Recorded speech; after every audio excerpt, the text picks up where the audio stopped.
Chapter 14:17. Akenta's eyes showed a look of indifference. It pointed at Fu Luofa with its right index finger.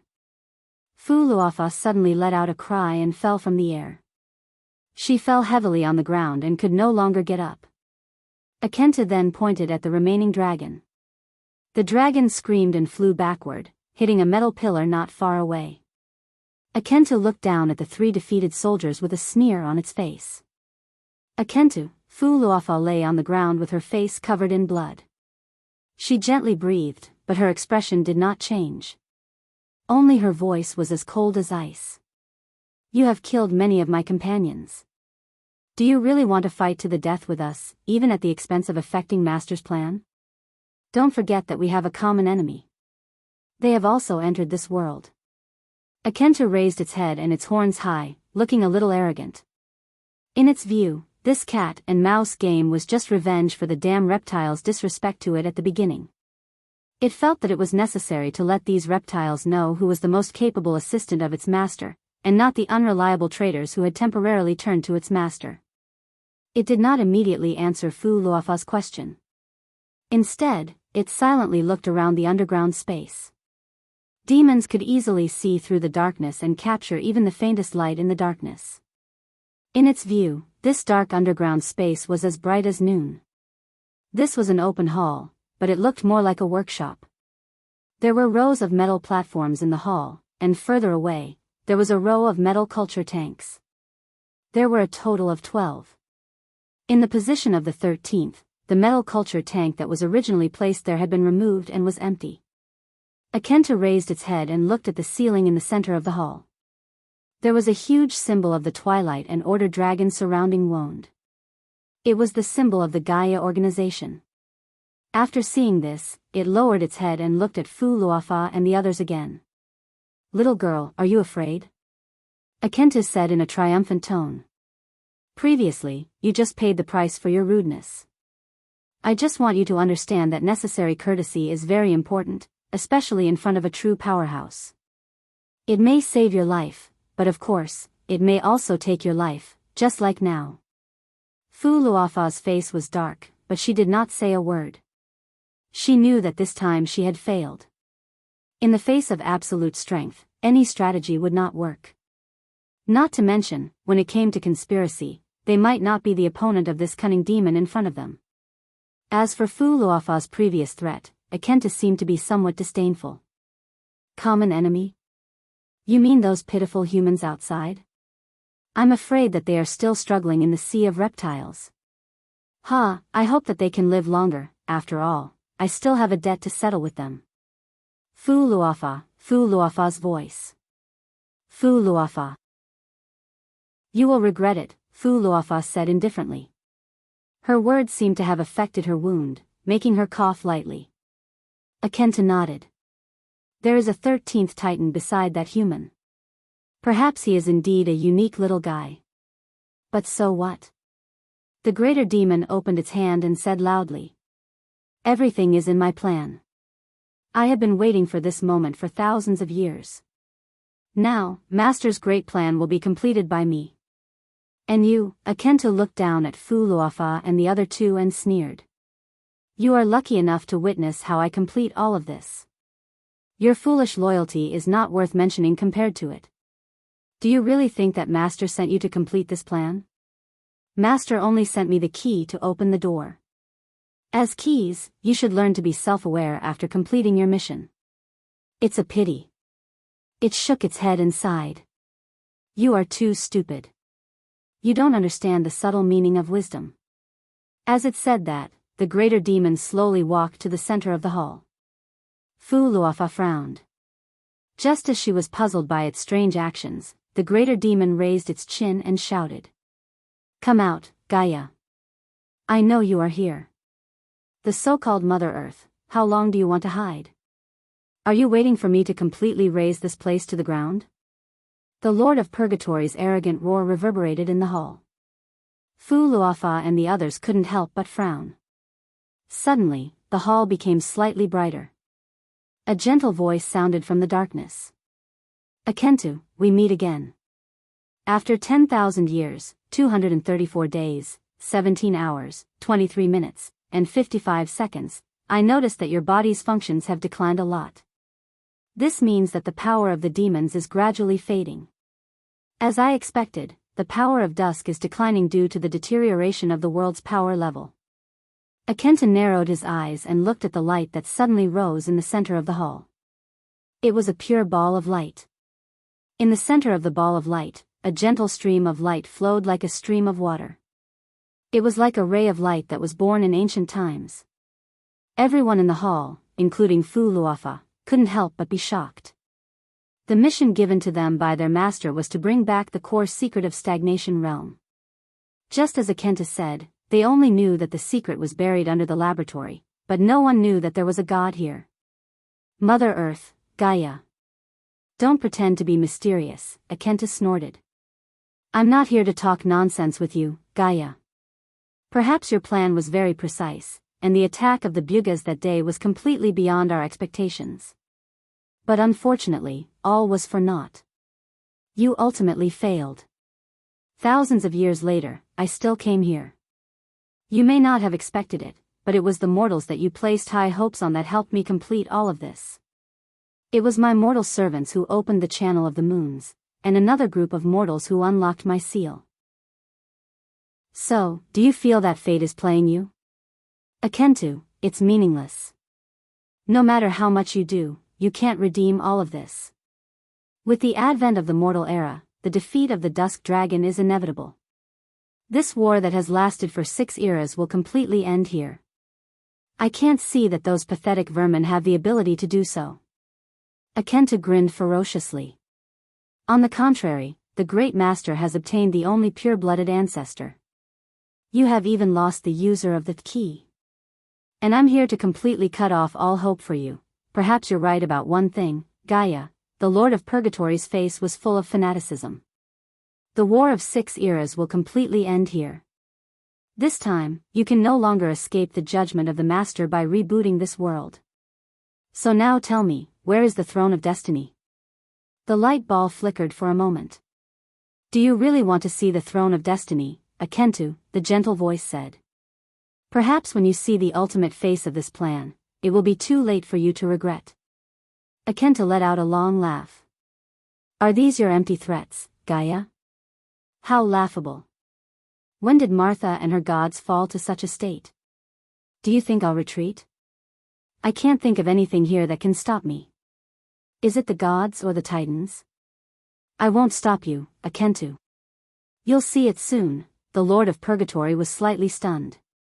He knew that Martha's Tiamat code had an unprecedented highest authority behind it. This authority had only been used a few times in the past eras, but each time, it had allowed this world to escape the final fate of the Twilight. In the 5th and 6th War, the Twilight Dragon had not hesitated to project its true body into this world in order to steal this highest authority itself. This authority was so important, whether it was to its great master or the gods of Wonde, because at this moment, it was almost the final hammer that determined the final outcome of this war. But why was the other party so indifferent about it? At that moment, Akenta had a moment of hesitation. But he quickly threw this hesitation to the back of his mind. At this critical moment, he would never retreat because of a little bit of empty threats, and the great existence behind him would never allow it. Thinking of this, the Lord of Purgatory quickly became cold and resolute. Its scarlet-red eyes turned back to yellow, and a cruel and cunning light flickered in its eyes as it coldly replied, "Yes, Lord of Purgatory." He said coldly, "I hope you're not stupid enough to play any tricks, Gaia. What is this place?" Just as Allah suspected that this underground tunnel that seemed to extend infinitely in both directions had no end, the light of the flame in Brando's hands suddenly spread out along the walls on both sides of the tunnel to the left and right, and finally formed a huge underground hall. Allah was very familiar with the structure of this hall. Because when they were underground in the magic relay station, they set off from such a hall, and then followed this underground tunnel full of metal tracks and pipes for almost a quarter of an hour before arriving at this place.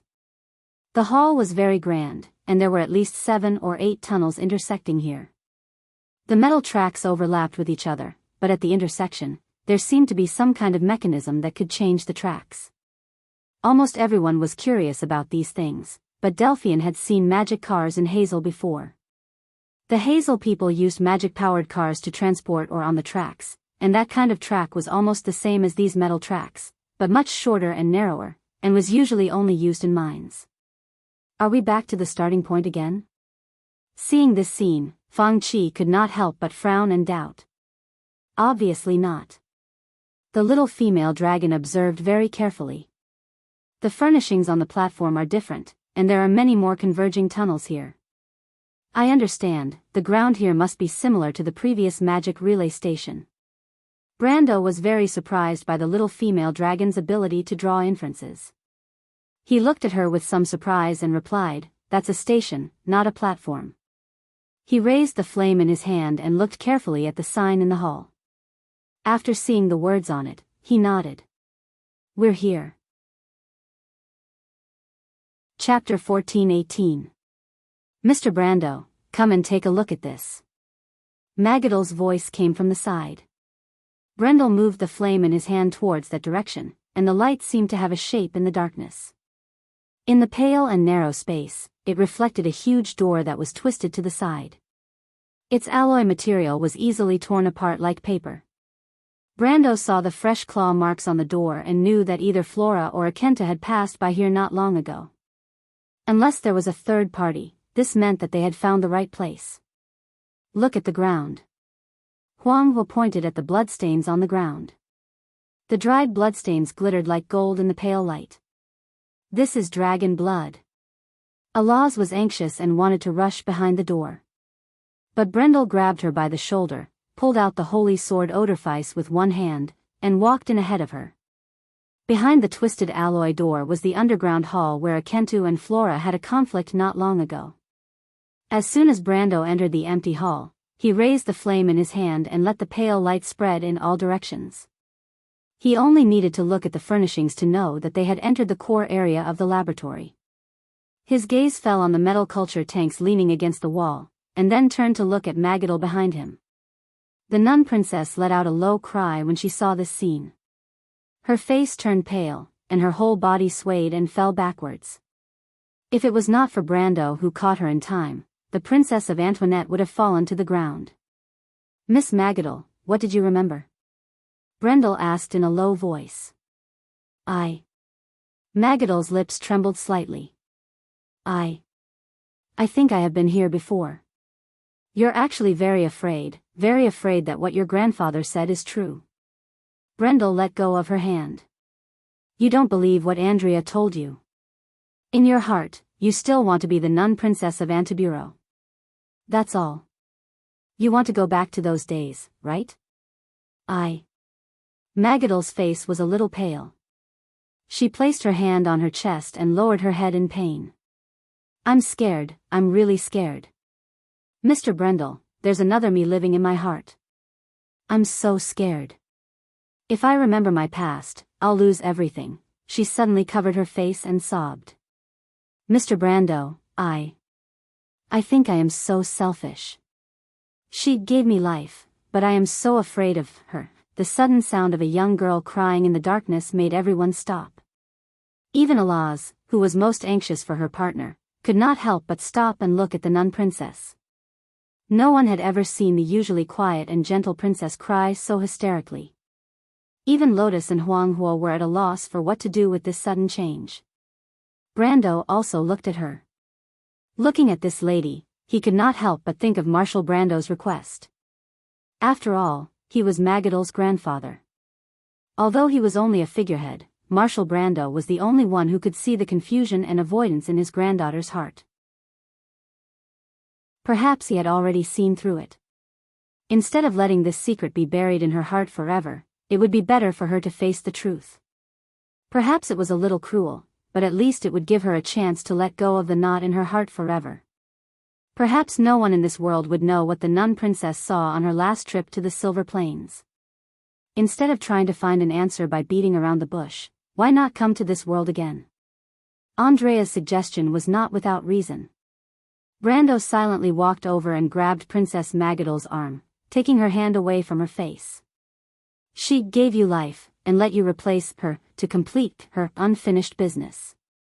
Perhaps she did not want you to appear so weak, Miss Magidal. Magidal raised her head and looked at him with tear-stained eyes. Brando looked at her eyes that were as clear as the sea, and comforted her gently. Don't be afraid, Miss Magidal. You are yourself. You will always hold on to your ideals, beliefs, and feelings. That's why it is so real. We will say that you are Princess Griffin's good friend, the nun princess of Antiburo. You are Marshal Brando's granddaughter, Magidal Antiburo Lopez. But is that important? Because no matter where you come from, no matter who you are, at this moment, you are with us, standing side by side. We will face the dangers and the future together. The symbol and meaning of our names and identities may not depend on who and what they are, but on who and what we mean to others. Others? Brando nodded, and then asked, so, our trusted friend, Miss Magidal, have you regained your courage? Magidal slowly blinked, her eyes were as bright and beautiful as crystals. She looked at the others in confusion. Lotus, who was not far away, adjusted her glasses that were about to fall off the bridge of her nose, and hurriedly raised her fist and said, Miss Magidal, Mr. Brando is right. You are the best. Have you forgotten about the battle just now? Actually, the most important thing is that you are the most charming. Fang Qi added. He glanced at the Prime Minister's daughter, and was kicked by Allahs. Magidal let out a sigh of relief. She looked at the rows of metal culture tanks on the wall. There were a total of 12 of them. This cold scene was so familiar to her, but at this moment, she no longer felt the suffocating fear. This is the place where I was born. She thought to herself, how nice. Being able to live in this world is such a great thing. Magidal quietly raised her head, and saw that Brando's gaze was still on her. She suddenly felt an inexplicable sense of panic. Brando did not have such complicated thoughts in his mind. He asked, Miss Magidal, do you remember everything about this place? Magidal hurriedly replied, yes, Mr. Brando. The moment I entered here, many memories appeared in my mind. Is there anything that scares you? Magidal frowned, and she pressed her forehead and said, I remember that I have been to a similar place before, and I saw something. What? I don't know. I feel that my mind is in a mess, and I am very scared. I think, maybe she is affecting me. You have been here before. After you were born, you found your own culture tank, and tried to remove a nameplate from it. Brando replied, in that adventure, you saw something. That encounter caused you to be seriously injured, and not long after you returned to Antoine, you died. After that, it is the history that we are familiar with. Then, what is here that is enough to threaten you? Have you been to this stagnant realm before? Miss Magidal, do you remember what happened in between? Brendel suddenly asked, not giving her any face. No. I didn't. Beads of sweat appeared on Magidal's forehead. She had just calmed down a little, but now she was starting to feel uneasy again. She replied nervously, I don't know. For a moment, I seem to remember something. What is it? Brando saw that Magidal's face had turned pale again. Her eyes widened, and her pupils dilated slightly due to uneasiness. Everyone else had already entered the hall, but Ling and Lotus were still beside Brando. The little girl saw this scene and was slightly puzzled. She opened her mouth as if to say something, but was stopped by Huanghua. Huanghua, Mr. Brando, Huanghua looked at Lotus and shook her head gently. Believe in Master. Princess Magidal clenched her fists.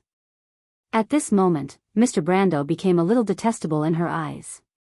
She clearly did not want to recall all of this, but the memories hidden in her heart were like an invisible hand, clutching her heart, suffocating her and making her feel as if she would die in the next moment. Her heart was thumping wildly. Did you see a black tower? But at this moment, Brando suddenly asked. The nun princess looked as if she was struck by lightning, and her mouth was wide open in shock. It was as if with Brando's words, countless memories trickled into her heart like a trickle, and those blurry memories suddenly became clear. But Brando did not care about the princess's reaction, and continued, You saw a ray of light, and that light predicted a future for you. The whole world fell into darkness, and a huge moon hung alone in the sky of the whole world. There was no light, no life, and everything was dead. You saw the back of the world, and there was a supreme authority, and there were many people, wearing purple and golden robes, and they passed by you. You saw a setting sun, and countless meteors falling from the sky. You see a tower falling from the clouds.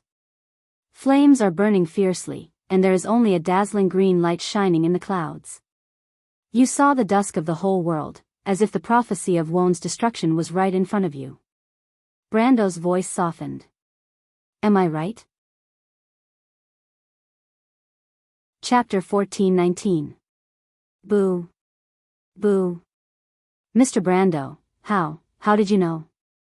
Magadal looked at the man in front of her as if she had seen a ghost. She was so weak that she could faint at any moment. Brando did not speak. Perhaps all of this is not your imagination. After a while, he slowly opened his mouth and said, perhaps it is your real experience. You have seen all of this with your own eyes, and it formed a memory that is buried in the depths of your heart. Perhaps someone purposely buried all of this, Boo. Mr. Brando, are you really the Dark Dragon? Princess Magadal was speechless for a long time. After a while, she asked in a daze, what the witches said is true. You are the one mentioned in the dark prophecy, the one who came to this world, the one who knows everything, the one who will destroy everything, and the one who will save the world. Brando let out a long sigh. I am not. He removed the flame on his palm, and replied faintly in the darkness, Miss Magadal, it is best for you to recall who attacked you. After saying that, Brando turned his gaze to the other side of the laboratory. The darkness couldn't obstruct his vision. His sharp heavenly eye ability and dark perception allowed him to see his surroundings clearly even without opening his eyes, regardless of the environment. The reason why he lit the flame was only to illuminate the others. On the other side of the laboratory, there was a door. Behind the door was the assembly workshop of the Titans. Glory of Thunder Hall. Further back, there was the storm corridor. On both sides of the corridor, there was a corridor that led to the core of the laboratory. Each name was like a lamp in the darkness, lighting up in Brando's heart one by one. In the darkness, his thoughts were like a flood that broke through the dam, rushing forward uncontrollably. He realized that he had been here before. But the memory in his mind was blank. He did not remember when he came to this place, and under what circumstances. In the game? Definitely not. In the game, there was a player who obtained the mystery of the emerald, but that was from a lich. Who had entered the stagnant realm? Maybe there was someone, but it was definitely not him. He couldn't help but groan as he held his head in pain. Although he was trying to comfort Magadal, he was also feeling a deep sense of fear in his heart. Were the memories of his previous life real and complete? If even his memories were fake, then what else in this world was real? Was the environment he was in, the people around him, everything he had experienced, real? How could he be so sure? Brando couldn't help but clench his fists in secret, but he couldn't stop his mind from continuing to run wildly. This laboratory that he had never set foot in actually became strangely familiar in his eyes at this moment. He closed his eyes. His mind had already passed through the storm corridor. It was a passage full of metal pipes, and further ahead was a thick alloy door. The door was tightly shut. He had never seen such a door before, but at this moment, he realized that he recognized this door. Behind the door was the core area of the laboratory. He had never entered this area before, but he had remembered that he was brought to this place by someone. That person even pointed behind the door and told him that one day, he would return here. It was as if at this moment, he really did return here. Brando felt his blood tremble a little, because he actually remembered clearly that the person who brought him here was a woman. She was called Gaia. This is the origin and end of everything, the answer to all questions. Sophie, one day, you will return here, but when that time comes, you will be the one to decide everything. You will be the one to decide everything, the gentle voice repeatedly echoed in Brando's mind. Alaz had already found a magic lamp. The lamp was placed on a metal platform. The little female dragon fiddled with it and found that the lamp could still be used. And at this moment, she felt that the surroundings had darkened. She knew that it was Brando dispelling the magic on his hand. Tisk, Alaz couldn't help but snort softly. She didn't expect Brando to be paying attention to her movements. While thinking of this, her hands did not slow down. She whispered a simple spell and was about to reactivate the magic circle on the magic lamp. In this brief moment of darkness, Yi Zichen's eyes lit up. Brando closed his eyes. He seemed to see countless scenes overlapping in front of him. His eyes seemed to become bright. It was a golden sea of clouds and heavy rays of sunlight. He lowered his head. Under his feet was a dark obsidian floor covered with a crystal lattice network used to transmit magic. He shook his head and looked up. He found a familiar scene in front of him. On the upper floor of a tower, outside the round hall were 12 black stone pillars. Outside the stone pillars, a golden sea of clouds floated up and down. Towering buildings stood among the sea of clouds, and in the distance, the Perkin sun emitted an eternal afterglow on the horizon. There were many tall and handsome humans standing in the room. They had black hair and golden eyes, and wore robes. The robes were red on the left and black on the right, with a dark golden collar at the collar. The robes were entwined with an Ouroboros. There were a total of 11 people. One of them stepped forward and reached out to touch his eyelids. The ring of coiled serpent on his index finger shone with a silver light. Brando subconsciously took a step back, but found that he couldn't control his body at all. Then he heard those people begin to whisper. But this time, the soundless mouth seemed to have become clearer, because Brendel was surprised to find out that he could hear the sound. It was an extremely ancient language, but he naturally understood the meaning. His physique is too weak. Is this really the first generation? There is no doubt that he is from that era. Another resolute voice interrupted everyone. In order to get this sample, Martha did not hesitate to disturb the law of causality. All right, we don't have much time left. Let's vote. How do we confirm that he is trustworthy, this human called Sophie? Because he is one with us. But, in the next generation, will everything really go according to our wishes? You must know that once we make this decision, we will lose all plans to remedy it. If we don't cut off all means of retreat, how can we win? We have missed 6 eras.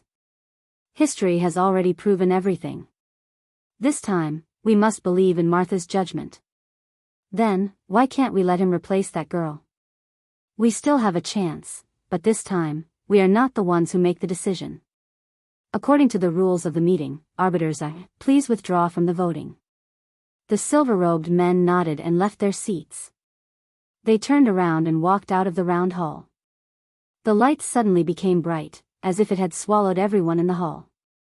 Brando suddenly jolted back to reality.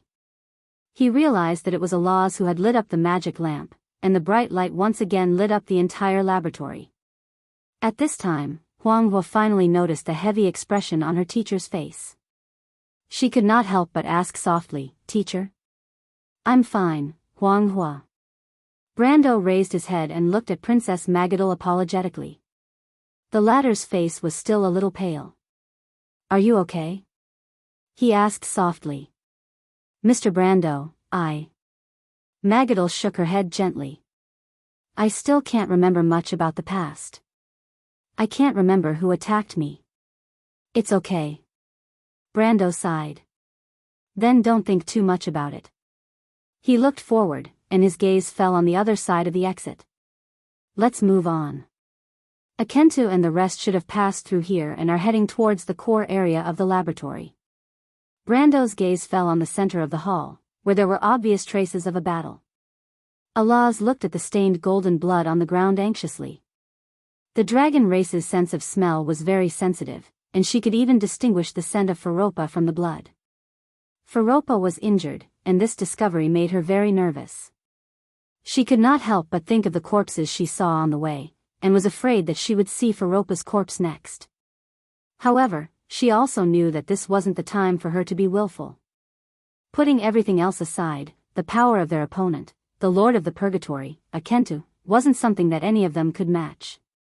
If they weren't careful, not to mention her and Fu Luo, even everyone present might be buried here forever. Brando finally saw the little female dragon's anxiety.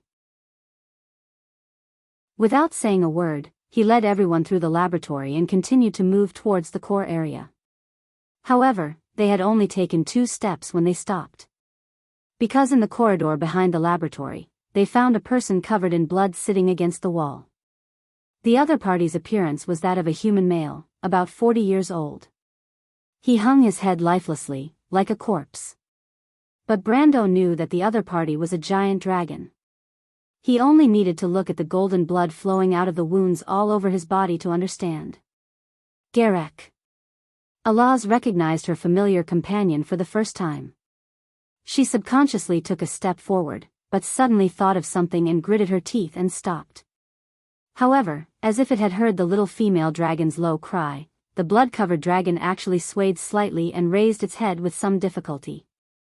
His movement caused chaos. Lotus almost screamed and hid behind Miss Magadal, and Phoenix Fire also put on a defensive posture. Mr. Lu and Feng Qi both unsheathed their swords. Chapter 14:20. After all, everyone here understood that among the dragons in the stagnant realm, only Alaz was on their side at this moment. The rest were all the minions of the Twilight Dragon. But to everyone's surprise, the dragon coughed twice in a low voice before looking up at them. In the eyes that were half-squinted because of the serious injury, the strange dark silver light disappeared and was replaced by a golden light. It was like a scorching flame. Garek? Alaz was almost in disbelief. You, Alaz. The dragon forced a smile with some difficulty. You really came. Mr. Garek? Brando also saw that the other party seemed to have recovered his consciousness. Garek smiled weakly. My time of death is near, Alaz, and this human gentleman.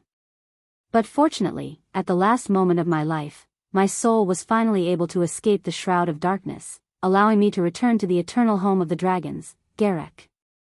Alaz finally confirmed that her companion had recovered, but she did not expect it to be under such circumstances. Her voice could not help but choke a little. Garek did not seem to care too much. His shining eyes swept across the little female dragon and finally fell on Brando. I know you, sir. Brando was slightly stunned. Mithril is my mate. Brando suddenly remembered the respectable silver dragon lady. He could not help but look at Garek with some pity. Of course, he could see that the other party was determined to die.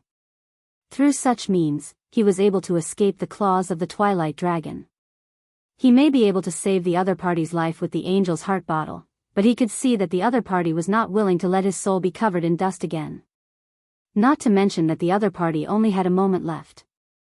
Don't sigh for me, Mr. Brando, Garek replied with a smile, because I know that Mithril will remember me forever. To be able to live in the hearts of one's companions and spouse is also a kind of eternal life for the dragons. The little female dragon suddenly covered her mouth. She thought of herself and Fu Luofa. If there was a day when they had to face such a separation, then she would rather die than suffer such a fate. Garek silently glanced at Alaz and sighed in his heart. In his opinion, Alaz was too young to even understand the true meaning of life. I hope she can accept the matter of Fu Luofa. He thought in his heart. Is there anything you need us to pass on, Mr. Garek? Brando asked. No, I believe that Mithril can accept all of this calmly. Garek shook his head, but his eyes fell on Brando, and slowly said. But I have something to tell you, Mr. Brando. Is it about the Twilight Dragon? Garek nodded slowly and painfully. It's about the Throne of Destiny. The Throne of Destiny? Garek took a deep breath and said. Mr. Brando, behind Lady Martha's Tiamat Code, there is an unprecedented highest authority. In the past, this authority has only been used a few times, but every time, it has allowed our world to escape disaster. Our world has been able to survive the war with the Twilight Dragon time and time again because of this rule. Whenever the divine people cannot win in the war, we will restart the wound. This way, we can at least preserve our last hope and hope to be able to win in the next war. In the 5th and 6th wars, in order to steal this authority itself and obtain complete victory in this protracted war, the Twilight Dragon finally made up its mind to project its body into our world. This is the origin of the Azure War. Brando frowned. In fact, he had known all of this for a long time. Whether it was the Bugas or Miss Tada, they had all told him all of this. He also believed that what the Twilight Dragon coveted was this authority itself, but the problem was that he still did not understand what this authority was. He faintly felt that perhaps this authority was in the stagnation realm, which was why the Twilight Dragon and its minions, Akentu, were so anxious. But at this moment, he did not interrupt Garek but waited silently for him to continue. He had a hunch that perhaps the answer to the mystery was already in front of him. Garek exhaled with some difficulty. His mental state was obviously not very good, but he insisted on saying, in the 6th war, the Twilight Dragon finally got the best opportunity. The next part of the story was a part of history that Brendel was both familiar and unfamiliar with. That was the final stage of the Azure War, where the Divine People relied on Babel Fortress to hold on. But the Divine People had realized that under such circumstances, the fall of the world was only a matter of time. The Truth Society was not afraid of failure, so it was just another repetition of history in the war between Wond and the Twilight Dragon. Although the Divine People felt depressed because of this, and the repeated failures made them feel helpless, no matter what, the world had to be preserved. Therefore, the Council once again proposed a plan to restart the world. This was just like the reflection of history, the scene that had played out over and over again in these 5 wars. But because of this, the Divine People had a dispute. Gaia believed that repeated repetition would only consume Martha's power in vain, and one day, Wond would face the desperate situation after the gods left. The World Tree Organization was keen to recreate the glory of the Divine People. Perhaps many things had already embarked on the wrong path from the beginning of this era, and restarting the glory before the 5th era would be beneficial for them to correct these mistakes and achieve the final victory in the war with the Twilight Dragon. The dispute in the council led to divergence, and the disunity of the will led to the tree herders going alone, resulting in the birth of the Bronze Race. However, something unexpected happened. Because of the influence of dark magic, the Bronze tribe rebelled. These new generations created by the Divine People eventually became the claws of the Twilight Dragon. This incident led to a further split in the Truth Society. And in this rebellion, the Twilight Dragon learned of the name that moved it, the Throne of Destiny. Was this the ultimate plan of the Divine People to restart the world with the highest authority? Finally, by intercepting the bloodline of the Bronze Race, the Twilight Dragon obtained a precious opportunity to analyze Martha's Tiamat law network. And in this analysis, it obtained an important piece of information. In this final plan called the Curved Surface Plan, or Wond Plan, the Throne of Destiny was in the most important position, and it knew that only the first generation of ancestors had the ability to activate this highest authority. The Twilight Dragon had been in contact with the first generation of planeswalkers who had fought with it a long time ago, and it knew the origin of these people. And it knew that the Divine People of this era did not have this ability. Sure enough, not long after, the spies it buried in the tree herders sent back a piece of news that made it ecstatic. The Divine People even did not hesitate to consume Martha's power to create a real pure-blooded female ancestor, what they called the first generation. At this moment, the Twilight Dragon understood that the opportunity to end everything had come. When Garek finished his last word, there was a strange silence around, and the air seemed to be filled with a breath called silence. No one came back to their senses. Although the voice of the seriously injured Garek was very low, it was particularly clear in this pin-drop environment. After a long time, Brando slowly said, "So, what happened after that?" This happened at the end of the 6th era, but why was the Twilight Dragon defeated by the Azure Knight not long after that, leading to the end of the 6th era and the arrival of the Mortal Era? Because, Jarak's lips curled into a chilling smile. All of this was the conspiracy of the Twilight Dragon. What did you say? Garek waved his hand with some difficulty. The Twilight Dragon understood that the best opportunity was already in front of it, but if the Divine People were forced to restart this world, it would lose this opportunity. So, it deliberately showed its weakness to the enemy and descended into our world to give the Azure Knight a chance to injure it. In this way, the divine people would think that they had a chance to completely defeat the Twilight Dragon. However, in the final war, although the Twilight Dragon was defeated by the Azure Knight, it allowed the Crystal Army and the No race to attack Babel Fortress from behind.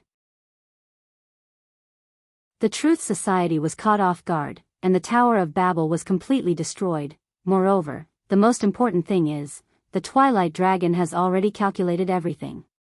Its deep sleep is just an illusion, because it has already left its will in the baby girl.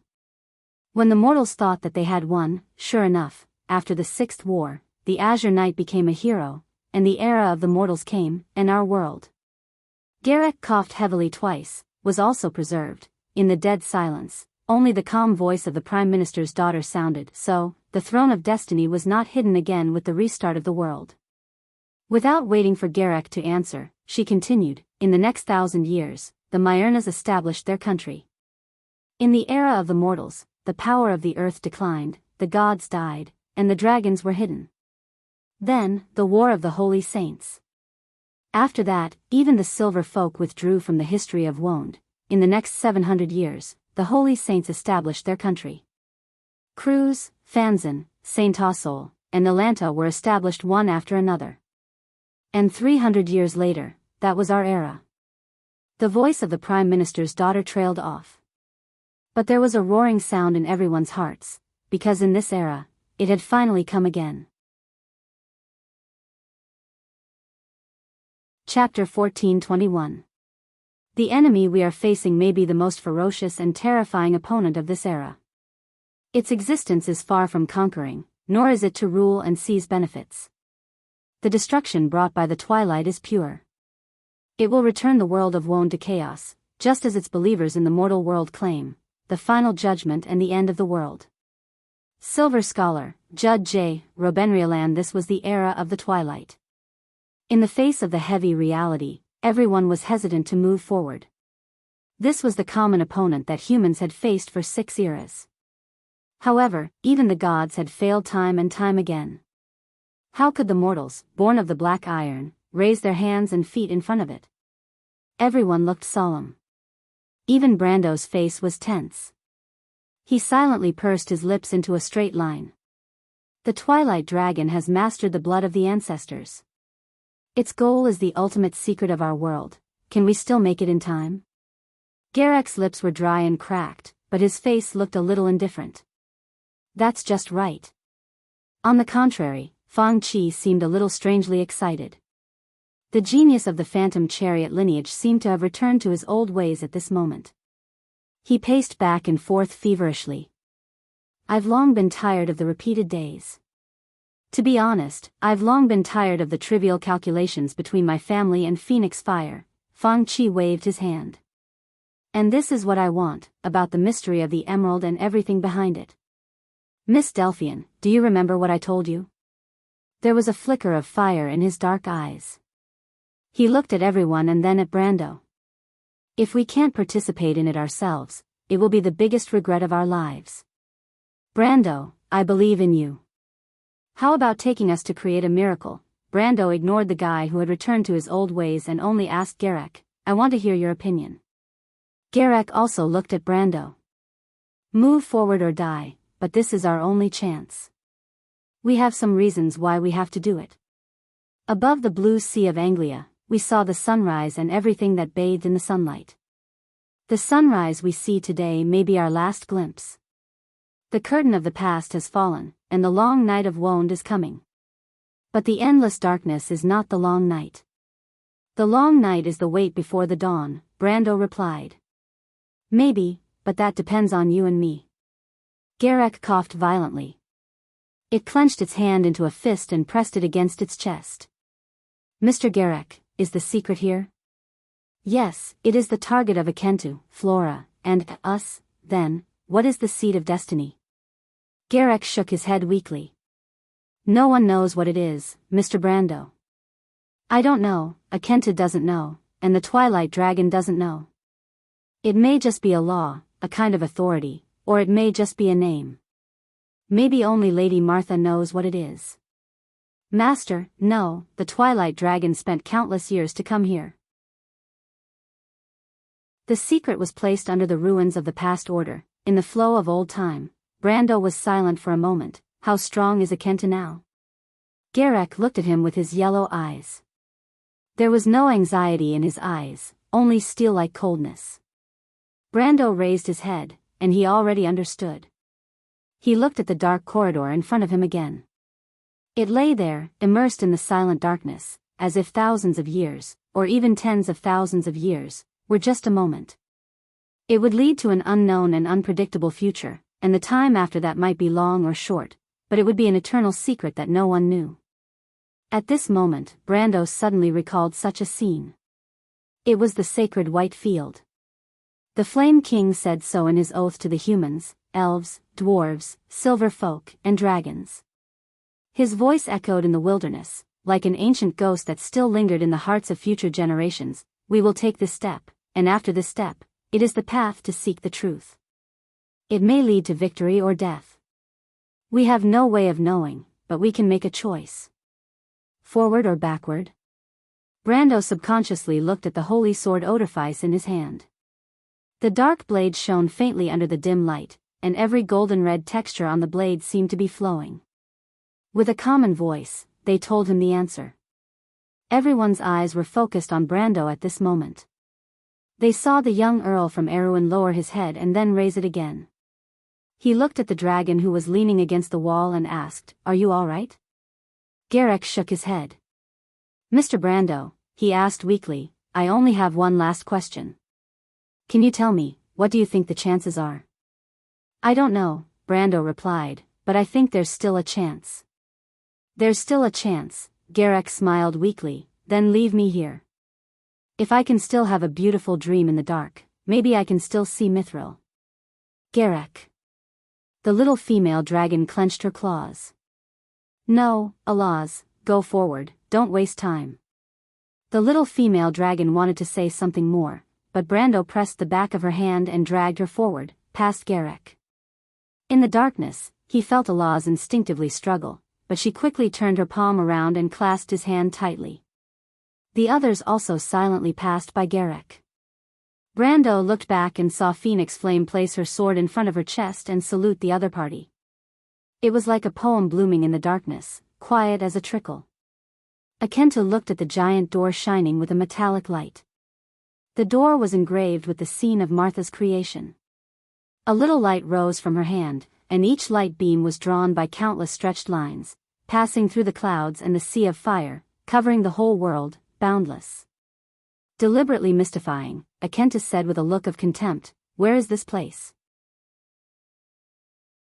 "This is Marcia's kingdom," Gaia calmly replied. Before Marcia fell into her eternal slumber, she had placed the highest authority of Tiamat in this place. Entering this place requires an extremely high level of authority, and after the era of Azure, no divine citizen has been allowed to enter this place. Akenta heard this name and hesitated for a moment. But fanaticism made him put down his concerns. He waved his claws and roared, "Open it." Martha had long left this world, and the gods fell into an eternal sleep because Tiamat's network ran out of magic. At this moment, this place was just an abandoned wasteland. The ball of light flickered. Akenta immediately felt a tremor in the entire space. He looked around vigilantly, suspecting that the goddess of earth was up to something again, but nothing unusual seemed to happen. Suddenly, a trickle of light flowed out from Martha's fingertips on the giant door in front of him, and the bright light spread in all directions along the lines of the relief. As if in an instant, the entire door shone brightly and became abnormally dazzling. "What is this?" he asked in a sharp voice. But just as he finished speaking, the dazzling light had dissipated, and Akenta found that the giant door in front of him had disappeared, and a vast and mysterious space appeared behind it. An ancient galaxy lay in front of him, and in the midst of billions of bright lights, among countless burning stars, there was a gem quietly placed. It was an organic gem, or to be exact, an amber. It was very large, about a few stories tall, and its surface reflected the starlight and emitted a soft bright yellow light. In the center of its irregular geometric shape, there was a dazzling shadow. Akenta recognized at a glance that it was the shape of the continent of Wonde.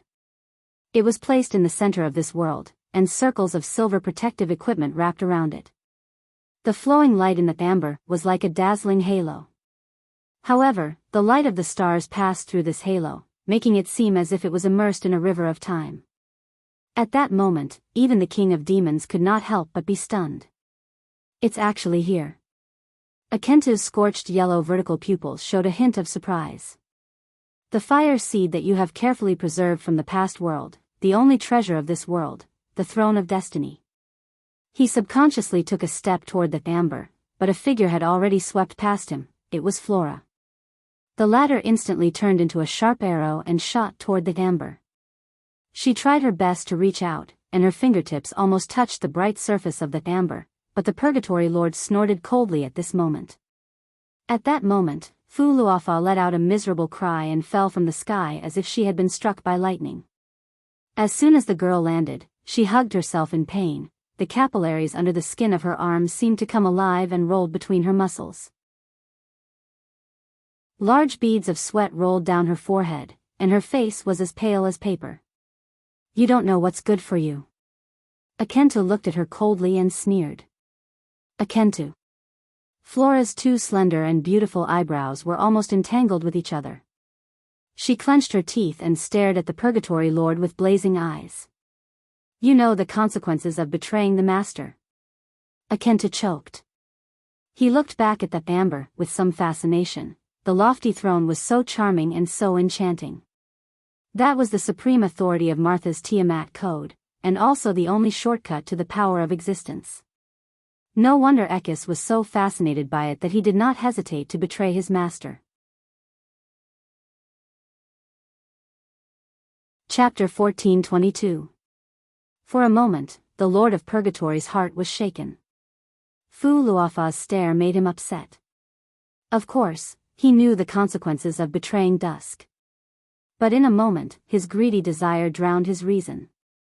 Master only wants to destroy this world, it spoke with a heavy voice. As long as Tiamat's highest authority remains in our hands, the divine folk will never have another chance to redo their lives. It won't care about these minor details, Akentu, Fu Luofa shouted.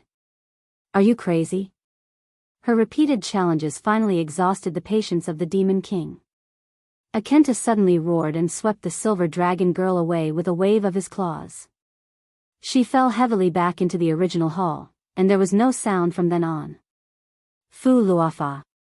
The remaining dragon cried out in shock, but under the cold gaze of the Purgatory Master, it stopped in its tracks. What, you want to go with her? Akentu asked coldly. No, I don't dare, my lord.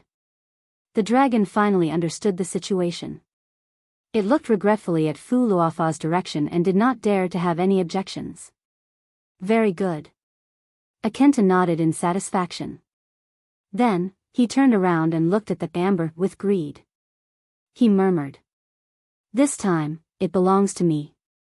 For this, I did not hesitate to wait for nearly 10,000 years. The Demon King could not help but raise its head and roar.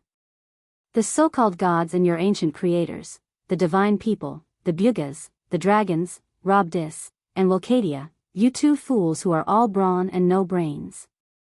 Do you see that? In the end, I, Akentu, have the last laugh. As he spoke, he could not help but laugh.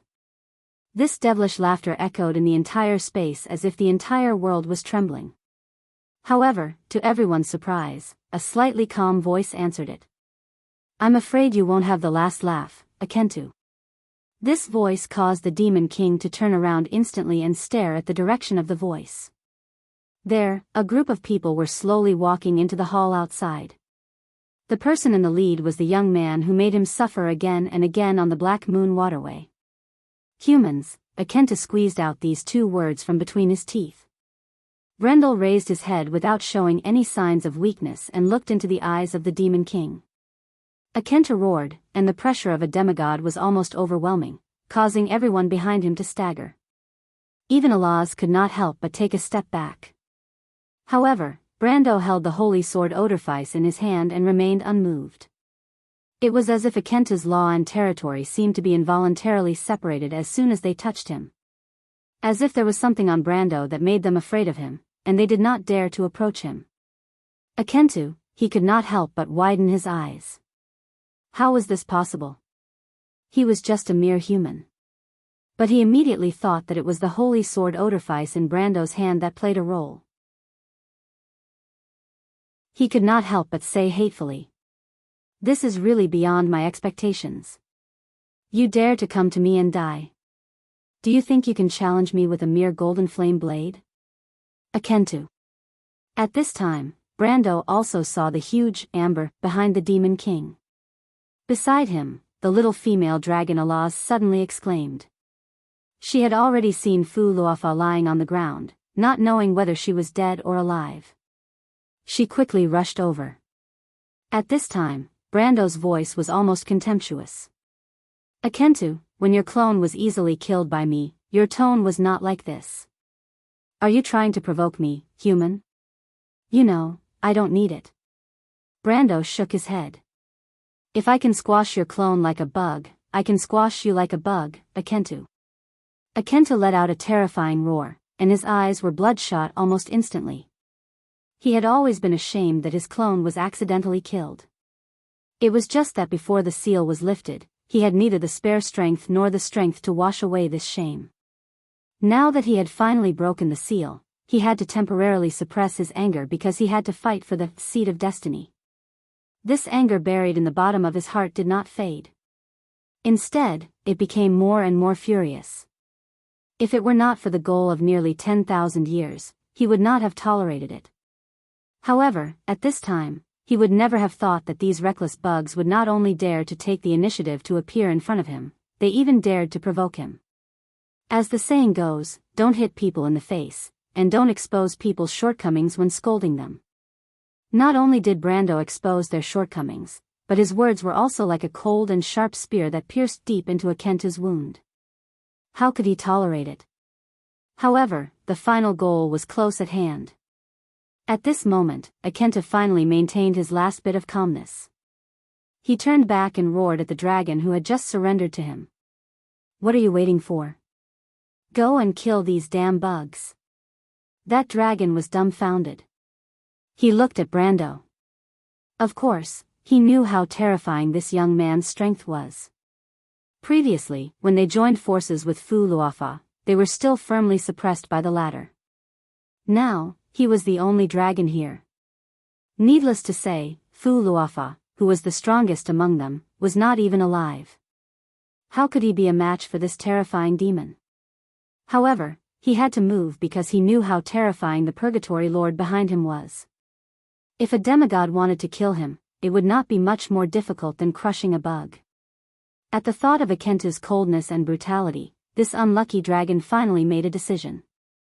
He could only bite the bullet and charge toward Brando. As soon as he took his first step, Brando raised his right hand with a cold expression. At that moment, this dragon felt as if the connection between his body and his mind was separated. He was fixed in mid-air just like that. He was too familiar with such an encounter. He knew very well that this seemingly harmless young man in front of him was actually an expert in manipulating space and time. A controller of space and time elements, a true sage. At that moment, the last sound he heard was the sound of his bones breaking all over his body. Everyone present witnessed this scene with their own eyes. Brando just raised his hand and pinched a dragon to death.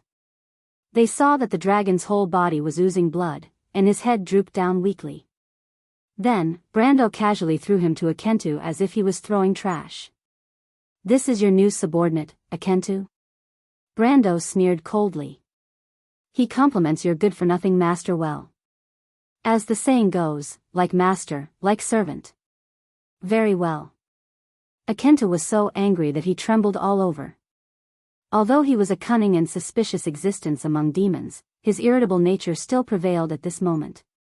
His rage finally overwhelmed his reason, and he roared, "Let me see what tricks you have up your sleeves. I hope you won't kneel down and beg me later." With a wave of his hand, he swept the limp dragon's body away. At the same time, his whole body had turned into a red hurricane and swept toward Brando and the others. When Akentu really attacked, everyone present realized that they had underestimated the power of a demigod.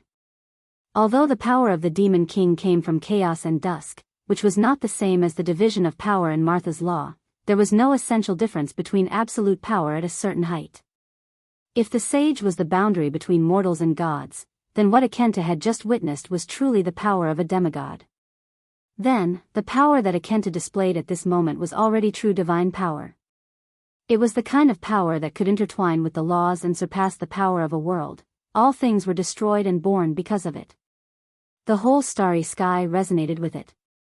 Everyone seemed to see the scene of space and time shattering, reconstructing, and then resurrecting from the ashes. Only Brando could understand such power.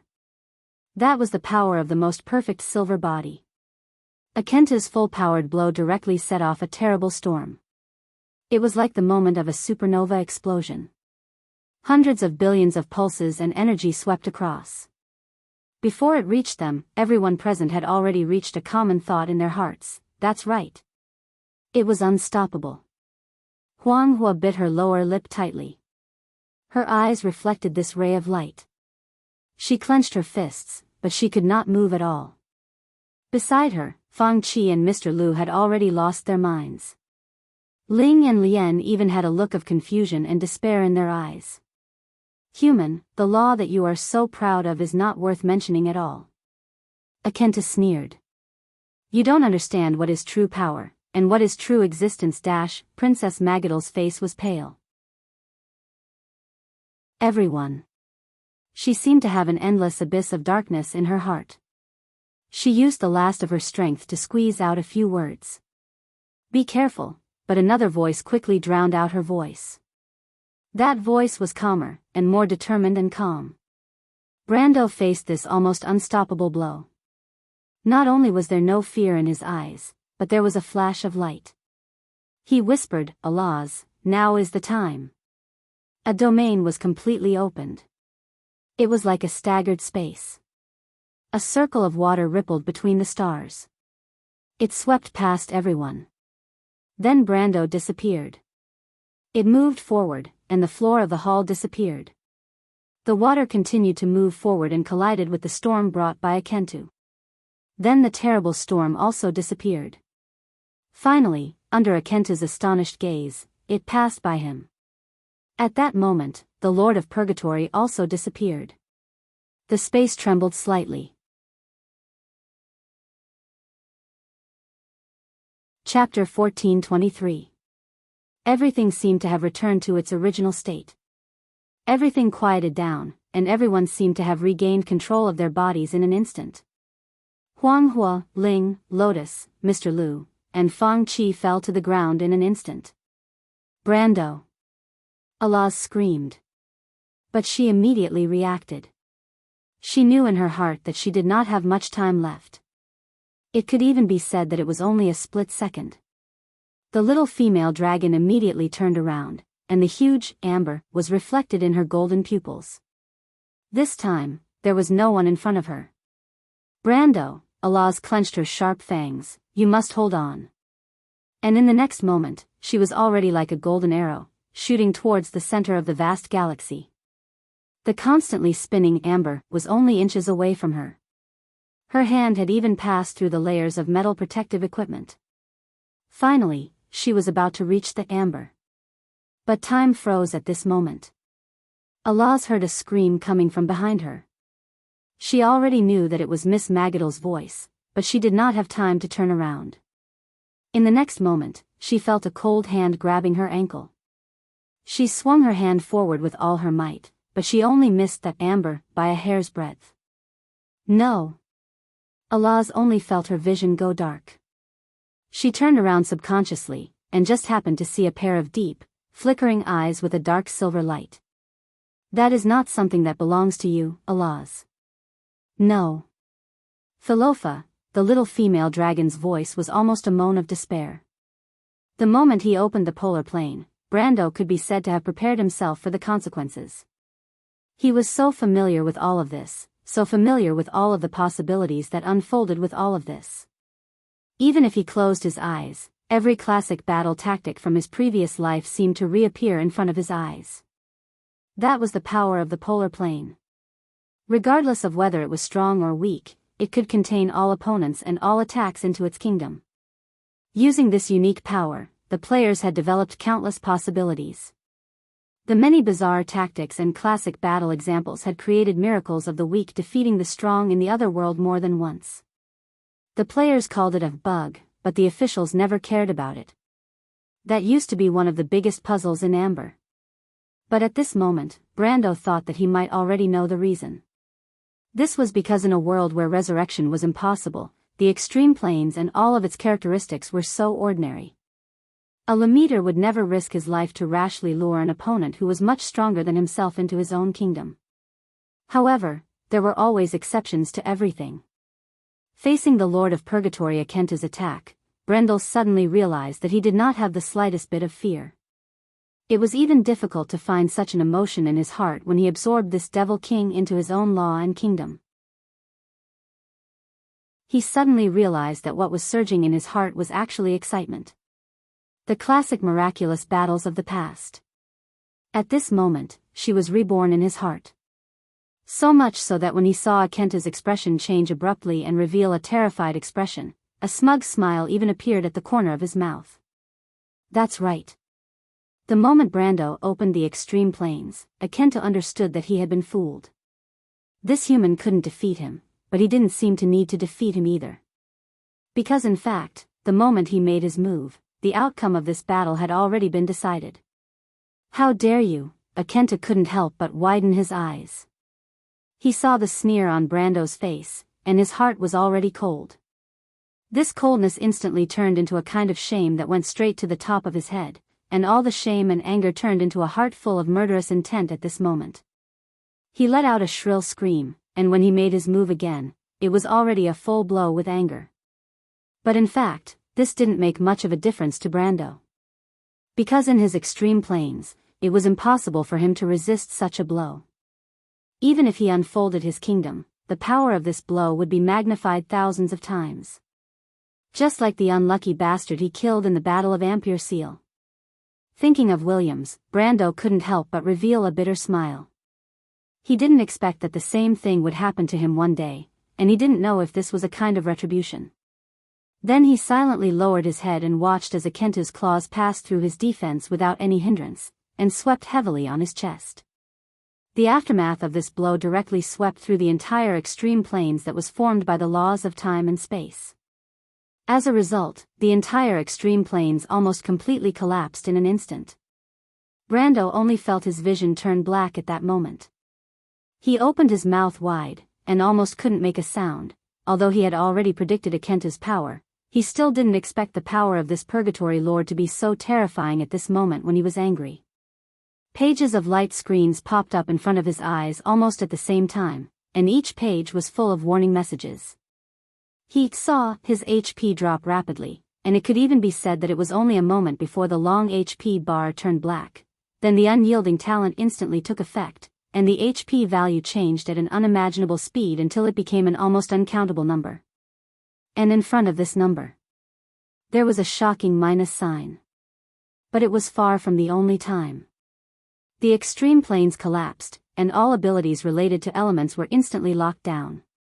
The pages that represented the elemental realm all turned gray, and skills and descriptions began to disappear one by one, and all elemental abilities collapsed one by one, and finally returned to the initial elementary concept of static and stable. And then the EXP that was affected, the EXP bar was shrinking at a speed visible to the naked eye, and the numbers above were madly shrinking, and Brando could even feel the weakness of power leaving him. He knew very well that this was the collapse of the power level caused by the collapse of the extreme realm. For all of this, he was actually prepared in his heart, but when he really faced such a scene, Brando couldn't help but feel uncomfortable. But at least he won. As long as Alaz could take away that Amber and the others. He knew that Akenta couldn't keep him, and the unyielding talent would at least save his life. Without the mystery of the Emerald Mystery, Akenta would never leave this stopped world. This place would become the new and eternal prison for the King of Demons. And this was also his plan. The extreme planes was dissipating at an alarming rate. Brando stared at Akenta, who crossed paths with him, and the latter obviously had not yet reacted. It could hardly believe that under its attack, in the law kingdom of a human who was only in the domain of the sage, its attack did not directly kill him. The Demon King could not help but groan in its heart at that moment, wondering what had happened to this world in the nearly 10,000 years it had been sealed. It watched as Brando's life rapidly faded in front of its eyes, but no matter how it faded, the other party always maintained signs of life. "You are not human."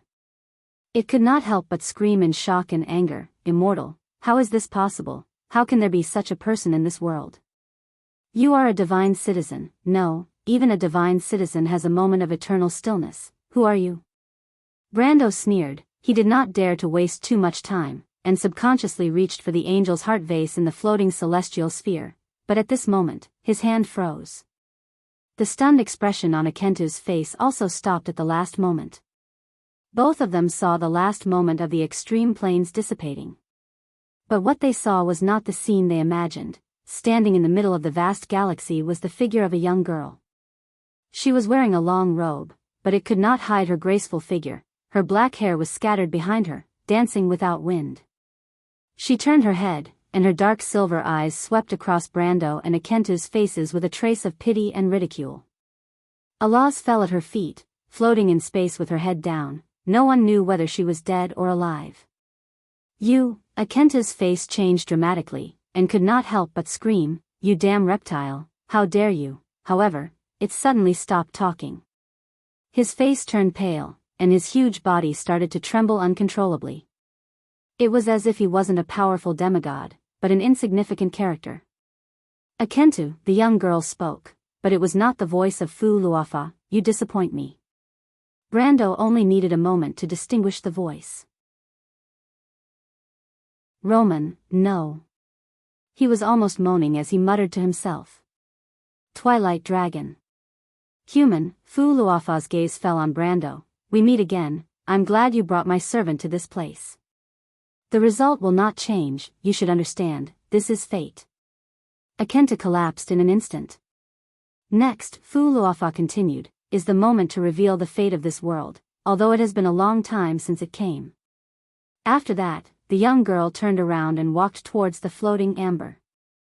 A moment later, Fu Luofa stopped, and the amber was already in front of her. "Fu Luofa," the young girl spoke again, "my loyal servant, I will grant you this honor. Go get it and bring it to me." "Yes, as you wish." When Fu Luofa replied, she had already returned to her original voice, but it was frighteningly calm. "My respected master." She slowly reached out her hand towards the amber. That was the most dazzling gem on Martha's supreme scepter. It was the beginning of the end of a world. Her snow-white fingers slowly moved forward, touching the surface of the amber, and then gently retracted, as if her fingertips were about to touch the smooth surface of the amber. But at that moment, she grabbed nothing but air.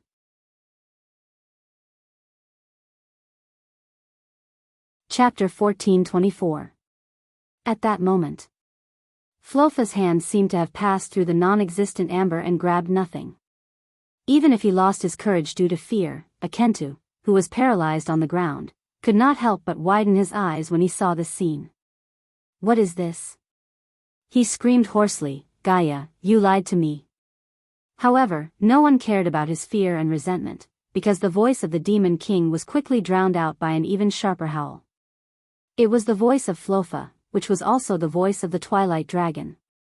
In an instant, the world trembled slightly. Where Flofa's fingertips touched, a white light suddenly burst out from the amber. It was like a flowing light vein, extremely dazzling. And the next moment, a dazzling light will bloomed, followed by a shock wave. Brando saw the dazzling light explode in his vision, like a blooming flower of light. It was like the birth and death of a new star, from a grain of light to a dazzling burst of light. At that moment, Flofa's figure was engulfed by the endless light, followed by Allah's little female dragon. Brando widened his eyes and subconsciously reached out his hand. But what he could grab was destined to be nothing more than nothingness. The bright light swept in all directions, strands, rays, they intertwined into a stream of light, gushing out. In an instant, it affected the entire world. For some reason, when he saw this scene, this sentence flashed in Brando's mind without warning. When Martha was born, light was born. Light lit up the eternal darkness, that was the beginning of everything. He shook his head, as if he wanted to expel this strange thought from his mind. However, his mind was groggy, and his eyelids were heavy. The system was repeatedly emitting ear-piercing screams and warnings in his mind. Warning, heart and lung function is declining. Warning, excessive blood loss, life in danger. Warning, vital signs are disappearing. However, this clamor was very familiar to him. It was as if he had experienced something similar in a certain scene. Warm light flowed around his body. In this white world, Brando seemed to hear another voice. That voice was gentle and quiet, like a woman's soft hand caressing his tired soul and the wounds all over his body, calming him down and telling him, "My dear child, please go to sleep. At this moment, you only need to rest, and everything in this world has nothing to do with you anymore. You don't belong here, do you?" "No, little female dragon, alas." Brando shook his head vigorously, trying to wake himself up. He knew that he could not close his eyes at this moment, otherwise, what awaited him would be eternal sleep. "I came here," he shouted at himself hoarsely in his heart. "It's to change everything, for Erwin, for the princess, for the Roman and Freya, for everything I love, so that there will be no more regrets. You must not give up, Brando, so you must wake up." Brando subconsciously grabbed the angel's heart vase in his hand, but at this moment, something that terrified him happened. He found that he had grabbed nothing. His heart sank endlessly. Brando subconsciously turned his head, just in time to see the milky white teardrop-shaped pendant turn into dust in his hand. When the pure and flawless light swept over it, everything was gone with the wind. Then he heard a scream. It was Akenta's voice. When the Demon King was engulfed by the flawless light, white smoke came out from all over his body. Then, starting from his skin and muscles, his entire body began to disintegrate, turning into little white lights and dissipating into nothingness. "Martha, you, no." This was the last syllable that Brando heard from the burning dusk. The great demon, the Demon King with a sheep's head, the Lord of Purgatory, Akentu. Then, the Demon King was born into nothingness before his eyes. Everything faded away.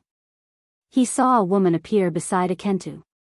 A girl of 13 or 14 years old, with long green hair, quiet eyes, and pointed ears. It was the image of Sifrid, except for the quiet demeanor and temperament, they were exactly the same. The girl glanced at him, her mouth opened and closed as if she was answering him. But there was no sound. But Brando recognized the shape of her mouth. "I did not lie to you, Akentu," the gentle voice replied calmly, "because you can't understand the meaning of nobility. If you want to wear the crown, you must bear its weight." In the gray world. It was as if, for a moment, the huge abandoned city suddenly emitted a buzzing sound from the depths of its interior. It was like a huge illusion, but in an instant, the illusion became reality. Because on the desolated horizon, the top of the huge black tower that pierced straight into the sky suddenly became bright. In the hole at the top of the black tower, a dazzling ball of light that was like the sun lit up. A figure appeared on the top of the tower. It was a pair of beautiful, silver eyes. She silently looked at the earth, silently looked at the sky, silently looked at the whole lifeless world. But at that moment, a path of light extended out from the huge ball of light under the lady's feet. It flowed down the body of the black tower. The light poured into the ground under the tower and then spread out in all directions. The city that had been shrouded in darkness began to brighten up one by one. She looked at all of this. It was as if after thousands of years, this stagnant world had once again come alive. Then she looked up. Under the gentle gaze, the silver lines of law arose from the arc-shaped sky. They crossed thousands of miles, intertwined and weaved with each other, and gradually formed a huge network full of grids. And that was the network Brando saw in Wonde, Tiamat's network. When every node of this huge network began to brighten, the gray clouds began to separate to the sides, revealing the network of light and the dark purple sky behind. And on the eastern horizon, there was a line of red clouds that was slowly rising. Martha felt a little sad. Because that was the last sunrise left after countless years of silence in this world. Its time had stopped here, but finally at this moment, it bloomed in front of her eyes with the last moment of this world. She saw the Witch King constellation, Lyra constellation, Winter Moon constellation, the Platinum Dragon Bahamut, the Blue Calamity, and the blazing and crystal stars. It was a sky full of stars. They reappeared in the sky one by one. It was the sky of a past world, but at this moment, they were also the sky of Woned. At this moment, they were equally dazzling. She silently looked at all of this. Above the clouds, a pair of black eyes opened. Those eyes were flickering with anger and resentment, as if a vortex-like void had formed around it. That pair of eyes stared at her. Then, a dignified and deep voice echoed, "Martha, as expected, you were still hiding in this place." That voice rumbled above the clouds like thunder. The anger contained in it seemed to want to burn this world. The first rays of dawn on the horizon divided the world, the night sky, and the stars in Martha's eyes into two. But in the depths of her eyes, the red of the sky was reflected, seeming quiet and deep. Martha's tone was very calm. "This is only the last consciousness I left behind. The last energy of my network is placed in the throne, waiting for this moment after 1,000 years, dusk. You did everything you could to protect these lowly insects, but it was meaningless. You won this time, but what about next time? And the time after that? You will not be able to protect this world forever. Martha, the inheritor of the ancestors' bloodline, is already in my hands. One day, everything will end in my hands." Martha did not answer. The Twilight Dragon sneered.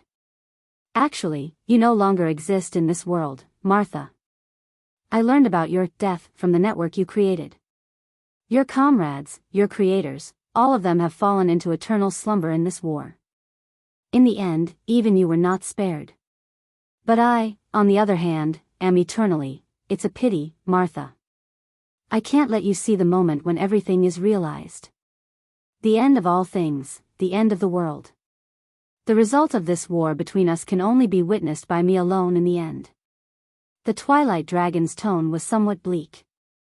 "Well, there will be an end to all of this, Martha. 6 eras of war.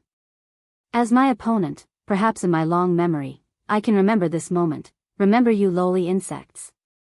In a sense, for you, this is enough to be proud." Its voice gradually faded away. That pair of pitch-black eyes slowly closed after seeing the last sunrise of this world. Martha looked in the direction where the Twilight Dragon left with a calm expression. "Your arrival here has proven everything, Dusk. For thousands of years, all the sacrifices made by the gods have had value at this moment," Martha replied softly. At that moment, the rising sun on the horizon cast the first ray of dawn on her face. "Because the long night has passed, and dawn is coming. You only got one thing wrong, Dusk. The sages and I have never regarded escape as the final salvation."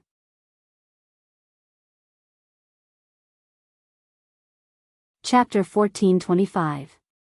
The whole world suddenly quieted down. Even the system's warning that kept echoing in his mind completely disappeared at this moment. "Gaia, you are the goddess Gaia." Brando suddenly realized something and could not help but shout to the girl who looked like Sifrid, "Please help us." But he could not hear any sound even though his mouth opened and closed. Gaia turned her head, and her green eyes stopped on him. There was a peaceful gentleness in her eyes. The girl nodded at him, then turned around and disappeared into the white light. Brendel could feel his heart sinking to the bottom. He subconsciously turned around. His vision seemed to be filled with illusions. He saw Magadal shouting something to him, but the nun princess' mouth was opening and closing, and there was no sound at all. In that direction, the little girl Ren was holding her head, as if she was screaming silently. Her sister was protecting her under her body, and the two sisters were hugging each other tightly. Fang Chi and Mr. Lu were struggling to hold on, blocking the wind in front of the two sisters. Fang Chi seemed to be shouting something to him, but he could not hear it. Huang Hua was running towards him. She reached out her hand, but it was tightly held by the fairy lute. He saw the little fairy was gesturing something to him. After a while, he finally understood the meaning of the gesture. "Martha." Brando suddenly turned around. In the center of the whole world, white light was flowing along the surface of the amber. It intertwined to form a stream of light, wrapping the entire gem in it, forming a huge cocoon of light. However, in a world of whiteness, Brando suddenly saw a woman's figure slowly walking out of the light.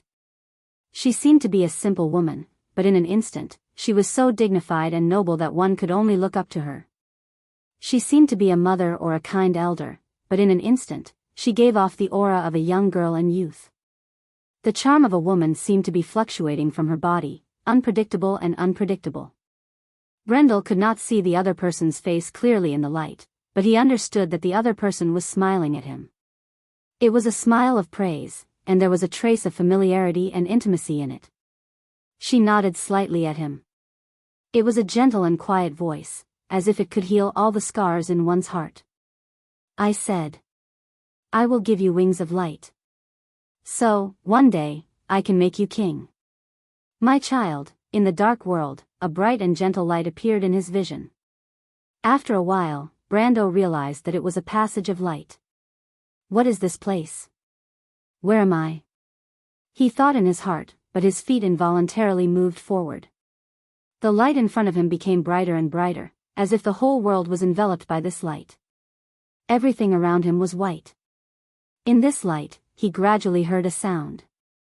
It seemed to be a group of people shouting noisily. The crowd was shouting something. Just as he was trying to make out the noise, a group of knights suddenly passed by him. Brando turned around in shock and saw that those people were running forward in the light. Not far away, there was a crying baby girl lying on the ground. When he saw the knights cautiously approaching the baby girl, he cried out in surprise and joy, "Found her! Kill her, demon girl! Thank you, Martha, we are saved." Brando suddenly froze. Roman. His gaze fell on the baby girl, and he felt as if something was stuck in his throat. Then he saw the knights shouting and pulling out their swords. Brando subconsciously wanted to pull out holy sword Odorfice, but he grabbed empty air. He panicked and lowered his head. He did not know when, but he was wearing a black and red robe. The place where his sword was originally hanging was also empty. No, he saw the knight raise their swords and shouted subconsciously. However, before the knights could make a move, they suddenly disappeared in the light. Their bodies seemed to have turned into countless specks of dust and disappeared with the wind. Brando looked at this scene in shock. Just as he was about to move forward, another group of people brushed past him. They were people wearing black and red robes that were almost identical to his own. They passed by him but did not look at him. Instead, they walked to Romaine and picked her up from the ground. One of them looked at the Roman with an indescribable expression. He shook his head heavily. What a nightmare. He reached out to kill the Roman. Brendel was so frightened that he rushed forward and grabbed the man's hand. But before he could say anything, another person beside him said, "Don't worry about it. She is at least our most successful creation. You can't just destroy her like this. This is the result of our joint efforts. Maybe there are other ways. Everything will have to wait for the council's joint decision." The man holding the Roman hesitated. His hands stopped in midair.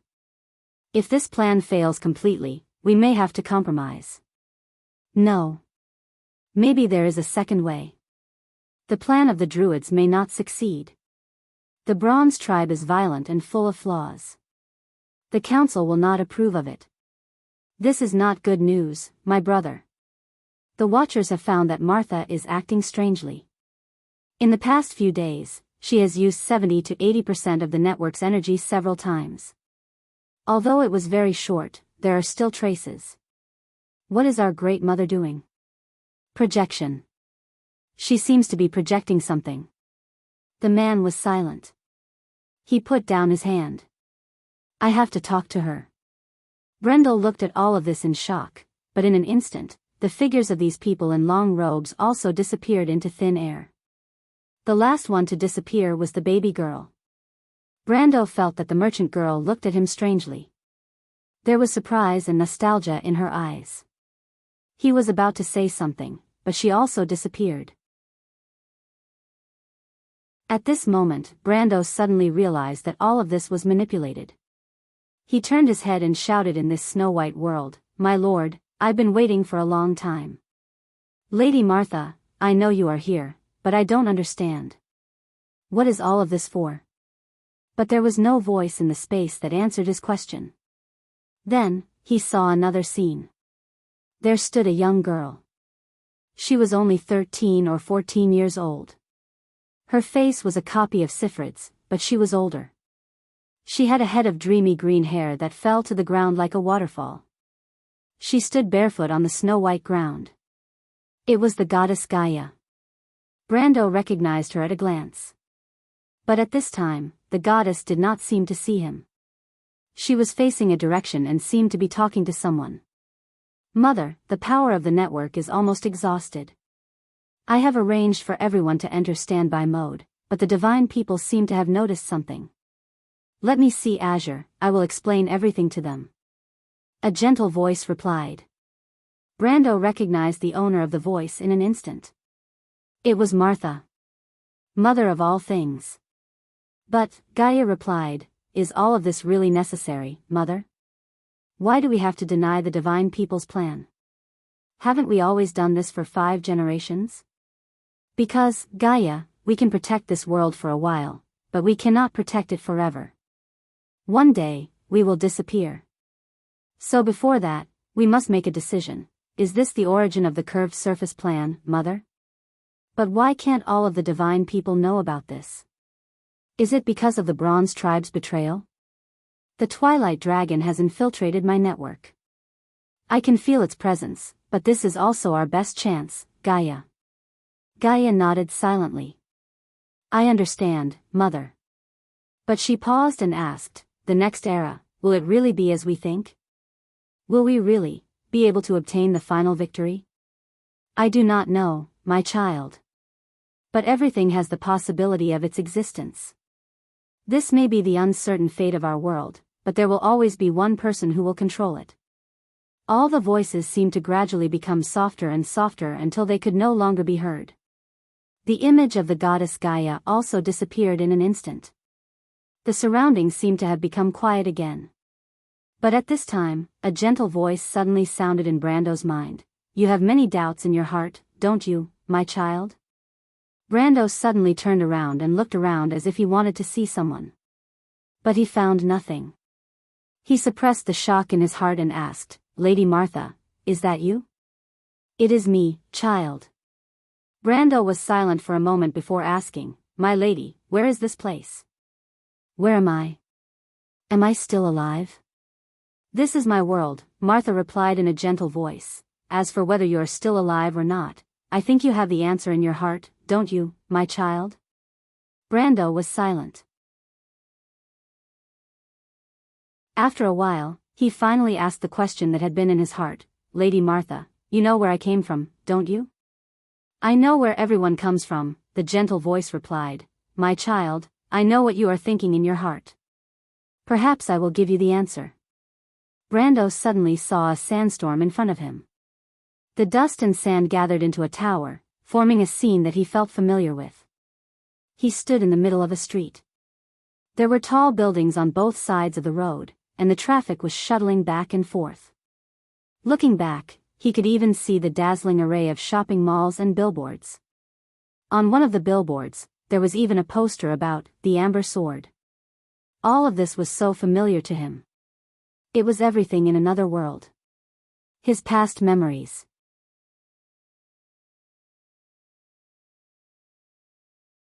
Chapter 1426. He even saw a person. It was a middle-aged man, wearing a pair of black-rimmed glasses and holding a briefcase. He was walking towards him. For a moment, Brando almost raised his hand to greet the man. Everything was just like the old days. That was his teacher, who occupied a very important part of his childhood memories. He even remembered that the teacher had a daughter, a lively little girl. But how many years ago was that? 10 years? 20 years? Brando was a little stunned as he watched the man walk past him. Then, everything vanished into thin air. "Lady Martha, this is..." Brando felt that his voice was slightly hoarse. "My child," Martha's gentle voice echoed, "everyone has their own past. We are the same. The divine people once came from such a world. That world was destroyed in the flames of war, and the people who survived were called the first generation. They were the ancestors, or the Matatanians, travelers. They brought everything of the past with them and traveled among the many worlds until they came to this world.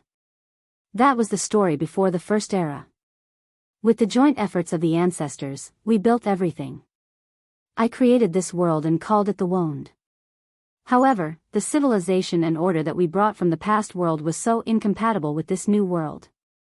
When the old and new order clashed, the hostility of this world, the twilight, woke up from the chaos. Thus began the curtains of the war that had lasted for so long. Although it was not the first time Brando heard about this history, Martha's personal description made him yearn for the epic history. The inheritance of the civilization between the two worlds, the ancestors of the Planeswalker, used their almost great power to create such a miracle. Then, everything that mortals saw in this era was born. However, Martha's tone wasn't arrogant, and she didn't seem to be proud of it.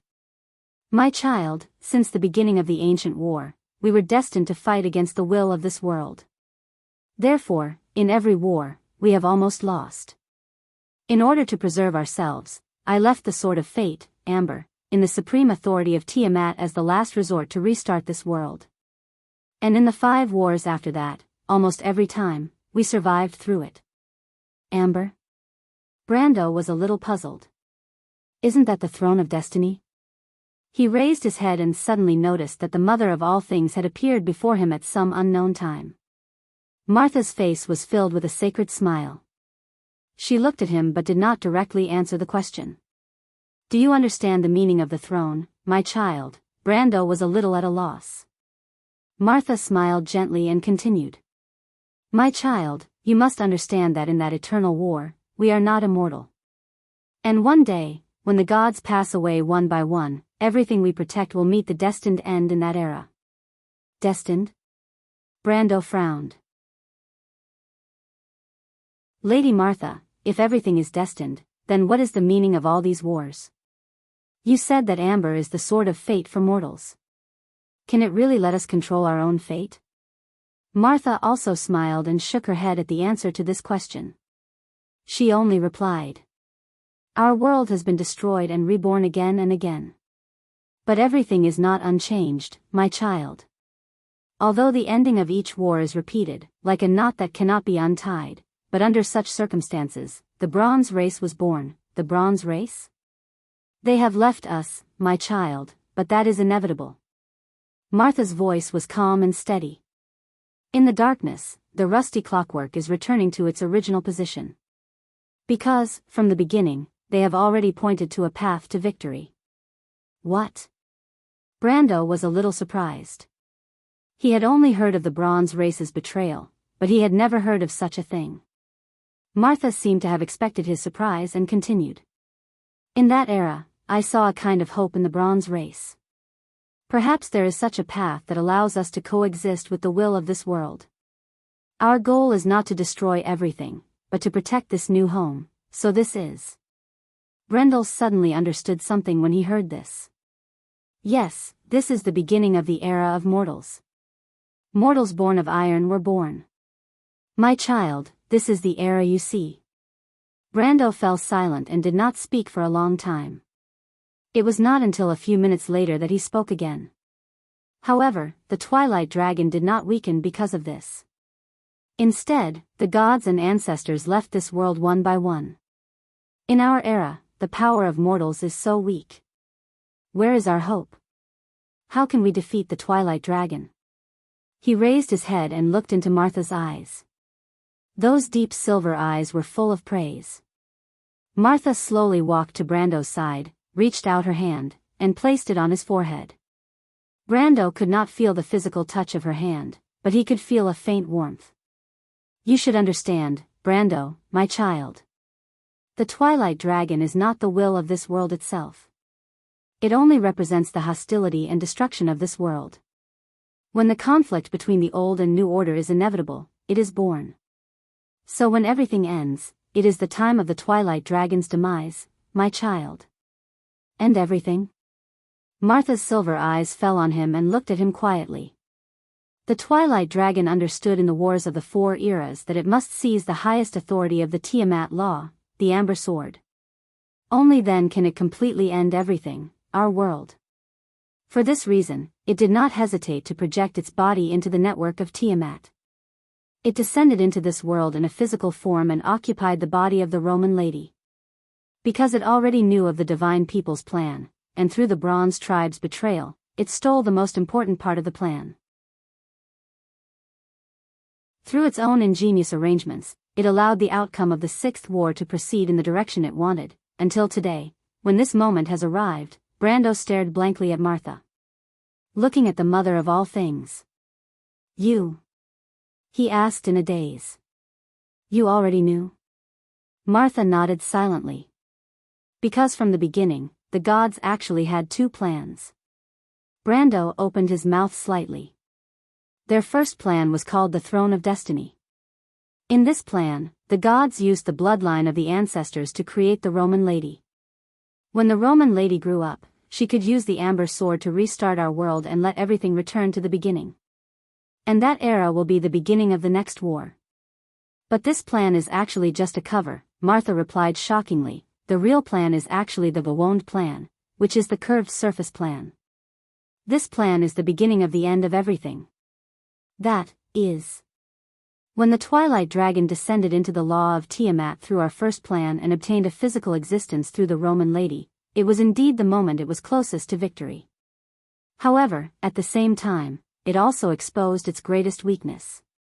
Because, as the owner of the bloodline of the ancestors, it will become one with our world. It will become one of the highest authorities in this world, but it is also a part of this network. Martha stared at Brando and asked word by word, "Do you know what the throne means, my child?" Brando shut his mouth, his heart moved.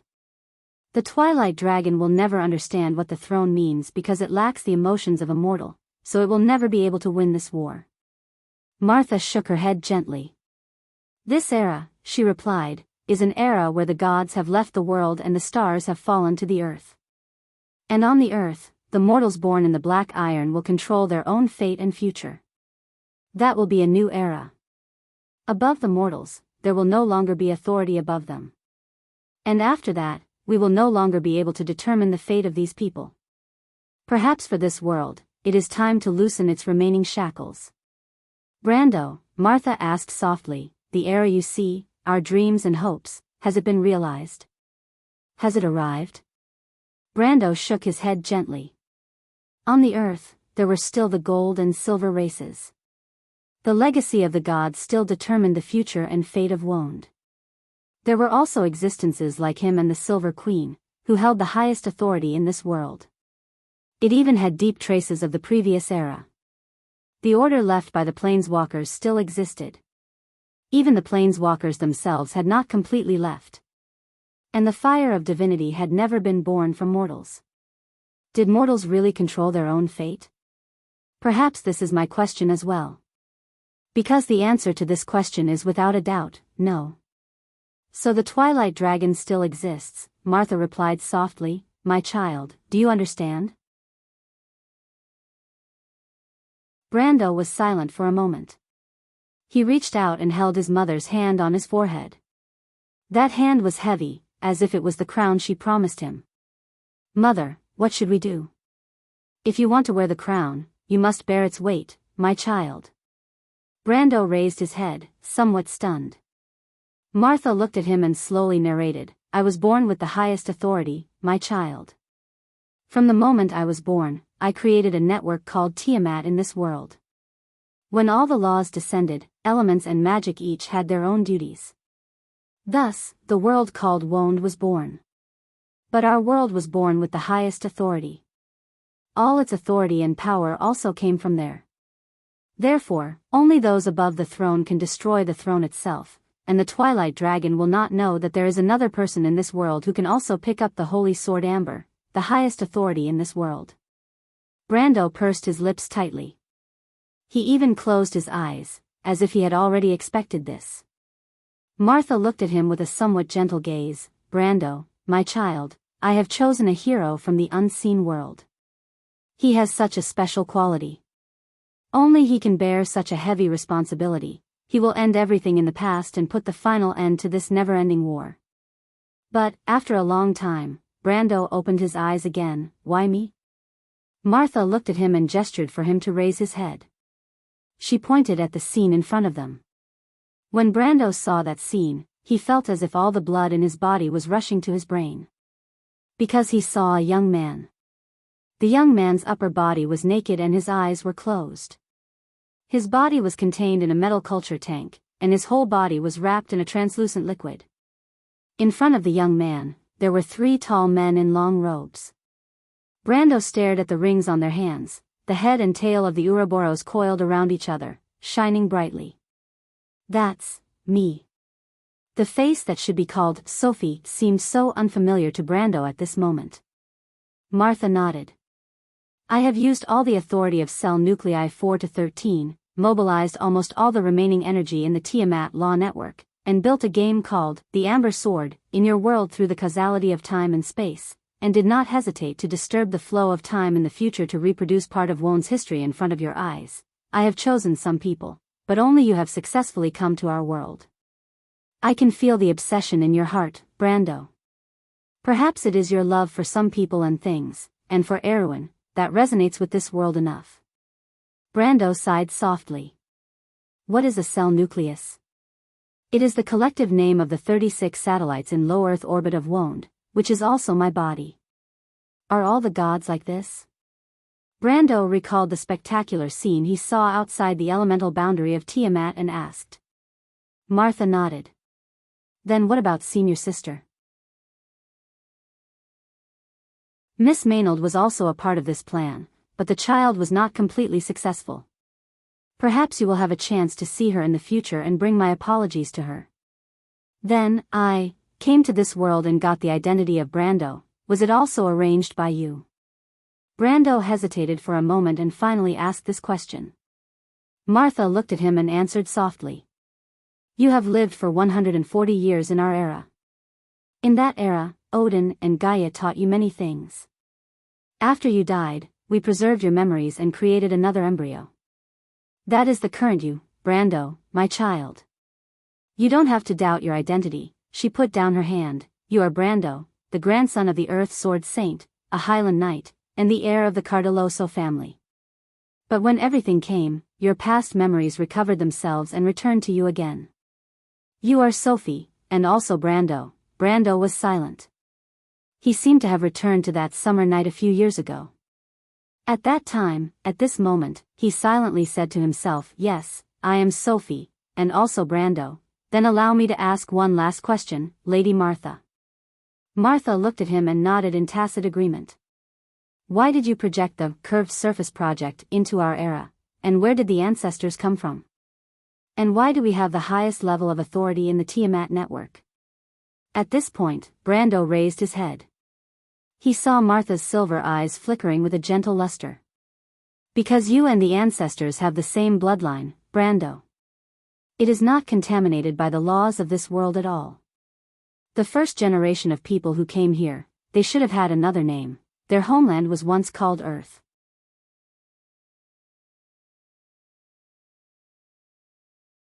Chapter 1427. Delphian? Miss Delphian. The distant voice seemed to come from another world, faintly discernible. The Prime Minister's daughter slowly opened her eyes. Her eyes were as deep and beautiful as an amethyst.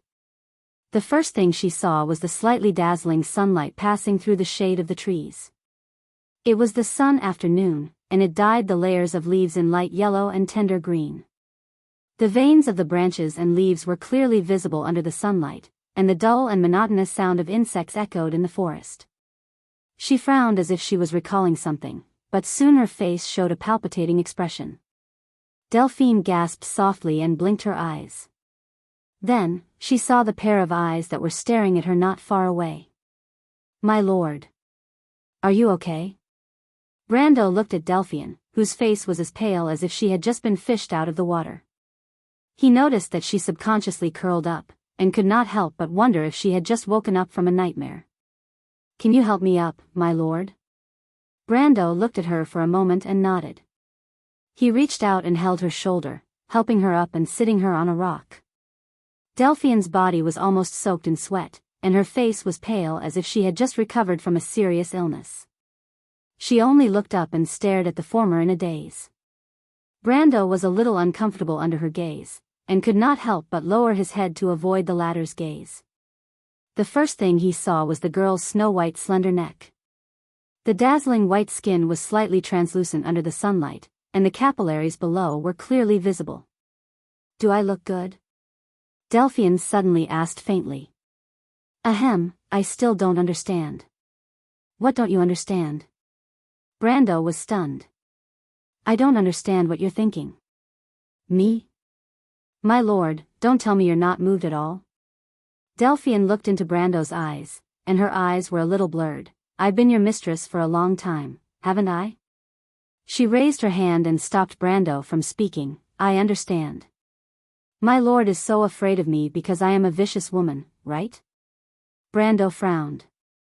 He could faintly hear a hint of depression in Delphine's tone.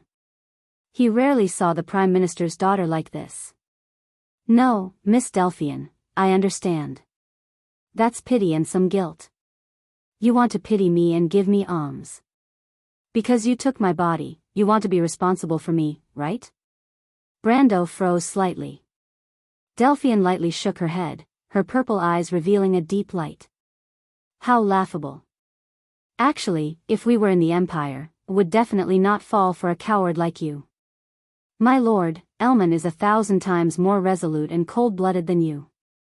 This is why I chose him." Brando couldn't help but feel a little unhappy when this woman described him like this.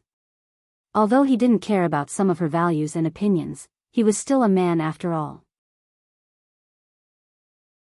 Seeing Brando's expression, the Prime Minister's daughter's eyes flashed with a hint of surprise. "It seems that I have angered you, my lord." "No, Miss Delphine. Even if there is someone who is 1,000 times colder than me, it is not worthy of my envy. In fact, it is the opposite." Brando would never admit that he was jealous before. Delphine suddenly sighed. "Yes, it is indeed not worthy of your envy." Brando was stunned.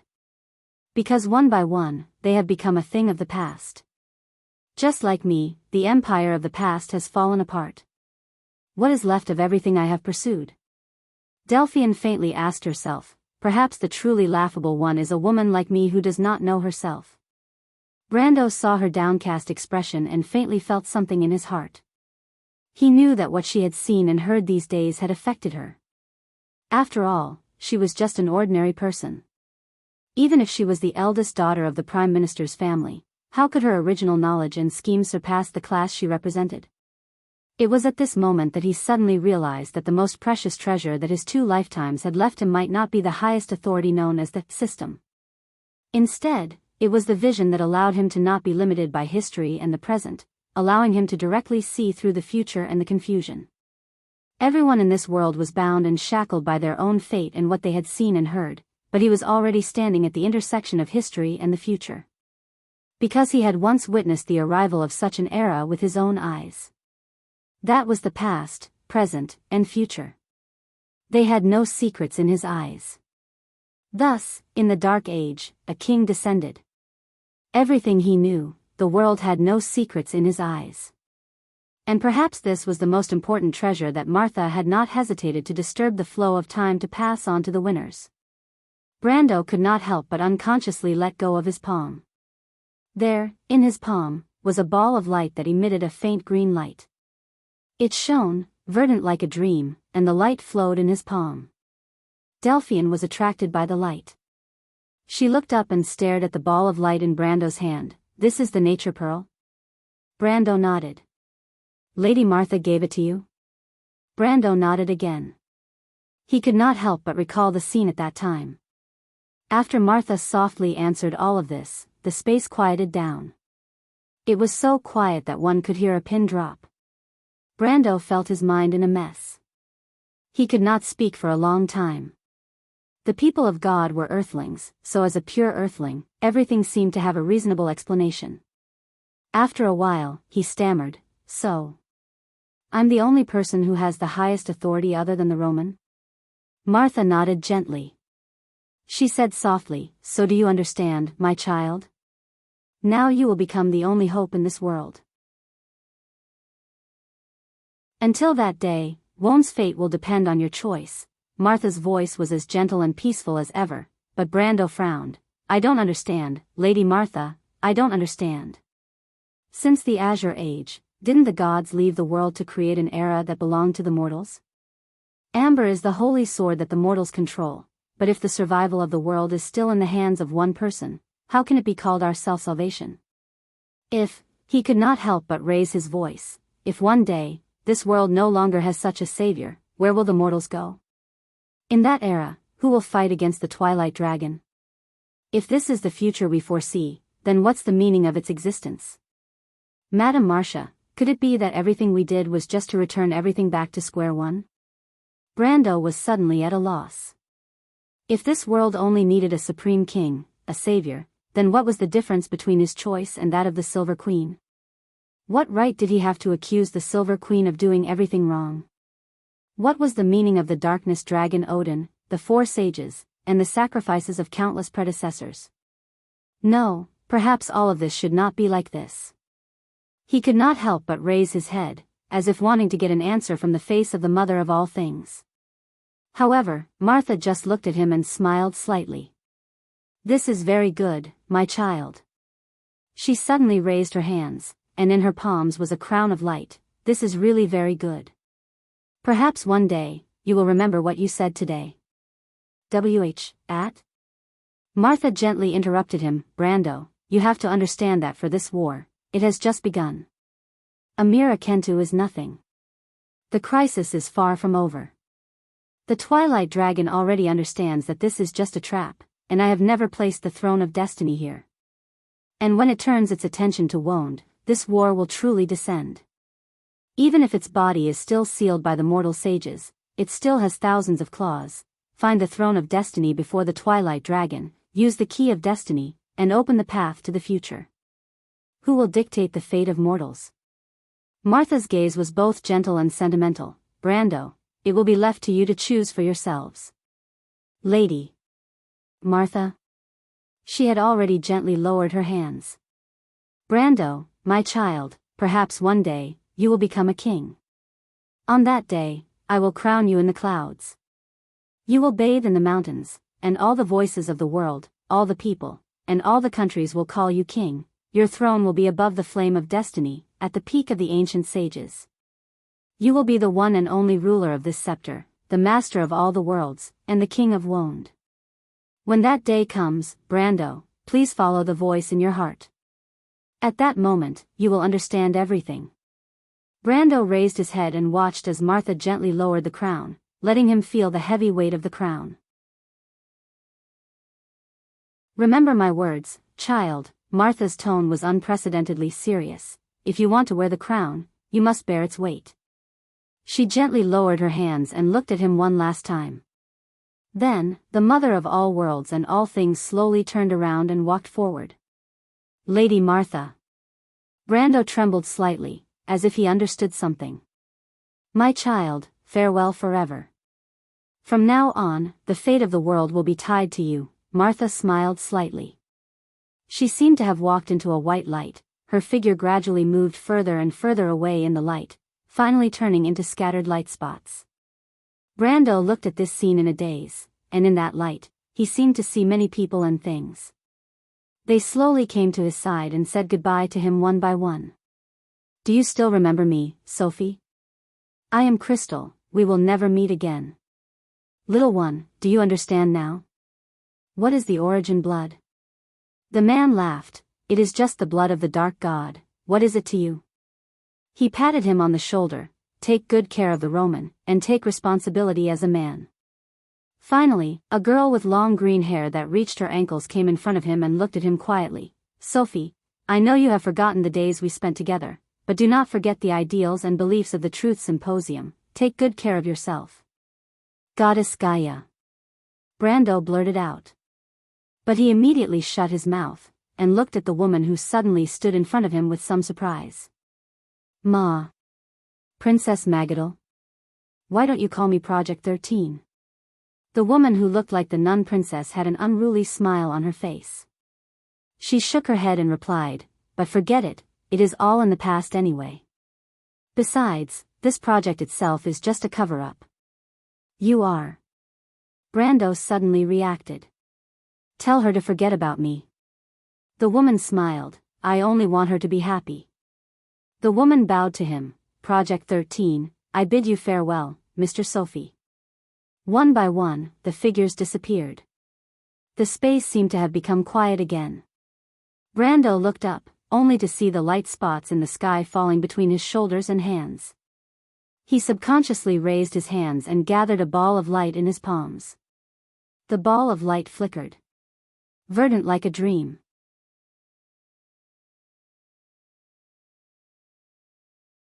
Chapter 14:28.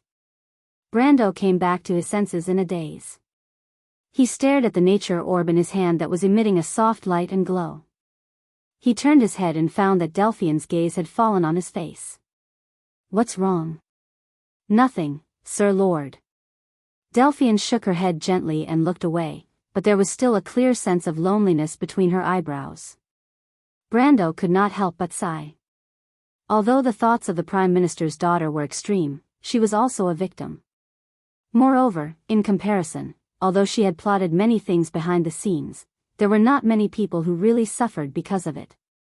Compared to the Silver Queen's coldness that caused countless people to fall into the flames of war and disaster, it was better to say that it was just a kind of willfulness and paranoia. To be honest, the only one who was really blamed because of her was the Roman. However, what happened to the merchant lady was inevitable. Brando was actually very clear in his heart that the Twilight Dragon's plan for several generations would not be changed by a mere mortal. In fact, he was already clear about all this in his heart, but when Delphine brought up this matter again in a contemptuous tone, he could not help but feel angry.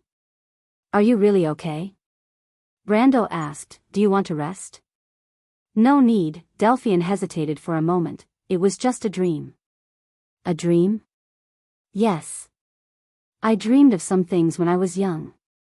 She forced a smile, her eyes full of nostalgia. "Sir Lord, I lived in Lowen Castle before I was 5 years old. It was in the suburbs of South Bancal, and it was my father's territory. When I was young, I was the leader of the children. I had a group of friends, most of them were orphans adopted by the Silver Lily Association's orphanage." "Do you know the Silver Lily Association?" Brando was slightly surprised. "Commoners?" Delphine nodded. "Surprised? Do you think that I, the daughter of a noble family, would lower myself to mingle with commoners?" "It's a little hard to tell." Brando replied. He was well aware of the strict hierarchy of the Cruz Empire. The nobles rarely interacted with the commoners, let alone make friends. The descendants of the nobles were even more strict in their upbringing. They would usually be taught by an outstanding lady before they reached adulthood, and they would not mix with the children of the commoners. Not to mention the commoners, even the ordinary small nobles would not be able to enter their eyes. In fact, he only needed to look back at his first encounter with Vahina to know how prideful and domineering the little princess was. If it were someone else, Brando might have been able to believe it a little. But when he looked at Delphine, he couldn't believe that the daughter of the Prime Minister, who always acted with strict aristocratic etiquette, was such a deviant person. If my father and grandfather knew about this, I'm afraid they would fly into a rage." "I'm afraid it's not as simple as just flying into a rage." Brando thought to himself. What kind of family was the Nidvins in the Empire? What kind of status did the old Prime Minister have in the Empire? If he knew that his eldest granddaughter, the eldest daughter of the family, mingled with a bunch of filthy poor boys all day long, there would be an earthquake in the Nidvins family. He asked, "So, you dreamt of what happened back then?" Brando never thought that his casual question would make Delphine cry in a daze. He watched as 2 lines of crystal tears rolled down the Prime Minister's daughter's face. Brando was stunned. Ever since he had met the Prime Minister's daughter, no matter how much damage she had suffered, even when she was almost disfigured by the dragon flame that day, although she was hysterical, he had never seen her lose control of her emotions like this. Miss Delphian. My lord, do you think that a person who betrays her beliefs and vows is really worth saving? Delphian suddenly asked. After my 5th birthday, I had to go to Mihodafen. Before I left, I went to see my companions for the last time. I remember it was in a barn. I swore to each and every one of them that one day, I would definitely come back to see them. I would never forget my promise and my companions just because my identity had changed, just like any other tomboy. I bumped fists with Rowan, and Demi gave me her favorite straw doll. Delphian clenched her fists tightly. Brando saw that her knuckles had turned white, and her nails were almost digging into her flesh to the point of drawing blood. But I forgot everything. This shameless, vicious woman forgot all her vows and her companions. When she returned to Loyan once again, when she returned there, the disaster of Cloak Bay. Brando sighed slightly. He had already understood everything. It was a riot that happened in the year 358 of the First Era. 37 years after the end of the Second Holy War in the Year of the Stars, and 18 years after the Great Purge in the eastern Metz region, Cloak Bay and the surrounding areas experienced continuous droughts and locust plagues. However, the Empire at that time issued a new law and increased the taxes on the area. The next spring, under the instigation of the dissatisfied pagans left after the Great Purge, large-scale refugee riots broke out in Loyan, Bangalore, Kalas, and other areas. However, the riots quickly attracted the suppression of the Empire and the Holy Cathedral of Fire. According to historical records, after the suppression, these areas were turned into rivers of blood, and the countryside became a wilderness. It was not until the Year of the Pillar that they gradually regained their vitality. But whose fault was this? Brando thought. As a child, it was naturally easy for her to throw some things to the back of her mind.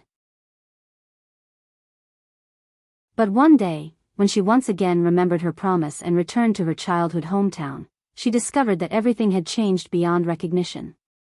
In your dreams, did you dream of those scenes in the past? Brando asked. Delphian took a soft breath and suddenly became silent. She silently wiped away her tears, and with great difficulty, she regained control of her emotions and replied faintly, in the year 279 of the First Era, the year of the harvest, the Empire issued a law, the Treaty of Halasto. According to the law, the tax reform was reformulated, and the farmers in the provinces of the Empire were exempted from religious taxes and 13 other miscellaneous taxes. That was the follow-up of the reform in the year of the Golden Glory. Brando looked at the girl and replied softly, it was the reform presided over by your grandfather. In this reform, the main thing was to deprive the Holy Cathedral of Fire of control over the farmers, and reduce the exploitation of the farmers. Not long after that, the Empire entered the so-called 20 years of prosperity, which was also the beginning of the glorious era. The Prime Minister's daughter silently raised her head to look at him, her purple eyes showing a hint of surprise. In the year 331 of the First Era, my grandfather left the political scene of the Empire. Because of the backlash from the Holy Cathedral and the old aristocratic forces, the Treaty of Halasto was immediately abolished.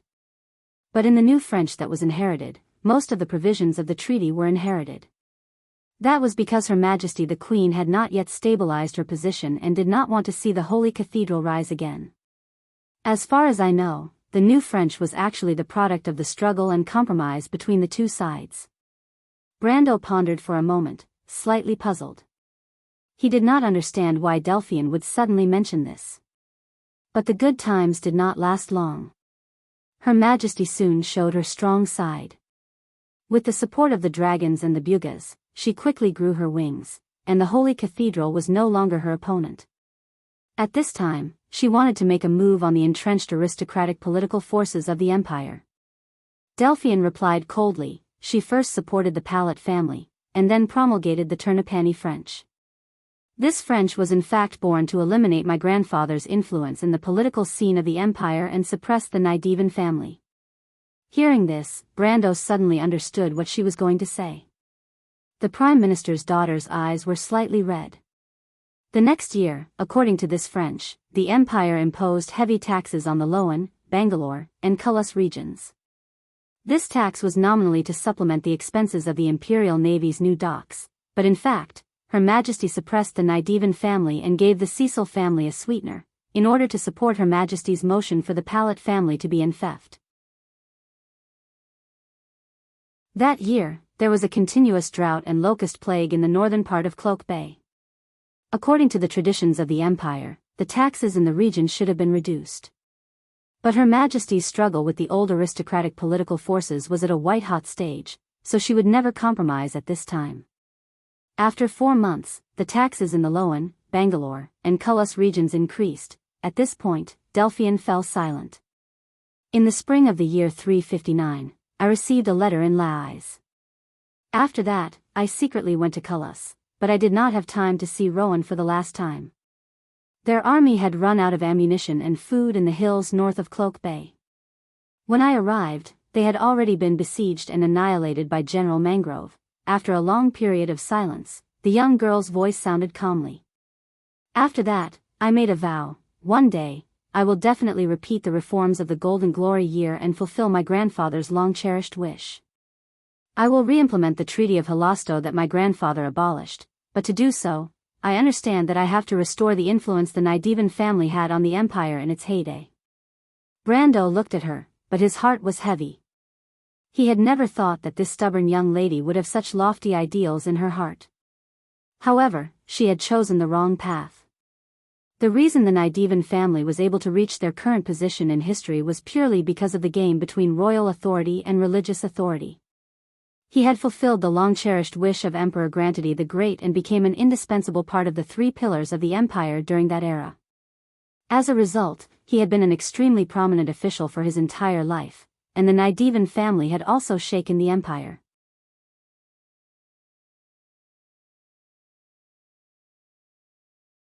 Chapter 1429.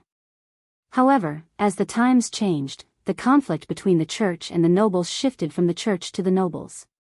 The decline of the House of Nydevan became an unavoidable historical fact. On this point, Old Nydevan and Little Nydevan probably had a tacit understanding. Little Nydevan's mediocrity was just a result of his father being like a dog, or was it some sort of self-preservation choice? Perhaps only the people involved could understand. The so-called reforms in the Golden Year, the Treaty of Halasto, and the enactment of the French laws that followed were just external manifestations of the struggle between the nobles. From the very beginning, they had walked on the wrong path. Brando could only imagine what Delphian would encounter. So, he asked after a moment of silence, when you realized that you couldn't do all of this, you chose the path of marriage? That is indeed one way, but Miss Delphian, have you thought of another point? Marriage was the most traditional and effective method in the nobles' politics. Delphian's choice of Elman's house was indeed a good choice. Elman was a rising star in the empire's political scene, and he was indeed very capable. However, as a woman, it was hard to say who would be the leader in the house of Elman if Delphian married into the house of Elman. Needless to say, she might even lose her influence over the Nydevan family, or at least a part of it. Delphian smiled sadly. Mr. Brando, sometimes I think that perhaps it's not a bad thing to be a little naive. At least she won't be so complicated to the point where she loses herself and even forgets her original intentions. Everything I pursued was built on a castle in the air, and in the end, it all came to nothing. I lied to myself and didn't want to wake up from this dream. I was intoxicated in the lies of power and desire. I told myself that I could do it, but I knew that was only self-deception. I couldn't do it, and they were far beyond my reach. I was just a complete failure, Mr. Brando, but I couldn't bear to give up even a little bit of power in my hands. I'm a fallen and sinful woman. I've long forgotten my original intentions and my vows, just like how I've forgotten my companions. I'm used to currying favor and scheming in the circle of nobles. What lofty ideals! They've long left me. That's just a lie. Ah, I hate you so much. I hate you for ruining my plans and killing my lover. I was hysterical, but it was just a ridiculous performance of a person whose lies were exposed. In your eyes, I must be a madwoman, a clown, because I am a madwoman, a poisonous woman who doesn't deserve anyone's sympathy. She lowered her head, and sparkling tears fell, soaking the corners of her clothes. Mr. Brando, this vicious woman has told too many lies, but in front of Mother, all filth and dirt can't be hidden. She is just a sinner, and doesn't ask for your forgiveness. But at least before she leaves, she wants to tell you everything. Leave? Brando grabbed her wrist. You've also seen Lady Martha? The Prime Minister's daughter struggled silently. Her pale face was like a withered flower in the wind, but Brando already understood everything. Mother will forgive anyone, Brando said softly. Miss Delphian, because we are all her children. In a person's life, it's inevitable that everyone will misjudge some people and do some wrong things. But people are not saints, who can be faultless. However, when you realize your mistake, perhaps the first thing you think of is not to be negative and avoid it, but to face it. It's like a bloody scar, but it will heal eventually. You shouldn't wait for it to fester and worsen, to make up for it and face your past. Face it? Delphian's face was pale, and she shook her head weakly. It's easier said than done. Everyone should pay the price for everything they have done. Now, Her Majesty is sleeping in her dreams, and the Empire is falling apart. All of this is the anger of revenge, and now, I'm about to be judged. Who's going to judge you, Miss Delphian? Brando asked impatiently. Who did you hurt? Will the poor victim wake up from the grave when the murderer is on the gallows? Yes, the Empire is falling apart now, and the murderer has received the punishment he deserves, but so what? Thousands of people who suffered the same fate as your companions are now homeless, suffering from hunger and pain. When the Empire was still around, they were not clothed, had nowhere to live, and were even blinded by evil and darkness. But today? Have their lives become better? No, they are still the most miserable group of people. Miss Delphian, now that the Twilight Dragon has washed away all the dust of the past on the Empire, you can help them build a new empire on the ruins. This new cruise will follow the glory of the ancient kings, and it will realize the glory of the past, and this, Brando roared at her, is your dream. Now, are you going to betray it again? The Prime Minister's daughter was completely stunned. She seemed to have never seen this side of Brando. How? How is it possible to do such a thing? Of course it can be done, Brando said loudly. If we can even defeat the Twilight Dragon, then what's the point of rebuilding a world on the wasteland it left behind? But, what if we can't defeat it? Brando smiled faintly. Then we can only die, but at least we are like-minded and can sleep together with the brave people. The Prime Minister's daughter seemed to be struck by lightning, and her eyes flashed with an indescribable light. After a long time, she woke up again, and the blurred light in her purple eyes gradually dissipated. Silently, she looked at Brando again. Are you comforting me, Sir Lord? You can say that. Brando sighed, and his mood was a little complicated. Delphian gently tucked the hair in front of her forehead, lowered her head, and softly replied, Thank you, Sir Lord, although it sounds really stupid. What? Brando was stunned. You should hug me, or kiss me, and not comfort me so lightly.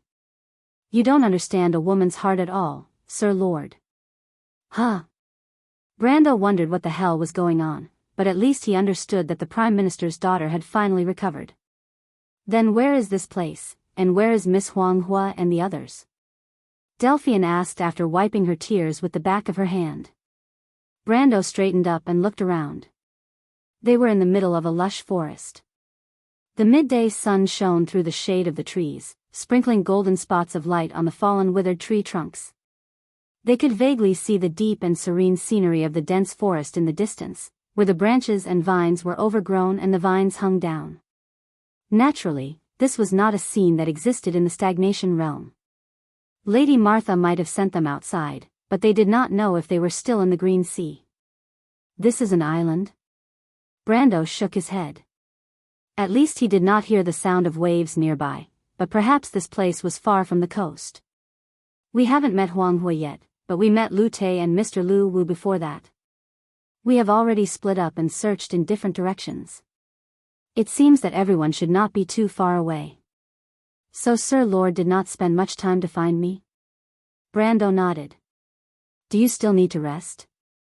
He glanced at Delphian, who did not seem to be in a very good state, and asked. But the Prime Minister's daughter just shook her head. No, but I am afraid I will have to trouble Sir Lord to help me up. Brando's premonition was very accurate. He thought that if Martha had sent them here, then the others should not be too far away. After all, the latter was not an unreliable guy like Bai. Sure enough, not long after he supported Delphian, they met the two sisters Ling and Lien in a clearing in the forest. The two sisters had not yet woken up, and the two of them were lying together on a snow-white rock. After a brief examination, Brando found that there were no bruises or abrasions on their bodies. Obviously, all of this was the doing of the mother of all things.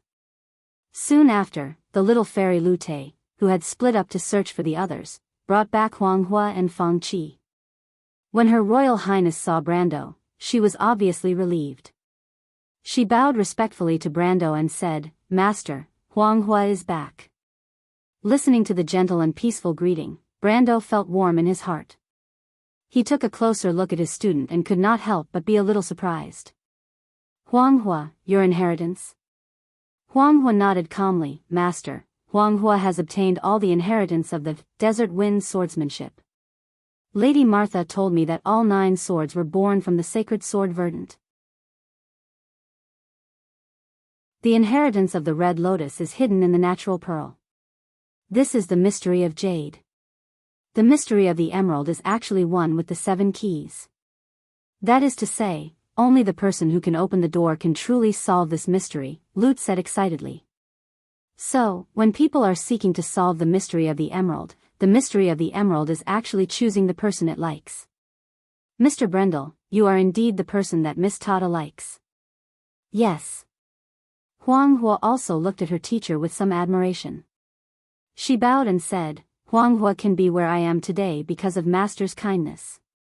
If one day, Huanghua will not dare to forget." Brendel hurriedly supported her, but the moment he moved, Feng Qi, who was beside him, had already knelt down respectfully in front of him and gave him a big bow.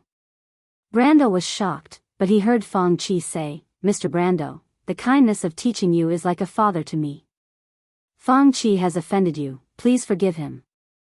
"Feng Qi, what are you doing?" "Master, Feng Qi obtained the supreme inheritance of the Iron Heart swordsmanship because of you. Now, he is only a step away from the celestial realm." Huanghua said, "According to the tradition of the 9 phoenixes, to him, you are equivalent to a teacher. You deserve his bow." Brando did not know whether to laugh or cry. He looked at this 9 phoenix genius. Who would have thought that this usually arrogant guy would have such a side?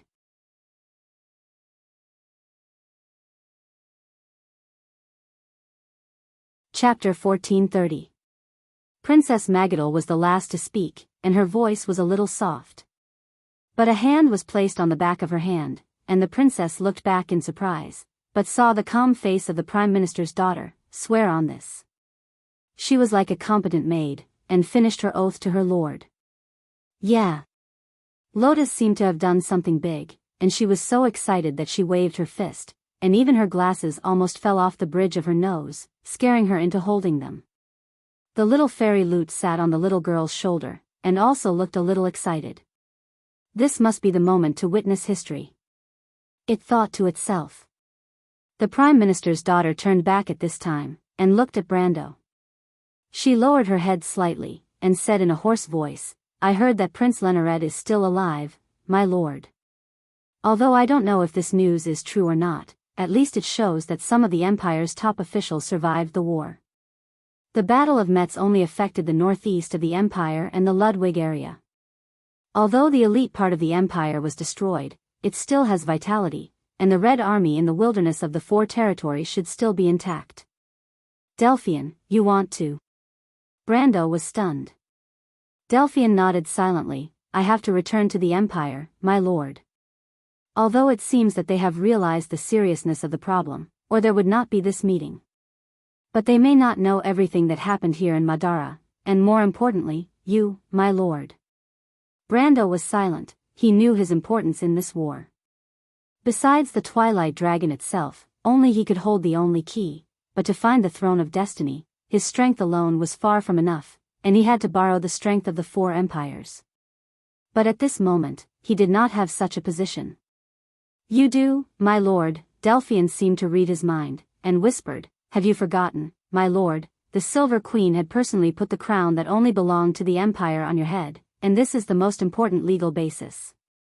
My grandfather, my father, and Vala also personally received the ring that represents the supreme royal power from Her Majesty, and they all know who is the true successor."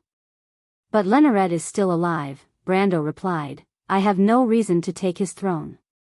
"You don't have to take his throne, you are the king of Wonde, the only king in the Dark Prophecy, the successor of the Dark Dragon in this era, and you are the Lord of Destiny chosen by Martha."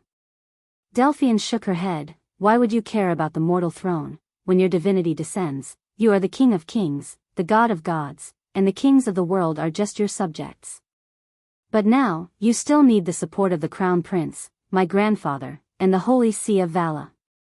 If they understand your importance, they will make a wise decision."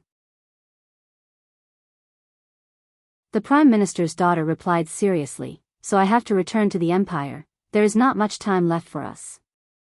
"But your safety?" Brando frowned. It was not that he did not think of letting Delphian return to the empire. After all, her grandfather and father were still in the empire, and he did not know whether they were alive or dead, but he originally planned to take her back to Erewhon first, and then send someone to send her back. "I can go with Miss Magadal, she is enough to protect me." "But what about after reaching Silver Bay? The journey from Silver Bay to the wilderness of 4 territories is not short." "Just let Mr. Lute come with me. He can be considered one of the top experts in the human world." Brando thought about it, and felt that it was not a bad idea, so he nodded. He had just asked Lute for his opinion, and the little fairy himself did not seem to care, although he would rather go with Brando to Erewhon to see the legendary Land of Promise. But he also knew that Delphian's proposal was indeed the best choice in the current situation. Mr. Brando was the person chosen by Lady Martha, and in any case, this matter was the most important. That was what Lute thought in his heart. Then Brando asked the sisters Lien and Ling for their opinions. The 2 sisters planned to return to Lantern Island, so Brando could only bring them along, and fortunately, the journey was not too long. At this time, the fleet of the merchant group that was going to the 9 Phoenixes sounded. This was the sound of the fleet preparing to lift the anchor and leave the port. Brando knew in his heart that the time to leave had finally come. He looked at his student and Mr. Lu. Huang Huo was also looking in this direction. She bowed deeply to Brando. "Teacher, take care." Brando saw his student biting her lower lip, silently turning around. Her eyes were clearly a little red, recalling the little things that they had spent together these days. He could not help but feel a little bitter in his heart. "We will meet again, Mr. Brando." Mr. Lu and Fang Chi saluted him at the same time. Brando nodded, silently watching the 3 figures disappear into the crowd. Not long after, Magadal, Lute and the Prime Minister's daughter also bid farewell and left. Before leaving, Delphian took a deep look at him. That pair of purple eyes seemed to contain countless complex emotions. The 2 fleets left the port one after another. Brando watched the sail gradually disappear under the horizon, and after Flofa left with Alaz. Although the port was still bustling, noisy and chaotic, but in this inconspicuous corner, this small group had become scattered and sparsely populated. Brando sighed for a moment, then turned back, looked at the 2 sisters, Ling and Lien, and could not help but shake his head with a bitter smile. "I don't know when I will see Mr. Lute again." Lien also looked a little melancholy, but after all, she was just a little girl. Her emotions came and went quickly, and soon she looked up and asked curiously, "Mr. Brando, are we going back to Erewhon next?" Brando nodded. "Yes, your hometown is in Porchenier?" "We were born in Ranner, Mr. Brendel. But my sister and I don't remember where we were born. For as long as we can remember, we grew up in the Church of the Silver Lilies in Porchenier.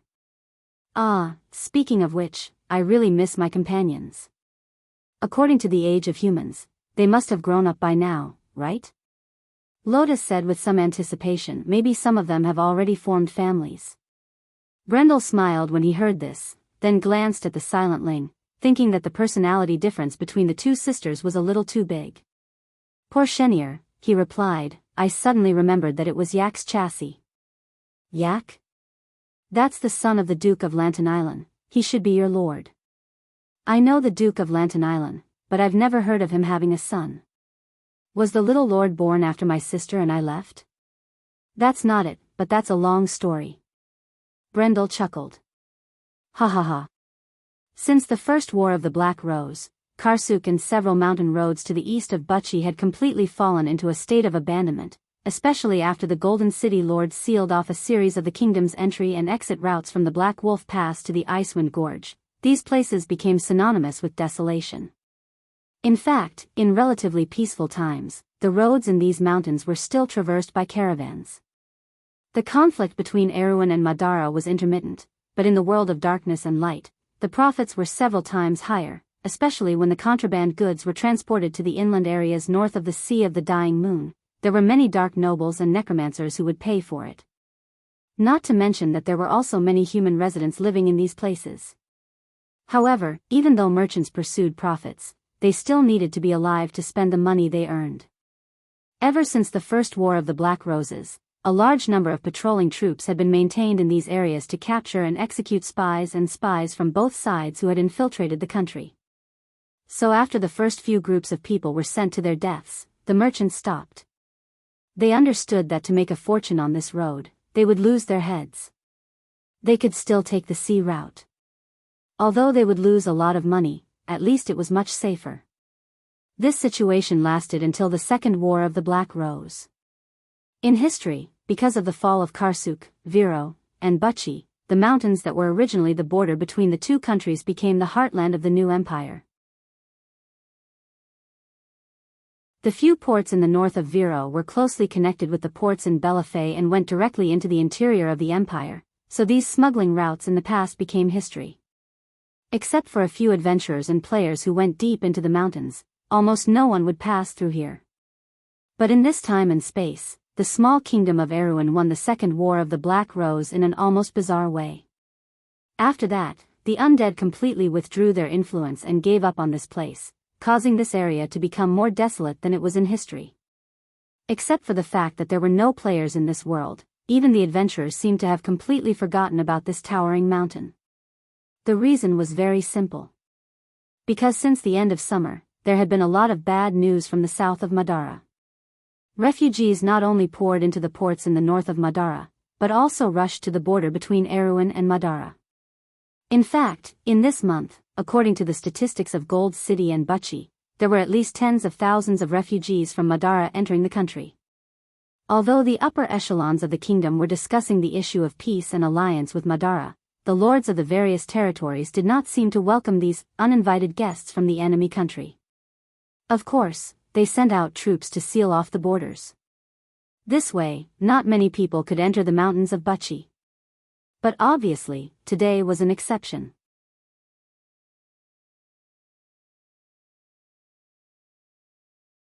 Chapter 1431. Port of Belafar. A tall sailboat was leaving the port, its stern drawing a white trail in the bay. The sailors shouted as they lowered the sails, and under the captain's and first mate's commands, the ropes were pulled taut. Brando stood on the damp stone bridge and looked at the port area, only to see the black mass of people fleeing. The news of the goddess of the dead moon betraying Martha and the fall of the realm of eternal death quickly spread here. The local dark nobles and undead had already caught up with the Queen's army, and the remaining human refugees rushed over from nearby areas and gathered at the ports of Belafar, Lopez, and Noreo. These people hoped to escape to the Silver Bay or the Grey Mountains, and only a small portion of them would choose Awin. However, very few people were able to find a boat that was willing to take them away, and most of them could only look enviously at those who had a certain amount of wealth leaving with their families. Those who stayed behind could only wait for death. Brando frowned as he looked at the chaotic crowd. The cries of the people at the port were deafening, and he even saw people being pushed off the port. Those who fell into the water struggled in the sea, and although they felt uncomfortable, there was nothing they could do.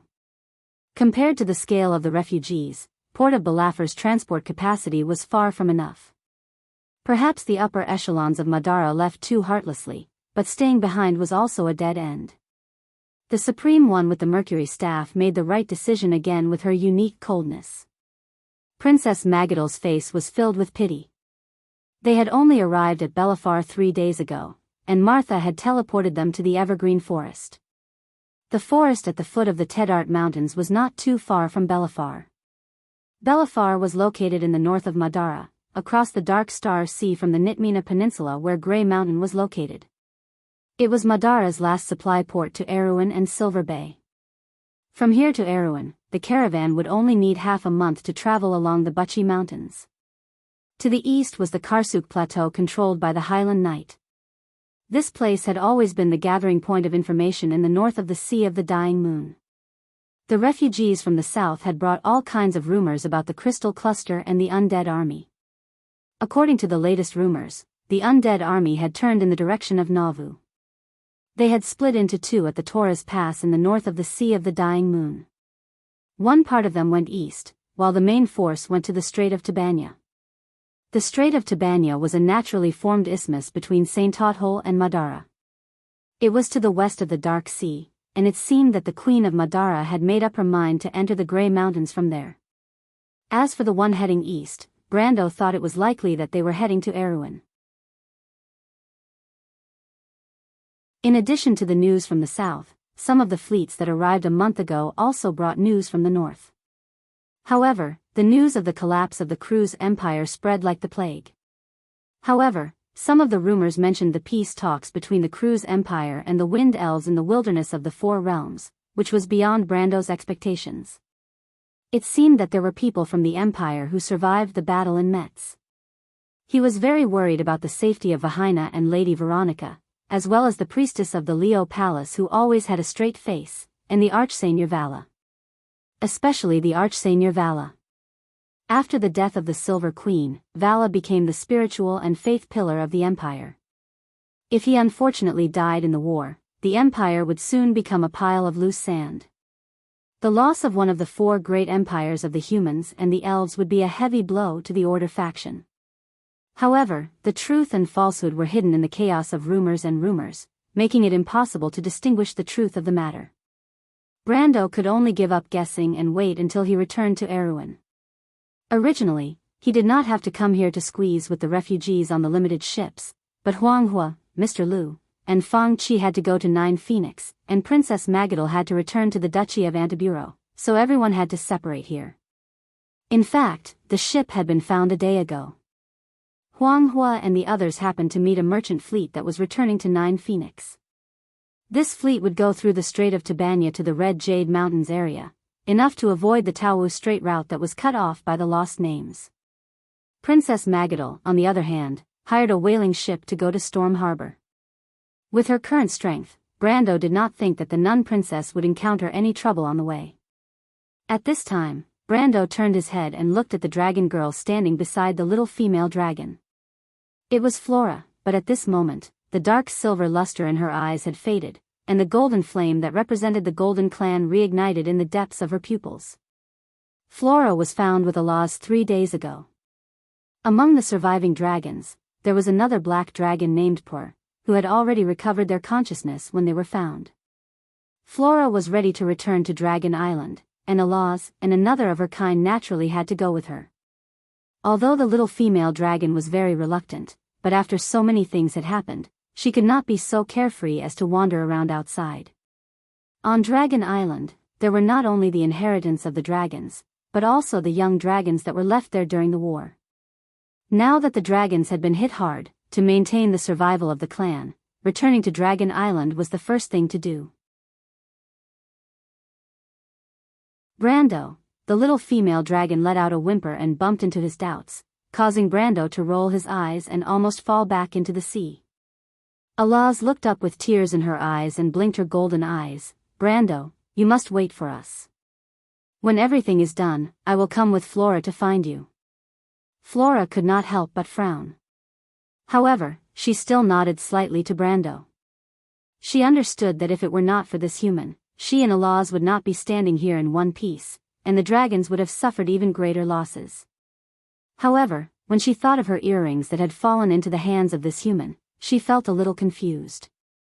Mr. Brando, Flora said, her voice was very soft and pleasant, Alaz's temper has always been like this. you don't have to take it to heart, we are very grateful for your help. After saying that, she bowed to everyone present and said with an apologetic tone, I'm also very sorry, everyone. I've brought misfortune and disaster to you and my fellow clansmen. When I return from Dragon Island, I'll definitely do my best to make up for my mistakes. Don't be like this, Miss Flora, Magadal comforted her. In fact, all of us know that it was not your intention, you were just being manipulated by the Twilight Dragon. Now that you have recovered, we are only happy. Fu Luofa nodded.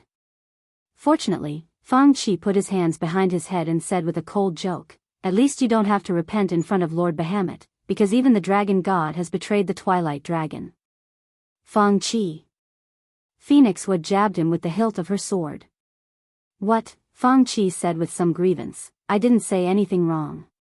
Besides, Miss Flora is a dragon, you can't be so weak, right? Nothing good comes out of a dog's mouth. Phoenix Wood glared at him and said. Miss Phoenix Hua, Mr. Fang Qi, stop arguing. Mr. Fang Qi is right, the dragons are the warriors of the gods, this setback is nothing. In the past wars, we have also suffered heavy losses. Flora interrupted them. Her expression was very calm, it was obvious that she had already known about the drastic changes in the dragon race. However, the girl's slightly pale face reflected her inner thoughts, she was obviously not as calm as expected. The dragons had suffered heavy losses in previous wars, but this time, they had lost their god. Miss Flora. Phoenix was said worriedly, she subconsciously looked at her teacher. Brando felt something and also looked at Flora. Because of Allah's, he had a misunderstanding with this girl. In fact, he still felt a little awkward and did not know how to get along with her. However, Fu Luofa was very calm. She calmly accepted his gaze. Do you plan to return to Dragon Island to control Bahamut's temple? Brando asked. Flora's eyes flashed with a hint of surprise. Bahamut's temple was the center of Dragon Island. She had to settle the dragon's inheritance and the dragon's descendants before the dragon god arrived there. If necessary, she had to give up Dragon Island and find another place to stay. And in the Battle of Metz, although the dragon clan had suffered heavy losses, she believed that there were still many of her kind that had survived. She had to gather these people. In this war, this world still needed the strength of the Golden Clan. She nodded. Flora, Brando thought for a moment and said, we all know the meaning of the upcoming war for the world. I don't want to say much, but I have some suggestions. Please, Mr. Brando. I think, what we are facing now is not a war that can be won by fighting alone. Even if we unite all the forces of Wond, it is still weak in front of this powerful opponent. Therefore, we cannot divide our forces. Now there are rumors that the Fanzan, Cruz, and the Wind Elves are having a negotiation. If this negotiation really exists, then it must be that the Fanzan, Cruz, and the Wind Elves have realized something. And before we go to the stagnation realm, in fact, the undead of Madara, their supreme, Her Majesty, almost gave us the same suggestion. She hoped to convey a kind of goodwill to the world through Erewhon. Now the undead have divided into two groups and passed through the Gulf of Tibanya and the mountains of Buchi. But not to attack Saint Tothol and Erewhon, but to stand with the world of order and face this war together.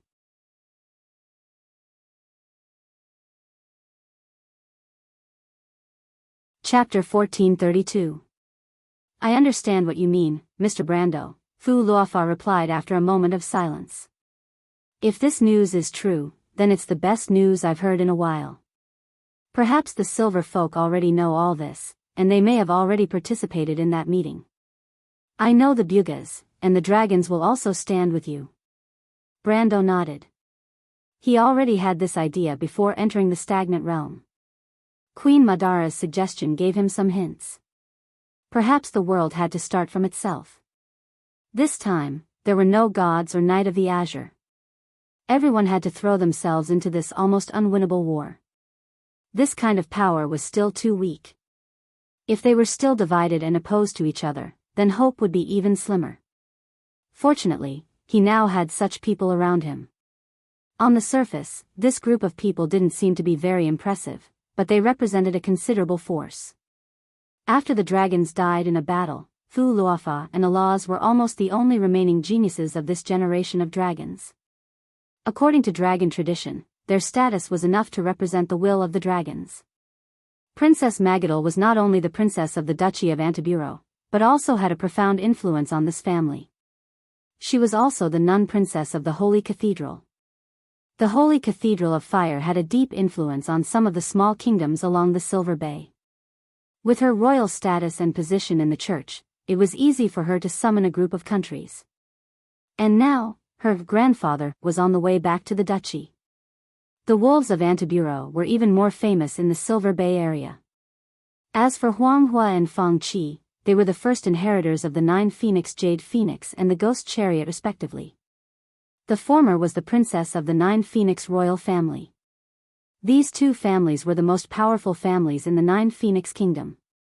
If they could settle their internal disputes before the war, and let the 9 Phoenix join the camp of order, then there would undoubtedly be a lot more hope. In the game, the 9 Phoenix was also the most advanced area on the edge of Wonde. Before he was summoned to this world, this area was not even open to the public. According to what Huanghua and Feng Qi had seen and heard in the stagnant realm, as well as everything Martha had told them, the 9 Phoenix was actually a remnant of the previous era. To the east of the 9 Phoenix was the location of the decisive battle between the 4th era and the Twilight Dragon. That place was now a wasteland. After the destruction of the past civilization, the people of the 9 Phoenix had left their homeland and came to this land to build a new kingdom. One could imagine how powerful the 9 Phoenix, who had inherited part of the civilization of that era, was. Although it was limited by the changes in the laws of Tiamat, and after the era of the War of the Holy Saints, there was no one who surpassed the sage in the 9 Phoenix. However, the ratio of ultimate powerhouses in the 9 Phoenix was much higher than in Vaunt itself. At least in Vaunt, geniuses of Phoenix whose age and level were almost non-existent. This was the power of the inheritance itself. Finally, there was Delphian. Although the Prime Minister's daughter seemed a little depressed these days, Brando knew that she still had deep feelings for the Empire. She would never sit back and watch the 1,000-year civilization and pride of the crew's people vanish. Not to mention, there was also the memorial of her childhood love there. As the eldest daughter of the House of Nydevan, at least in this era, the old Prime Minister had left behind a legend and prestige that had yet to dissipate in the hearts of the people of the Empire. If Gretel's descendants had unfortunately all perished in that war, she could use this reputation to gather a new group of followers in the Empire. If there were still members of the royal family, it would be even simpler. In this era, the bloodline itself was a flag. It was said that after the chaos in Rushta, there were several princes and princesses of the royal family who survived. Brando knew that except for the eldest prince, Leneret, most of the survivors were just creations of the Silver Queen. But at this critical moment, he could not care less. Teacher, Huanghua frowned slightly after hearing this, and then said, I understand what you mean. Indeed, at this time, we have to put aside our short-sightedness and prejudice. When I return to the 9 Phoenix, I will try my best to persuade the Council of Elders to let the 9 Phoenix participate in this war. Is that okay? Brendel knew that Huanghua was not a boastful person. She was not someone who would speak on impulse. Even though she was young, she had a calm temperament and thought deeper than most adults. However, this was no small matter. It would change the fate of millions of people, and it could even cause them to be involved in war and lose their lives. For a country or kingdom, any monarch would hesitate before making such a decision. Although it was destined to be unavoidable, not everyone would think so. In 9 Phoenix, the sword Tao we pursue is one that goes straight to the heart and pursues integrity. If I can prove that we will be facing the common enemy of this world, I think I can convince the Council of Elders and my father. After saying that, Huanghua looked at Feng Qi. The young genius of the Ghost Chariot clan was silent, and his expression became serious. After a while, he said, in fact, I have long been tired of these old grievances. I want to do something more meaningful, so I came out to find the whereabouts of the mystery of Jade. He looked at Brando with a complicated gaze. I thought I was the one chosen by the mandate of heaven. But it's fine, this is good. But you should know that the situation in our clan is much more complicated. I may be able to persuade some people, but many elders are stubborn old men. They will not let go of their hatred easily. What do you want to do, Fang Qi? Huang Hua asked. If I want to make this decision, I must have the ability to make it. The decision of the Ghost Chariot clan is very different from yours. Unless I can confirm the position of the successor and eliminate the voices of opposition, I may need your help. You want the Jade Phoenix clan to interfere with the change of power in the Ghost Chariot clan? Huang Hua was slightly surprised. Is this really possible? You may succeed, but in the long run, are you willing to be the nominal puppet of the Jade Phoenix clan? Just for a while is enough. Fang Qi smiled disdainfully and showed an indifferent expression, as if the life and death of the Ghost Chariot clan had nothing to do with him. What do I need this power for? It can only tie my hands and feet. I am myself, and I don't need these burdens. Besides, the Nine Phoenix clan has been in chaos for 1,000 years. It's time to end it, he replied. In my opinion, the Ghost Chariot clan has been wandering outside. Those who really benefit may not be all the clansmen. They are just fattening those worms. Huang Hua was obviously surprised by his words. She could not help but change her view of the genius of the Ghost Chariot clan. She looked at him a little more and replied, although your idea is a little extreme, Fang Qi, it is not without reason. No matter what, if all of this succeeds, we must thank you. Fang Qi just waved his hand casually.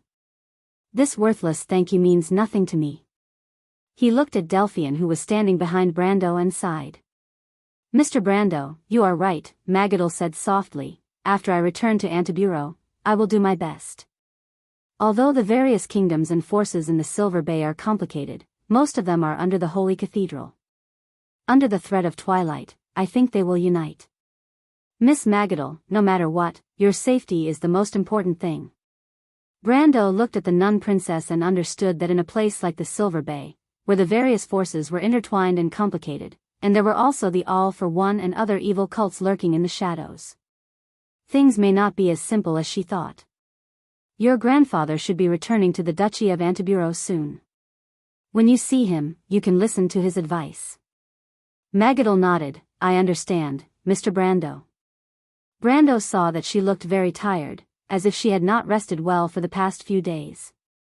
He vaguely understood the crux of the problem and could not help but remind her, you also need to rest well, Miss Magadal.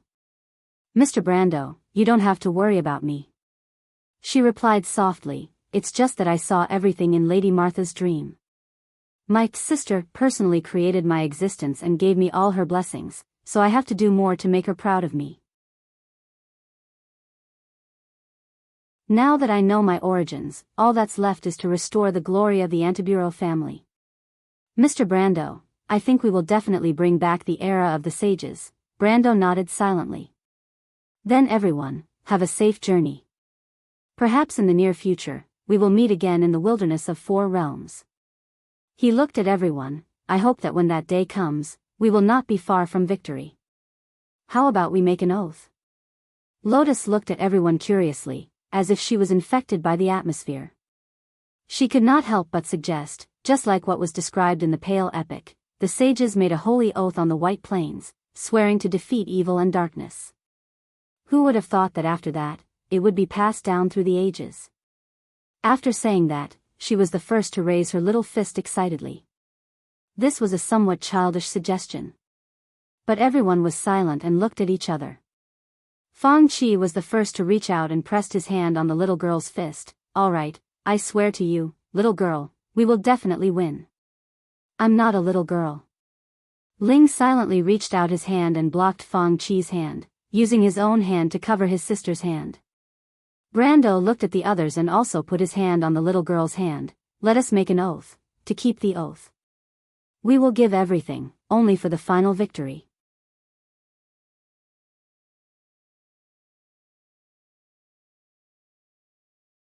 Chapter 1433. The gray sandstone under his feet broke off and rolled down the cliff that was dozens of meters high. There were only a few withered shrubs along the way. Seabass hurriedly stopped and raised his head to look ahead with lingering fear. The towering mountains and precipitous ridges were covered in varying shades of gray, and a thin mountain path that was as thin as sheep intestines extended between the grayness. This path was the famous withered path in the eastern part of Karsuk. The young man was leading a donkey. He did not understand. The people who traveled with him, including the undead who made him feel uncomfortable, all said in private that the destination of their journey was a rich place, but everything they saw in the past few days had become more and more desolate. He followed his foster father and left Rosaline with the intention of going to Nine Phoenix. Who knew that he would come to this completely foreign land by accident? Although it did not matter as long as it was a good place to go, everything he saw now seemed to be different from what he imagined. The forest that extended from the northern lowlands of Karsuk to the east ended here. During the year of the cave beasts, when the blood staff swept through the eastern part of Karsuk, it had a great battle with the Highland Knight here. The undead's secret magic had wiped out all life in the canyon, resulting in the scene that he saw today. Adney wrinkled her delicate nose and frowned as she looked at Quill, who was bidding farewell to Andrea and the others not far away. She smelled the strong smell of death in the air. "Mr. Quill, south of here is the Grey Mountain Path. There is a small path that leads to Westminster. After passing through the forest there, you will reach the northern end of the vast desert. From there, you can return to Lubian." Freya took a folded map from Na Exion and handed it to Quill. "Miss Freya, Miss White Mist, and Mr. Na Exion, the children of the desert will never forget the kindness of others. I will tell the elders everything without missing a word." Quill placed his hand on his chest and bowed to everyone in Lubian. "You're too serious, too serious." Na Exion waved his hand. Due to the long journey, Na Exion's originally dark skin had a deep brown color, and his cheeks were sunken due to the constant exposure to the sun. Convincing the entire tribe to migrate north is not an easy task. White Mist stood on a towering rock and looked down at the golden elf. She replied in a cold and arrogant tone, "And even if it succeeds, it will be a long process." "We will return immediately after returning to Lubian," Na Exion replied, "and bring the Sword of Wisdom to Erewhon in the shortest time possible. That's the secret that the Tomb Keepers have been guarding for generations, right?" Andrea asked. "Mr. Brendel has proven that he is the one in the prophecy. We are heading east to Rosaline to verify this prophecy." "The elders are wise people, they will make the right judgment." White Mist nodded. "Calm. Quill and Quill." Na Exion looked at her. "You know who I'm talking about. Miss Andrea. She's so young and beautiful." "Ha." The knight laughed, "The captain is jealous." "Shut up, you idiots." Adney's eyes were about to spit fire as she gritted her teeth and said, "I'm just worried about my teammates. After all, it's impossible. Think about it. You're an elf, Na Exion. Besides, Miss Andrea is not a desert dweller. Her hometown is not in the desert." "Yes, Na Exion." The knights sang in unison, "Na Exion, you can't let down the sensitive and delicate heart of a young girl. What nonsense are you guys talking about?" Adney jumped up in anger and unsheathed her sword to chase after Na Exion. The knight laughed and dispersed. Andrea smiled as she looked at the group of people. "Miss Adney is such a kind-hearted girl. I can see her feelings for Mr. Na Exion," she said in a small voice. Na Exion promptly nodded in agreement. Of course, he knew that although the girl in front of him looked young, she was a powerful warrior. Moreover, she was the leader of a group of similarly powerful warriors. In the Taowu Strait, if such a person was not a powerful lord, then at least she was a hero. White Mist said in disdain, "The feelings of ignorant mortals." "Yes, the great and wise Lady White Mist." Andrea replied with a smile. "Humph," the hall was buzzing with discussion. Everyone had different expressions. Some people were talking loudly, while others were whispering to each other.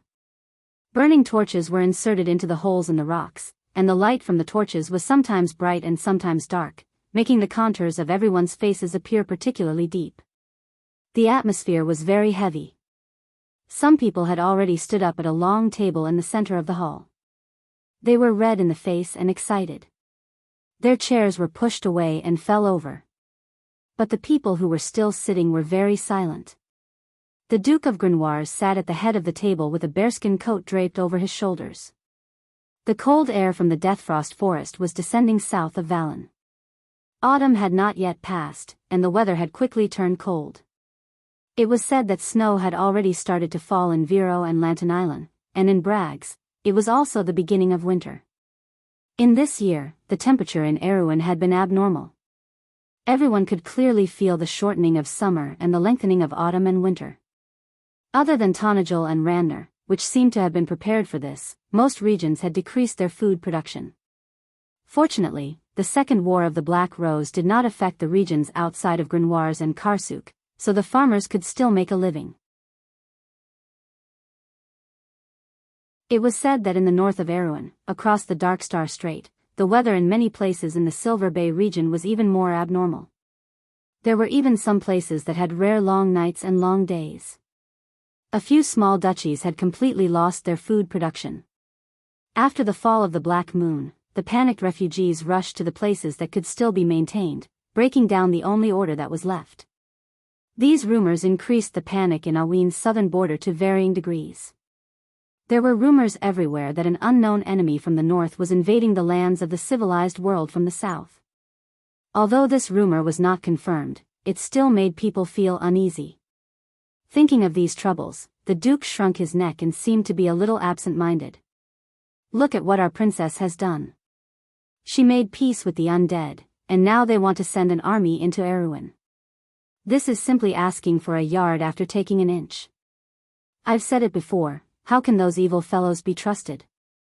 I've long seen that she's just a weak little girl.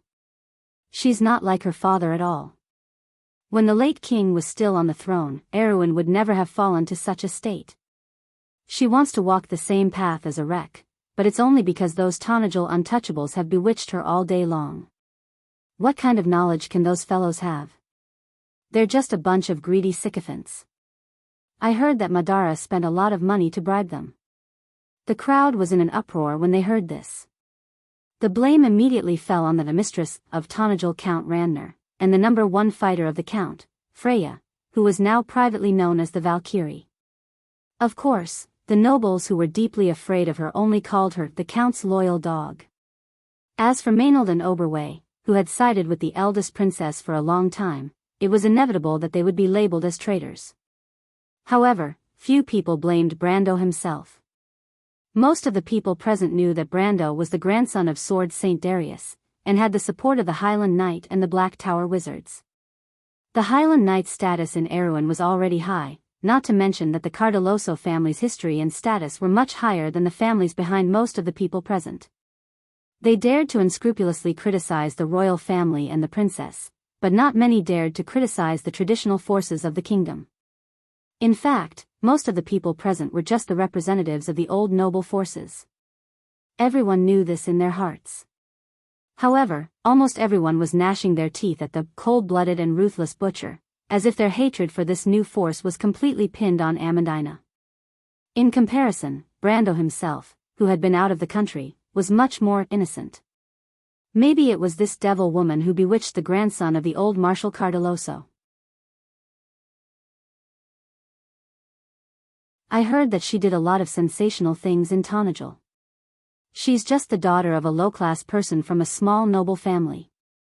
This kind of person is most likely narrow-minded to do such things. I heard that she also instigated Her Royal Highness and Prince Heruz to give up the throne so that the ambitious man in the north could come to the south. This woman may have some unspeakable relationship with that man.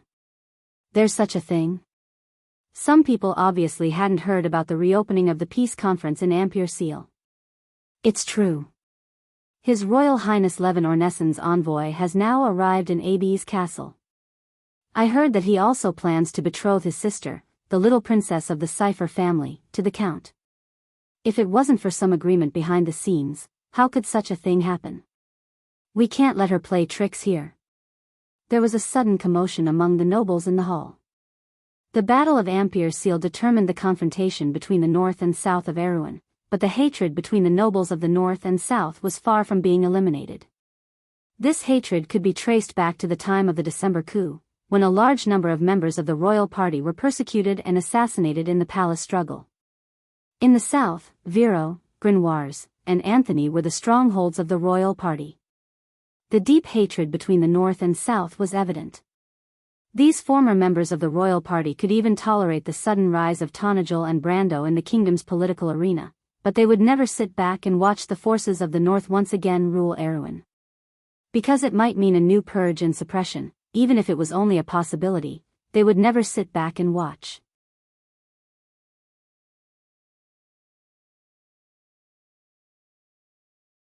Chapter 1434. Duke Grenoires suddenly raised his head and tried to find the person who spoke, but the person had already disappeared into the crowd. This piqued his interest. He was completely tired of these people's endless discussions and complaints.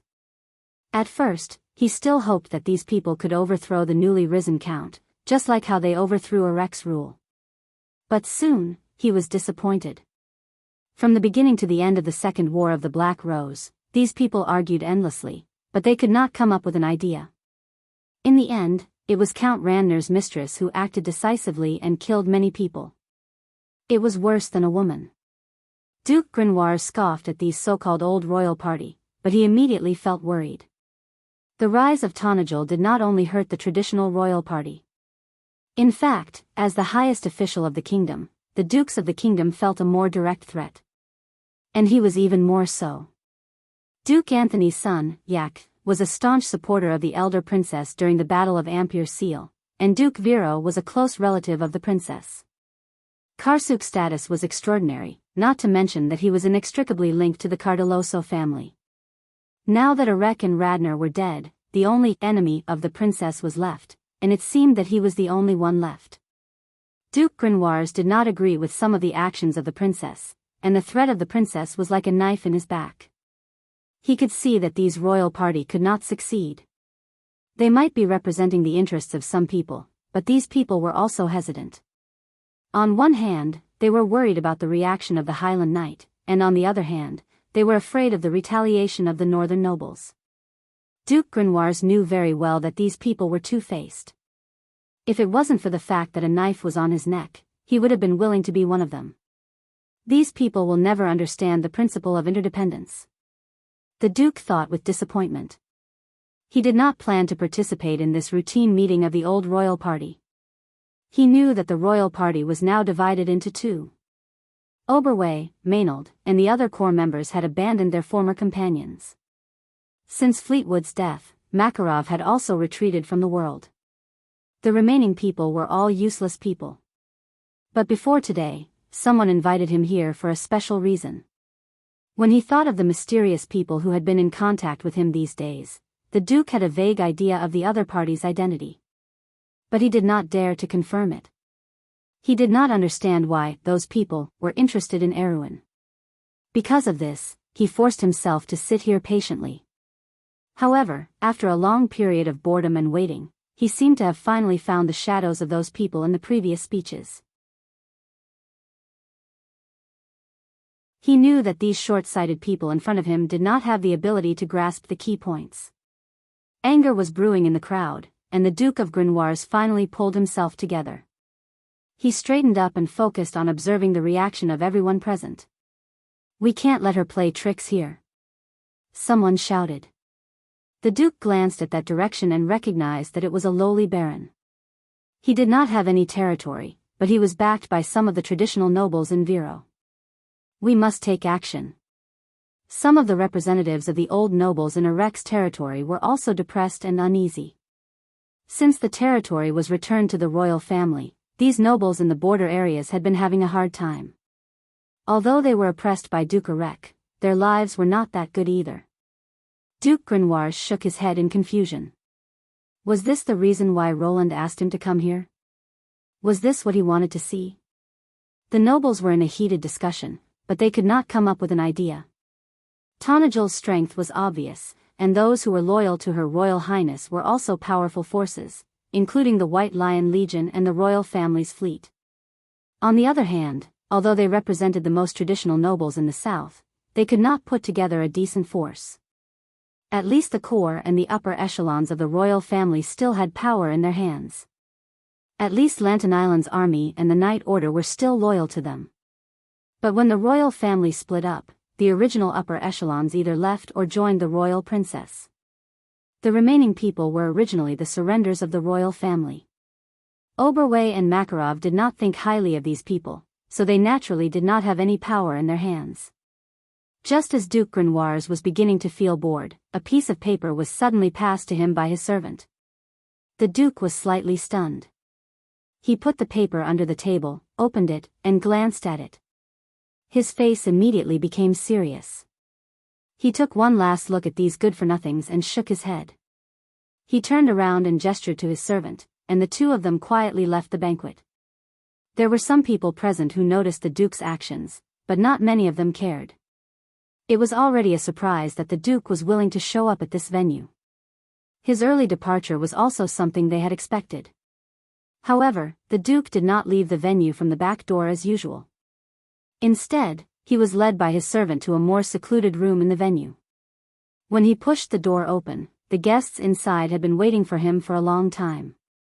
Duke Grenoires suddenly stopped, narrowed his eyes, and looked at the three people who stood up and saluted him. Werner Ognerden Silva's face was a little gloomy. The Master of Viro, the highest official of Valendenburg, the grandfather of the current Princess Erwin, the Duke of Viro had a lot of worries, but the thing that made him feel the most tired was the conflict between himself and his beloved daughter. He did not expect Eugenie to fall in love with an insignificant officer during a diplomatic mission, even if the other party was Count Janilescu's confidant. Furthermore, he did not think highly of the captain of the royal family in the kingdom. He might not even be willing to let the other party marry his daughter, let alone a subordinate. His daughter had always been smart and strong, mature and steady. His original intention was to use her to maintain the relationship between the Viro family and the new Count Randner, who was the new ruler of the kingdom. Duke Viro was a smart man. He was very optimistic about Brando's future. This rising star of the kingdom's politics was not without foundation. On the contrary, he came from a prominent family. Not only was he the eldest son of the Cataloso family, but he was also recognized by the Highland Knight. If he could marry such an outstanding young man, Duke Viro was willing to see it happen. However, the development of the situation was beyond his expectations. He hated himself for not telling his daughter clearly beforehand. He thought that Eugenie would understand this, because some things would appear too utilitarian if they were too obvious. He knew that Count Tonagel was a smart man and would definitely see through his intentions. However, Eugenie's reaction this time was unexpectedly unyielding. She was unwilling to give up on this relationship and even went on a hunger strike to protest. She told him that she respected the young count very much, but it was only respect and would not go any further. The arguments between father and daughter caused a deep rift between them, and he could not help but blame Brando. Before this, Eugenie was not like this. She always listened to her father's arrangements. However, after the diplomatic mission, she became a different person. She became much more opinionated and stubborn. From the bottom of his heart, Duke Viro did not think that this was his fault.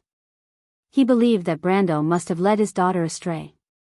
After asking Eugenie's maidservant routinely, Duke Viro learned that his daughter had been on a hunger strike for 3 days. He felt both heartache and a little tired.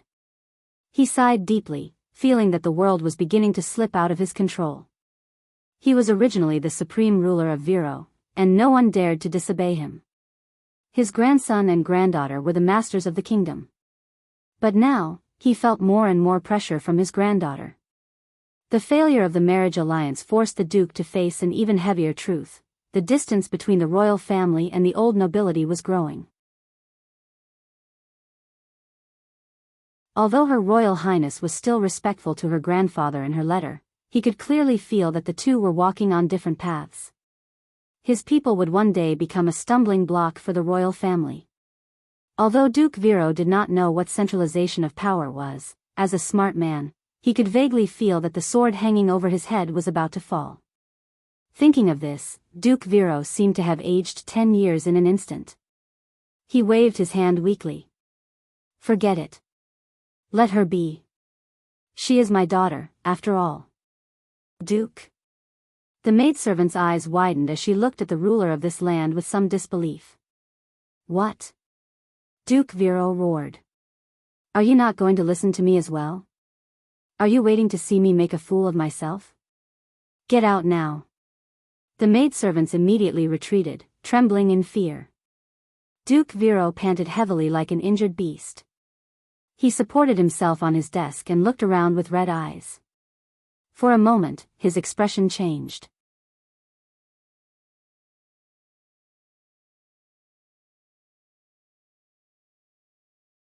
Chapter 1435. It was at this moment that a crystal ball on the walnut desk suddenly opened its eyes. The eyes looked at Duke Vero not far away, and there was an indescribable smile in them. It seems that the era of your words being of great weight has passed, it said, its voice somewhat mocking. But this is just the beginning. Your granddaughter will take back all your power sooner or later. There will be no more nobles in this kingdom, and the royal family will be the only one. House Covardo stole the crown from House Cipher, and now they are using the same trick to aggressively take away your power. Shut up. Duke Vero angrily flipped the table, and with a loud bang, everything on the table rolled onto the carpet. The loud noise scared the maids outside the door, and the crystal ball rolled to the corner of the room before stopping. The eyes on the crystal ball still looked at Duke Vero with a smile of pity. You are old, and soon you will become an old man with one foot in the grave. Originally, you still had some power in your hands, but as your brain gradually deteriorated, even your servants dared to go against you. Your daughter was just the beginning. She was originally willful, but because of your prestige, she didn't show this kind of hidden ambition. But soon you will find that you can't suppress anyone's ambition. Even those lowly commoners will dare to make a fool of you. Enough. Duke Vero knew that the other party was just talking nonsense, but he still felt panic from the bottom of his heart. The eyes on the crystal ball had no intention of stopping, and the bewitching voice continued. Soon, you will even lose your power. By then, you will just be an old man who has lost his value. You will find that family, loyalty, they are all just lies. All of them will leave you, and you will be left alone to die. Do you understand that the sweet nothings around you and the flourishing scenes are merely built on your strength and authority? Even those lowly people want to embezzle your wealth in private, let alone when you no longer have any restraint over them. Think about it carefully. Don't regret it when there is nothing left of you. Eugenie will not leave me. Is that so? Even if your daughter really loves you, she will have to marry one day. Your daughter has already fallen in love with another man, and she will soon leave you and fall into the arms of that man. When that time comes, will she still care about you? You make it sound nice. Vero said coldly. But in the end, you people still have your own motives. Don't think that I will wallow in the mire with you people. Hee hee. The voice from the crystal ball sounded extremely hateful. It mocked, since that's the case, you should have thrown this crystal ball away long ago. But after thinking about it again and again, didn't you still keep it? I understand that nobles are good at leaving at least a way out for themselves. You are no exception. In that case, it is not impossible for us to sit down and negotiate, isn't it? You have to give us a chance to make an offer. The expression on Duke Vero's face changed unpredictably for a moment. He seemed to be struggling, but finally began to speak. If you try to harm Erwin and Vero's interests, then keep your mouth shut. Griffine is at least my granddaughter. I can't stand on the opposite side of her. After saying this, the Duke seemed to relax, as if a heavy burden had been lifted from his shoulders. The eyes in the crystal ball smiled even more. You know very well who we are. How can we be interested in a mere Erwin? Of course, we don't care whether your granddaughter is dead or alive. We don't mean to offend you, but we don't like to lie in a roundabout way. But since you mentioned it, then we don't have to do anything to your granddaughter. It's always good to have fewer people die, isn't it? Then what are you trying to do? Duke Vero asked, unmoved. He was no longer young and impetuous, and would not easily believe the words of others. It's very simple, the voice replied. We know very well why Erwin is like this. It's all because of some people who shouldn't be here. You want to make a move on the Cataloso family? Duke Vero said firmly. That's impossible. He stared at the eyes in the crystal ball. If the other party wanted to let the Duke of Vero clash with the Highland Knight and kill with a borrowed knife, then it was a wrong idea. However, the eyes in the crystal ball did not care and continued. Let me finish, Your Grace. Why should we make a move on the grandson of Darius? It's not in our interests. But does the Count really care about the gains and losses of Erwin? With his ambition, he has a place even in the Cruz Empire.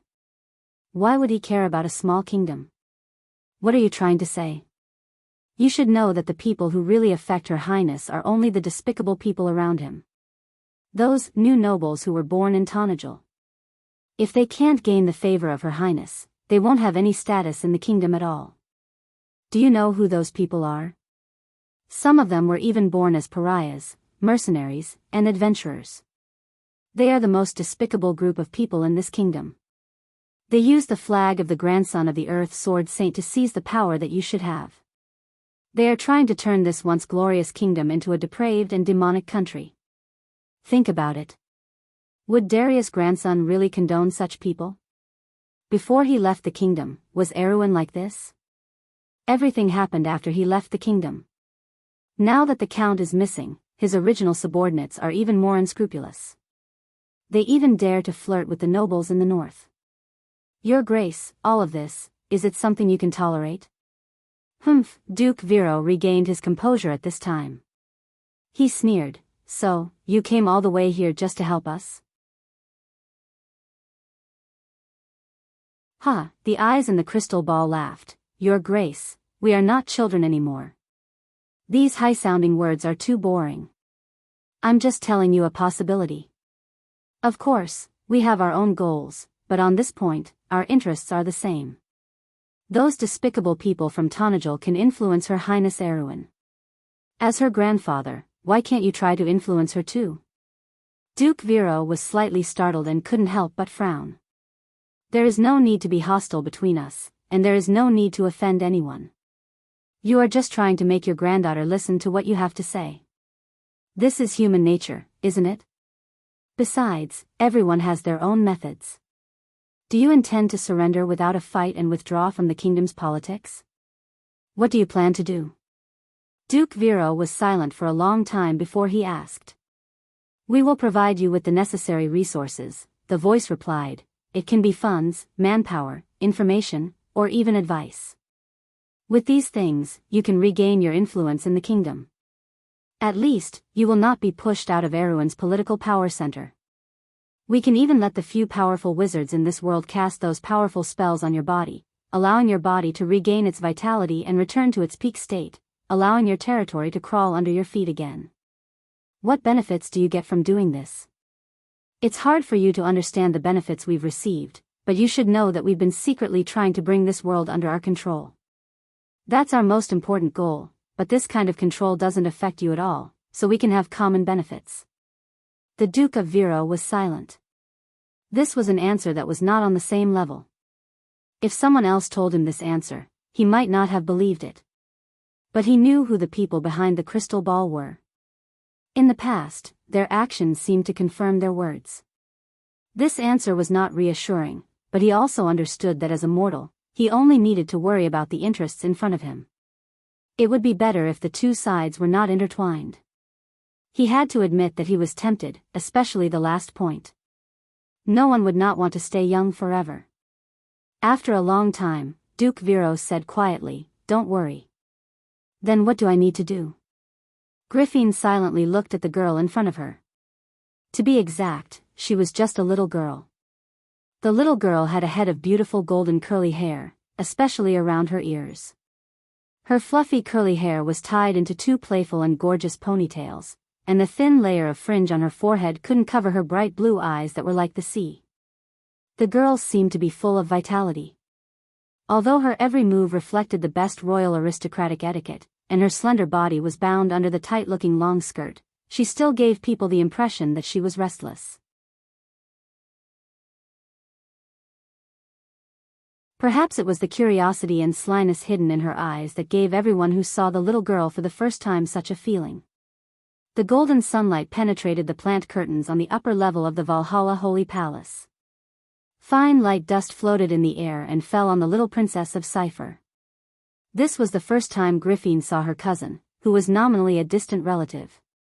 Since the Cipher family and the Covardo family became hostile, she gradually drifted away from Levin one son. Princess Chiara was born after that, so she had never seen her. But even so, that pair of familiar ice blue eyes still made her feel a sense of familiarity. In particular, Chiara had used an unusual opening to quickly close the distance between the two of them. "You are the famous princess, my other sister in name? You are so beautiful, Sister Griffin." Chiara's childish voice still made it difficult to notice her demonic side. The half-elf girl almost instantly regarded her cousin's sister as a child with naivety. But she did not notice the slyness that flashed in the other's eyes.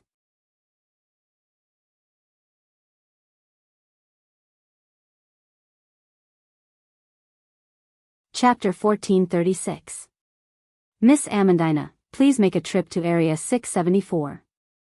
All right, I'll be right there. A voice amplified by magic came from the octagonal crystal. Amandina thought for a moment and realized something was wrong. She hurriedly put down the documents in her hands and stood up. "Excuse me, I'll be leaving for a moment." There was a huge magical device in the hall, and almost everyone was busy around it. It seemed like an experiment was in its final stages. When they heard Amandina's words, they nodded at her. But Amandina did not care so much. She walked to the door, and the curtain formed by vines automatically parted. A light spirit was already waiting there. It said with a little panic, "Miss Amandina, it's bad. There's a problem in the incubation room. 1 or 2 multi-headed basilisks went out of control." "Are there any casualties?" "Not yet." Lady Monique made the breeder withdraw from the first area in time. Amandina nodded. "Then have you contacted Miss Sifrid?" "Miss Sifrid and Lord Dorfel have already gone over." "Good, then we'll talk about it when they're there." Amandina frowned. Ever since the first batch of basilisks had entered adulthood under Valahar's catalysts, they had been in constant trouble. Especially the first batch of basilisks whose wild nature had yet to be tamed. Not long ago, when they entered Estrus, there was trouble. 2 people died on the spot, and 7 were injured.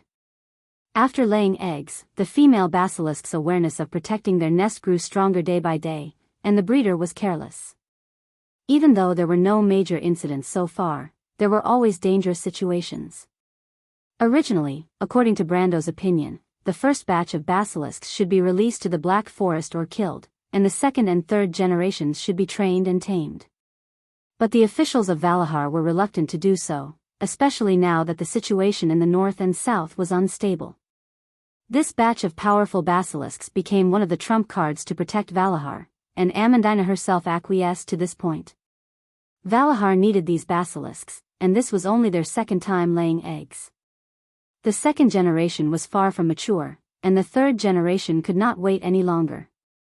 The territory was the foundation of everything, and she had to protect it no matter what under the covetous eyes of others. If Brando wanted to hold her responsible for this matter when he returned, she would take responsibility for it. Along the way, people greeted her in a friendly manner. Ever since the title of the Lord's Mistress spread, she had become the leader of the territory, especially when the Count and his fiancée were not in the territory. But Amandina's face was cold, and she deliberately appeared very arrogant. She was using this attitude to make her position clear. She was just an aide and would never cross the line. Although there were people who protested for her, Amandina knew. These days, there were more and more strangers coming in and out of Tonajal, and there were even people who tried to contact her in private. Not long ago, in the territory of Abes, there was a handsome young man who claimed to be the heir of the Belton family who pursued her fiercely. He claimed that he was willing to give up everything for her, but Amandina only had to show her the fist of the copper dragon Redo, and he was scared into silence. Amandina couldn't help but sneer when she thought of these messy relationships. She was born in a small noble family, but if those people thought that she only had this much knowledge, they were gravely mistaken. Those people were really unsightly.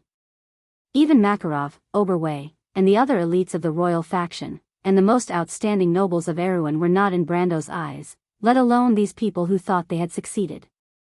After following Brando for a long time, Amandina had her own way of judging people. Now, whenever she recalled her first meeting with the Lord, Amandina couldn't help but feel that fate favored her. Before arriving at the area where the multi-headed basilisks were raised, Amandina saw an unexpected person. Prince Levin. Levin one son heard the voice and turned around. Two officials from the north wearing knee-length robes in the style of the north accompanied him, and the maid Edessa stood beside them. Levon Orneson had arrived in Valhalla 2 days ago with his envoy and sister. Amandina had personally agreed to this arrangement, and she recognized the members of the group. The maid Edessa folded her hands in front of her and bowed to her. Miss Amandina, His Highness wants to see these multi-headed basilisks. Amandina saw Prince Cypher nodding to her, but his eyes were closed and he couldn't see anything. Amandina nodded. The multi-headed basilisks were not a secret to Valhalla. In fact, sometimes showing their claws and fangs appropriately could make others fear you and avoid many unnecessary conflicts and struggles. For Valhalla, the real secrets were in the upper levels of the Hall of Eternity, such as the Cloud Temple and the Craftsman's Hall. It's not very safe now, Prince Levin. If you want to see it, you can follow me. Amandina replied. Then I'll have to trouble you, Miss Amandina. Edessa replied respectfully. Since Levin one's son was blind, his personal maid took on the responsibility of being his eyes and ears, helping to share the responsibility of his daily communication. Amandina had a good impression of her because she could see her own shadow in her. She nodded to them again and led them into the breeding area. Miss Amandina, Sifrid is trying to pacify the 2 basilisks that have gone out of control. They were frightened because someone accidentally entered the breeding area. A middle-aged man wearing a withered leaf cloak walked up to Amandina and the others and reported, Miss Amandina, Sifrid is trying to pacify 2 basilisks that have gone out of control. Mr. Dorfel, is it a local breeder? Amandina asked with a frown. This unassuming middle-aged man was actually a druid of the Withering Tree Council. His name was Dorfel Staghorn, and he was one of the great druids sent by the Ring of the World to the south of Erewhon. He was Sifrid's guardian, and Amandina knew that his position in the Withering Tree Council was very high. He was on the same level as the great druid Iauxik, and he had the strength to match his position. In Tonagel, he was second only to Brando's teacher, Greysword Saint Mephistopheles. Dorfel Staghorn nodded. I'll teach them a lesson. Amandina replied in a deep voice. Being a breeder of monsters was a specialized profession in Wond. The Griffins and Pegasi of the Empire's Air Force were all bred by these people. Only they knew how to build and manage a monster nest. But in Erewhon, there were very few such people. Her Highness had sent a group of professional breeders to Valhalla, but it was still far from enough. The rest could only be found from the local coachmen and veterinarians. Even a servant who trained hunting dogs and falcons for the former Lord of Abes, Grodin, was found by the Redo from Menta. But these people were not professionals and often made mistakes in their work.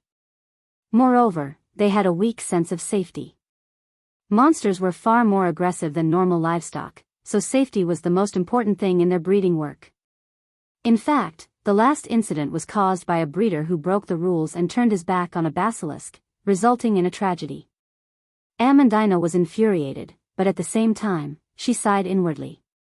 It was not a good idea to continue like this. Her main job was not to appease these basilisks. There were many things in the territory that she needed to deal with, and the research and finalization of the magic transmission device had reached the most critical stage. But this was already the 5th time she came here. Every time, it was for the same reason. Miss Amandina, "Are you short of manpower?" His Highness, who had been silent all this time, suddenly spoke. Amandina was startled when she heard this. Levin Oneson gently patted his maid's shoulder, indicating that he did not need her help. He then continued, "In the north of Erewhon, there are actually many monster breeders. The Battle of Ampere Seal almost caused the Black Blade Squad to lose its structure. The original Dragon Knight of the Black Blade Squad was not rebuilt after that. Maintaining the operation of the lair requires a large amount of money, and Count Grey Mountain is considering temporarily closing the lair. If you are not afraid of any secrets being leaked, I can help persuade Count Grey Mountain to let his subordinate magical beast breeder come here." Amandina's eyes suddenly lit up. She did not care about the leakage of secrets or the spread of technology. The basilisk nest in Valhalla was built on the foundation of this fortress.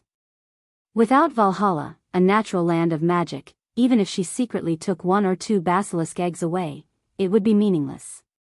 As for whether or not there were spies among the breeders and craftsmen, it was not worth considering. Valhalla itself was actually a city. In addition to the local population of Tonajul, there were also a large number of outsiders, such as adventurers, mercenaries, and the largest number of merchants. It was impossible for them to screen the identities of each and every one of these people. However, Valhalla was divided into upper and lower districts. The upper district was the core of Valhalla, and most of the secret areas of the fortress were located in the upper district. In fact, there were not only White Lion guards patrolling the area, but in fact, to get to the upper district, one had to pass through the camp of the forest elves and centaurs. Therefore, there was almost no possibility of unidentified people sneaking into the upper district.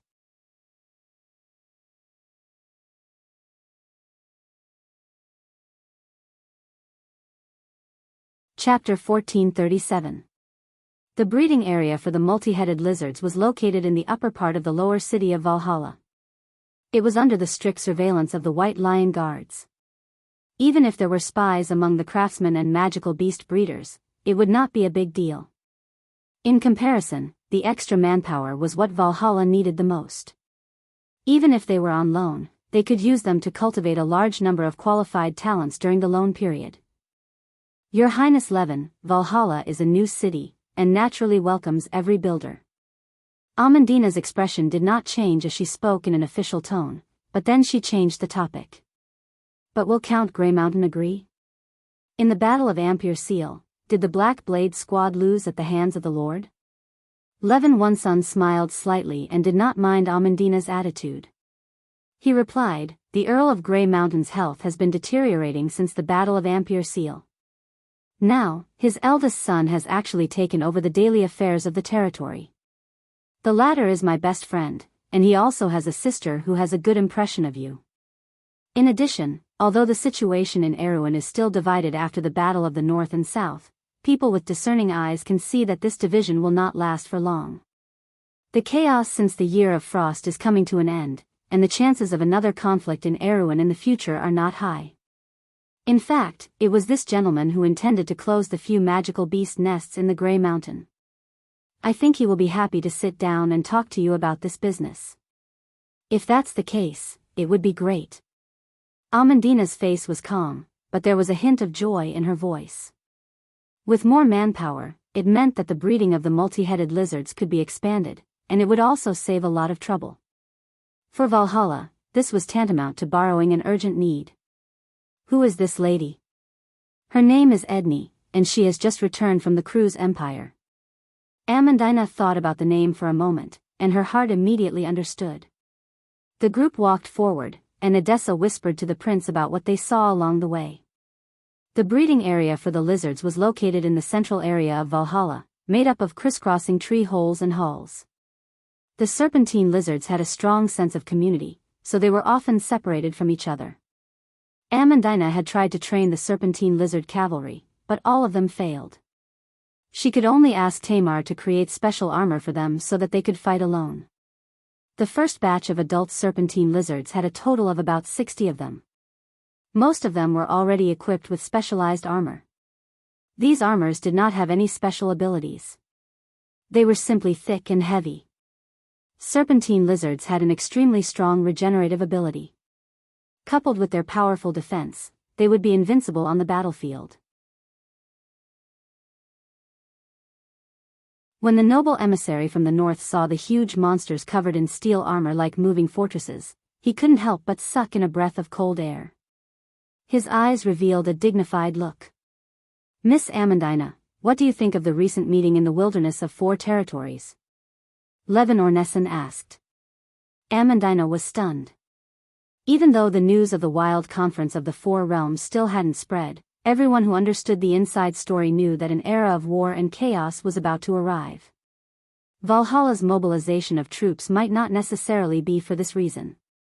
Every time this happened, she sincerely admired Brando's foresight. His lordship seemed to have foreseen the arrival of this day. "I'm afraid that the future will be difficult to stabilize, Your Highness." Yes, now that mysterious armies have appeared everywhere, and the activities of magic creatures have become more frequent. The climate is abnormal, the crops are failing, and the arrival of the magic tide predicted by astrologers. All these signs indicate that the world is entering an era of chaos. News of war and unrest in crews has spread widely in the north, and I believe that it is not groundless. Unfortunately, only a few people think like you, Your Highness Levin. Most people in Erewhon are unaware of this. You and Princess Griffin are dedicated to healing the rift between the nobles of the north and south, but the situation in Erewhon will not change because of this. Many people in the region see this peace talk as a negotiation between the royal family and the region to redivide the benefits. They are either indifferent, or afraid that their interests will be infringed, and are ready to join forces with each other, ready to take action. The royal faction's activities in the south could not be hidden from the eyes and ears of those who were observant. Besides, there were no secrets in the noble circles of this era. Amandina had long known that there was an undercurrent of opposition to her and Princess Griffin among the upper nobles of Erewhon. Even though these people were not a big deal, it was inevitable that they were annoying. The nobles of Erewhon are used to limiting their vision to this small kingdom, and it is difficult for them to see what is happening outside of Erewhon. But in the country, their hands are stretched far enough, Amandina replied sarcastically. She looked at Levin, and even though there had always been rumors about the wisdom of this prince, she said mercilessly, "Your Highness Levin, I think that House Cipher, as the natural leader of the nobles in the north, needs to set an example and broaden the vision and mind of the nobles in the kingdom. The Holy Cathedral of Fire has sent an envoy not long ago to invite Erewhon to participate in the conference in the wilderness of 4 territories. I think most of the other countries have also received the invitation. In fact, a small part of the reason why we are negotiating with Madara is for the future war." Although Levin One Son could not see, he still felt Amandina's gaze. He smiled and shook his head. "Miss Amandina, I am here for this." Amandina actually knew some of the details of the Second Peace Conference in Ampere Seal. She was one of the decision-makers on Brando's side, and the princess trusted her and did not hide anything from her. However, she faintly felt that Her Royal Highness and His Royal Highness were oversimplifying things. She looked at the ambitious eldest prince and frowned. She thought that he really couldn't wait to come here. Power was indeed the sweetest poison in the world.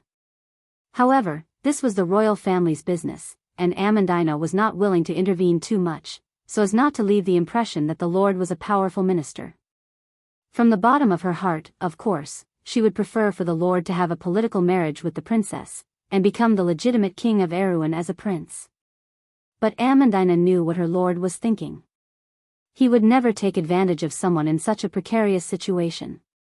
Levin One Son did not care, and he suddenly asked, "Miss Amandina, if you were to lead this country, how would you deal with these people?" Amandina suddenly became alert, frowning and asked, "I don't quite understand what you mean, Your Highness Levin." "Don't worry, that's just a hypothesis. I want to hear your opinion. I will cut the Gordian knot, but Her Highness can't make up her mind." I have known Griffin for a long time. She is very opinionated, but too soft-hearted and idealistic. It's just that the Erewhon of this era does need some idealism, because only such idealism can gather the destitute people's hearts again, such as Mr. Brando. Amandina was silent. She, who was relatively rational, had never been able to understand such emotional things, but there were indeed so many idealistic people gathered around the Lord, and even she was willing to do so. Perhaps in this world, there was a third answer besides right and wrong? Amandina shook her head and got rid of this thought.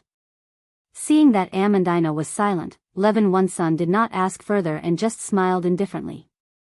In his opinion, this sister of his was steady and capable, rational and firm, just like him, which was probably inherited from the Cipher family.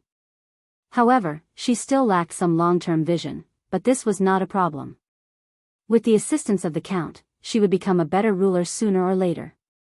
He could not help but think of Brando's proposal, and his heart was full of admiration for the young Count who had been famous for a long time.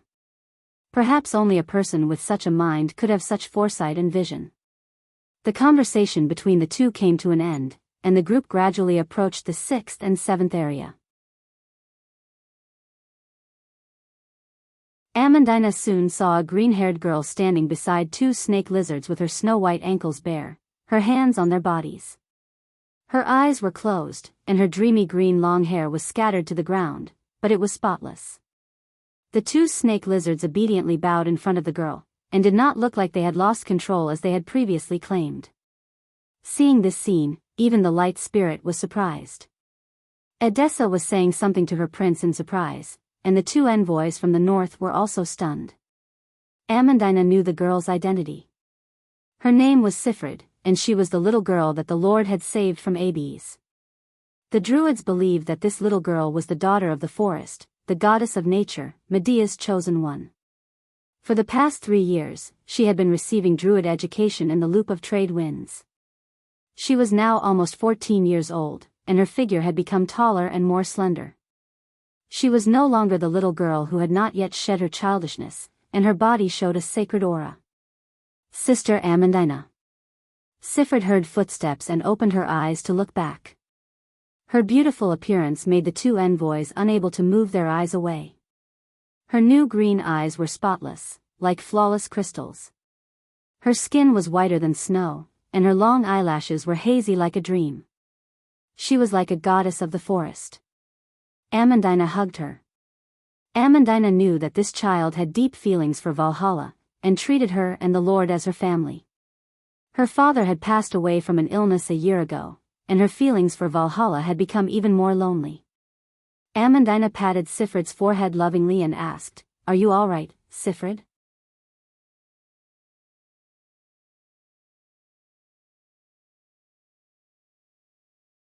Chapter 1438. It's fine.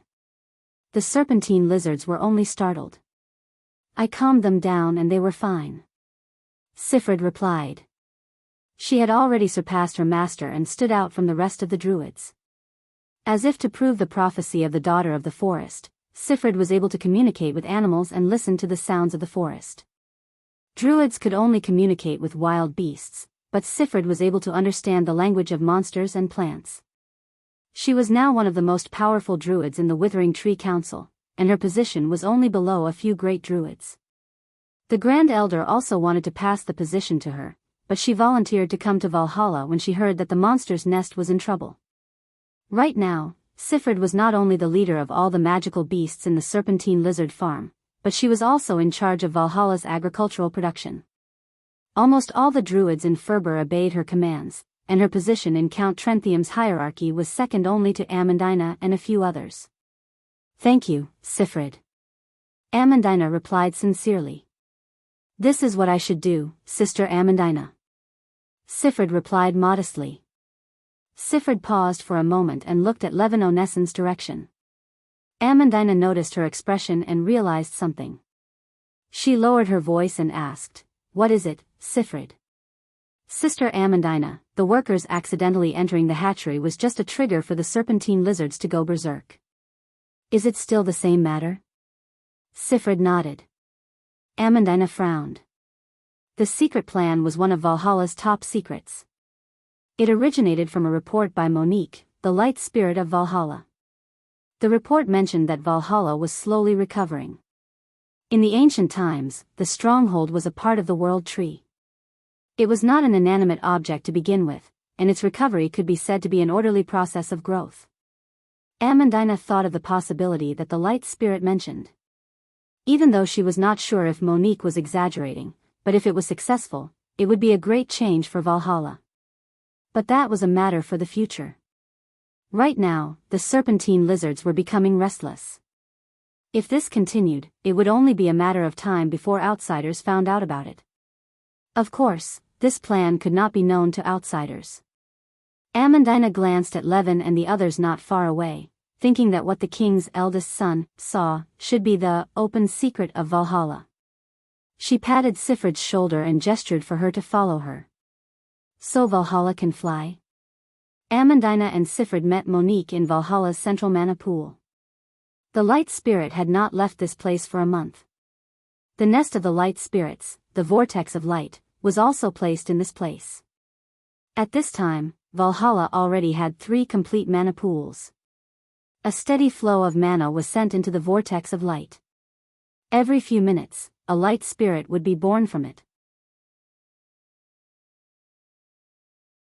Monique monitored the operation of the vortex of light while answering Amandina's question. It's impossible for it to fly for the time being. Don't even think about it before we have 1, 2, 3, 12 mana pools to send mana. Even though the strongholds of the divine folk in the past were all floating, it's already good enough for us to be able to make it move. How long will that take? Amandina asked with a frown. The lower city is close to Valhalla's root system. The huge amount of energy from the root system will attract the attention of others sooner or later, and the monsters in the nests are beginning to feel uneasy. I can have Valhalla set up an isolation layer. Monique thought for a moment and replied. Forget it, we don't have that much mana to waste. Is there any other way? Amandina knew that Valhalla needed a lot of mana every time it evolved. This mana could originally be supported by the mana ores excavated from the Black Forest, but with the growth of Valhalla, the mana ores that were originally surplus for export had now begun to be imported. Fortunately, there was the Cold Dew Queen's alliance on the Shining Sea. Her shining scale Nagas guarded this route all year round, so that Tanajal's ocean trade would not be interrupted by the chaos in the north. To speed up the evolution of Valhalla, in addition to increasing the source of mana, we can also increase the efficiency of mana transmission. This is also a disguised way to increase the input of mana. Monique thought for a moment and said, aren't you studying that mana transmission device? How about this, I'll have Valhalla open a new hall, just under the moon pool. We'll build a mana transmission hall there, and let the mana of the moon pool be converted by your devices before it enters the veins of the world tree. Converting mana could indeed increase the efficiency of mana use. This was also the principle of the Hazel magic devices. They purified the mana that could only be purified by wizards through the means of runes, so that mortals could also use mana. In fact, the more powerful a wizard was, the higher the efficiency of mana purification. The external manifestation of this was that he could master more powerful magic, and the more advanced the magic devices were. Although the new generation of magic devices developed by Amandina was not yet comparable to the cutting-edge technology represented by the Hazel people in this era, under Brando's suggestion, it had far surpassed the first generation of Erewhon magic devices that she had created in history. However, Amandina was not confident about that. Although her talent in magical device design may far exceed her ability in internal affairs, the greater the expectation, the more anxious she would be. The thing I designed has not been tested yet. Amandina said. It doesn't matter, Monique replied casually. Practical application is the best experiment. We light spirits have always done this. May I ask, do you light spirits often have accidents? Well, Monique thought for a moment. Occasionally, a few people will die. Amandina's face showed deep suspicion. She doubted the counting ability of these light spirits. How many times did they mean by occasionally? How many people did they really die? Maynard carefully turned a 14-leafed Amandina and the pottery pot in which it was planted. She crossed her arms and squinted her eyes to admire the way the sun shone through the glass window on its spikes. The bright sun made the ink bottle on the desk shine and cast a shadow under the feather of the quill pen. On the map bound with thread at the side, the needle on the copper-plated pocket watch's dial had just passed 3 o'clock. Every piece of furniture on the desk was not neatly arranged. It was the complete opposite of Amandina, who was meticulous in everything. It was as if the arrangement had been carefully designed, reflecting the unusual interests of the hostess. A claw carefully opened the door and a chubby head poked in. The two eyes on the head blinked and stared at the hostess in the room with a bit of fear. "Come in." The female knight seemed to have sensed someone opening the door. She turned around and replied with a smile, "Don't worry, I'm not here to talk to you about the magic crystal theft case from a few days ago. I didn't do it." Sheeta quickly waved her claws and said in a sharp voice, "I didn't go to the Stars warehouse." "Oh, so there's still the Stars warehouse. It seems like I have to have someone check it." The little fat dragon's eyes were filled with panic and it almost ran away in fear. "Impossible, I definitely didn't do it in the other places. I swear, I only went to the Stars warehouse and there was an evil thief framing me." "You just denied it." "Miss Maynard, that is," then it saw the dangerous smile on the female knight's face. "Call me Lord." Maynard gave an angry snort. "Lord Knight." Sheeta revealed a dejected look, but it didn't dare go against the words of this terrifying demoness. It could only squeeze its round body into the room. Maynard frowned as she looked at the creaking door frame and wondered if it would announce its retirement. "Why don't you turn into a human, Sheeta? Since the dragon god's betrayal, it has been like this." Sheeta dejectedly replied, "The power of the dragons is declining day by day. God, this is such a bad era. But why isn't Lady Mithril like this?" Maynard thought of Mithril, who had sent it back from Dragon Island. It was the Silver Dragon Lady who had sent the information about the disaster in the north to Valhalla. "She is an adult dragon, Lord Maynard. I am just a pitiful little guy. In terms of horizontal area, you aren't small at all." Maynard snappily teased. Sheeta's face showed shame and anger, but it didn't have the courage to bare its fangs and brandish its claws. Over the past month, since Lady Amandina handed it over to this terrible knight, it found that its good days were over. The latter's endless means almost cost it half its life. It didn't know that there was a gap between its knowledge and that of this mortal lady.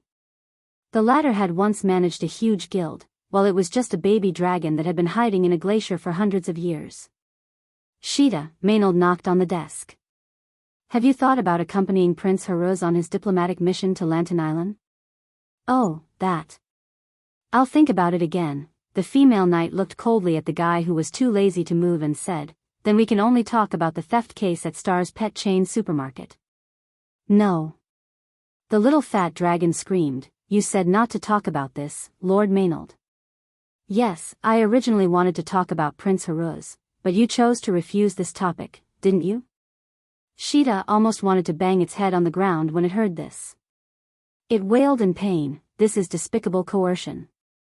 That's pretty much it." "I..." The little fat dragon straightened its body.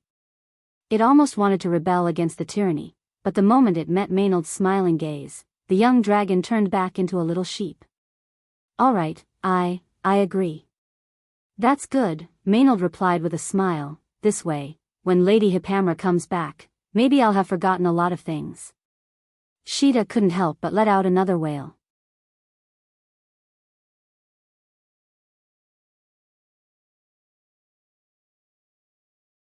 Chapter 1439. After Sheeta swayed his round body and left, the smile on Maynard's face faded.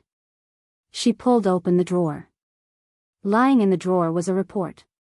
The title page of the report was painted with 3 red lines, signifying urgency, and emblazoned with a black pine leaf coat of arms, signifying that the report was from Grenoirs. "Roscoe is in contact with a mysterious force?" Allium Japonicum pondered for a moment. This report came from Silverman scouts, so it was quite credible. There were almost no secrets around the nobles in this era, and the fact that the Duke of Grenoirs met a stranger naturally could not be hidden from those who were interested. The first thing that came to Baijia's mind was the all for one's actions. Grenoirs was located at the border, and had always been one of the most active provinces of the pagans. However, after the trip to the deadly frost forest, Sophie, subconsciously, she still preferred that name, intervened. Princess Griffin carried out a purge of the armies and night orders in the southern border. The pagans, especially the all-for-one's power, had greatly shrunk, and were no longer at their peak. But could this be a sign of their resurgence? The situation in the southern border was complicated, and it could even be said that it was in the throes of the unification of the kingdom. The various forces were mixed together, and it was not impossible for the all-for-one to take advantage of this situation to make contact with the Duke of Grenoir's. Thinking of this, Bai Jia took out the report from the drawer and sat back on the chair. She spread out a letter and began to write. The original copy of this report had to be sent to Her Highness for review. But she also planned to write another letter to transfer the royal knight orders from Vladipus to Dry Needle Castle in Ranner. After the Battle of Ampere Seal, the former head of the royal knight orders died of illness. As the captain of the Night Guards, she was promoted to deputy head after Cruz's diplomatic mission and took over the daily affairs of the Night Orders. However, the military movement of the Night Orders still required Count Oberway's joint confirmation, so she had to write a report to the latter. Paperwork was one of the most mundane tasks for a noble, and Brando had always avoided it whenever he could. This was why Falerne and Amandina had always complained about it.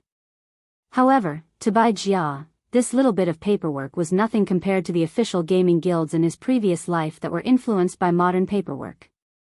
She didn't even need the assistance of specialized civilian staff. This was also to prevent the news from being leaked. She didn't trust the so-called secrecy of this era. The room was soon filled with the sound of scribbling. However, after only 2 lines, Allium Japonicum stopped writing and frowned. Is this really all for one's conspiracy? She tapped her forehead with a pen. She and Brando both had memories from their previous lives. They were very clear about the organization and composition of All for One, and also understood how they did things. Therefore, All for One in this era had no secrets in their eyes. However, Bai Jia doubted that they could recover in such a short time and reorganize the effective underground network. Allium Japonicum reopened the report and read it word by word. Soon, her frown deepened. 3 people? This doesn't seem like the style of All for One. It's too ostentatious. Could it be some other cult, or the undead of Madara? Bai Jia ruled out the possibilities in her mind one by one, but she was soon caught in a whirlpool. Erwin didn't have such a force. Who was the other party?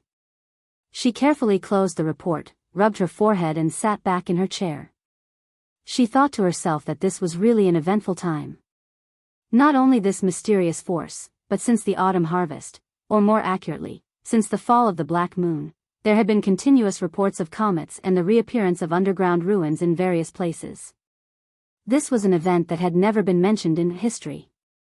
The reappearance of ancient ruins seemed to indicate something. There were varying degrees of panic in the north and various provinces south of Ampere Seal. Bai Jia tried to link it to the Slate War, but the clues were fragmented, and a faint uneasiness lingered in her heart. Therefore, she strengthened the deployment of Haru's diplomatic team to Lantern Island. This diplomatic mission was to congratulate the new Duke of Lantern Island, a loyal supporter of Tanagel's faction, Iko, and his wife. It was because less than half a month ago, this young duke had a daughter. His wife had given birth to a baby girl for his family. Even though it was only a baby girl, she was the only new member of the Ophelia family in the past 10 years. Thus, the significance of this was extraordinary.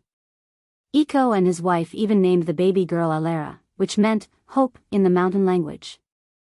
They hoped that the family could walk out of the turmoil and uneasiness since the Frost Rebellion and prosper from now on. And this diplomatic mission was the best opportunity for Tanagel's faction and Her Royal Highness to strengthen the relationship between Lantern Island and Princess Griffin. Princess Griffin even hoped to take this opportunity to discuss a marriage, and appoint one of the future members of the royal family to be the husband of the newborn baby girl. In order to show enough importance, the candidate for the diplomatic mission was carefully considered. Originally, the best candidate should have been Brando. This Count Ranner had a close personal relationship with the young duke, and at the same time was the banner of Tanajal's faction. Whether in terms of status or identity, it was just right. However, because Brando was not in Erewhon at the moment, the identity of the envoy was finally obtained by Prince Haruz. It was said that His Royal Highness personally proposed it, and his sister, the current Princess Regent of Erewhon, could not bear to disobey his wishes, so she agreed to the request. Fortunately, His Royal Highness personally acted as the envoy, which was enough to show the importance of Duke Lantanailan's faction. In the end, Baijia used a quill pen to tap on the snow-white letter. After hesitating for a moment, she added a sentence at the end of the letter: "I suggest that the White Lion Legion's 11th column be moved to Enrich." After the Battle of Ampere Seal, the 11th and 12th columns of the White Lion Legion, which had been reorganized, now had a scale of 15,000 people. They were the most elite combat force of the White Lion Legion. A large number of the legions were filled with the first and second class of the Royal Academy of Sergeants. The captain was a member of the royal family loyal to Her Royal Highness, and the vice-captain was one of the three heroes of Erewhon, Loka. They were a force that the royal family could completely trust. These two columns were currently stationed in Ampere Seal, preparing for the upcoming Second North-South Peace Conference. However, because they had already expected unexpected situations, it was fine to temporarily transfer one of them away. After writing the entire letter, Allium Japonicum carefully checked it again. After confirming that there were no mistakes, she took out the envelope and carefully put it in. She dripped wax on it and used the seal ring to make a fire seal. Then, she pinned a coat of arms that represented the level of the letter and cast a magic seal on it. Finally, she reached out and shook the bell on the desk. "Send it to Lord Oberway." The attendant nodded without saying a word, carefully put away the letter, and then turned to leave. Allium Japonicum watched the attendant close the door, then looked away. She put the copy of the magic seal on the letter into the drawer. When she closed the drawer again, she let out a slight sigh of relief. "I hope nothing goes wrong." She sighed faintly. This scene was familiar. In that dream, she also felt powerless. The helplessness of Erewhon's ending pierced her heart deeply. Perhaps the other soul in her body also had the same thoughts. She looked out the window behind her, but silently thought in her heart, "Where are you now, Sophie?" The sky seemed to be covered by a layer of dark clouds. In the past summer and autumn, there was not a single drop of rain. But at this moment, the thick clouds were shuttling back and forth, and the purple light constantly illuminated the vast mountains of the Alkash Mountains. A winding road between the mountains led to the dark fortress. The towering buildings were like a black kingdom that rose from the ground.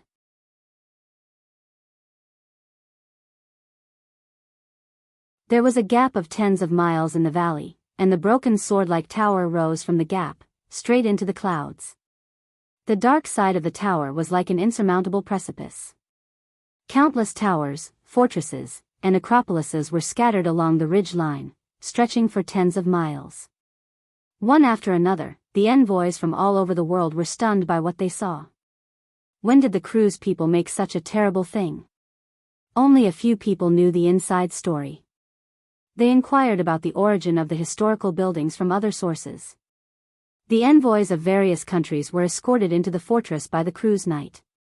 After exchanging official documents, they were led by the Cruz officials to tour the legendary fortress. The visitors were divided into two distinct sides. The envoys of the countries that believed in the Holy Cathedral of Fire were worried because of the disaster that happened in the empire. The other side was not much better. The large group of envoys from Saint Tossel was composed of more than 30 people.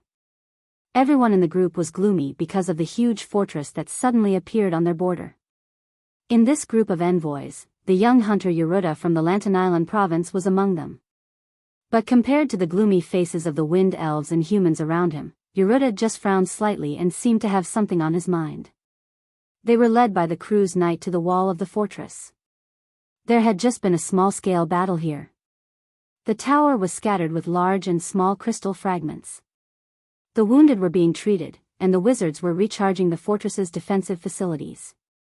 Since the Cruz people reactivated the fortress, Such an intense battle had occurred more than a dozen times a day.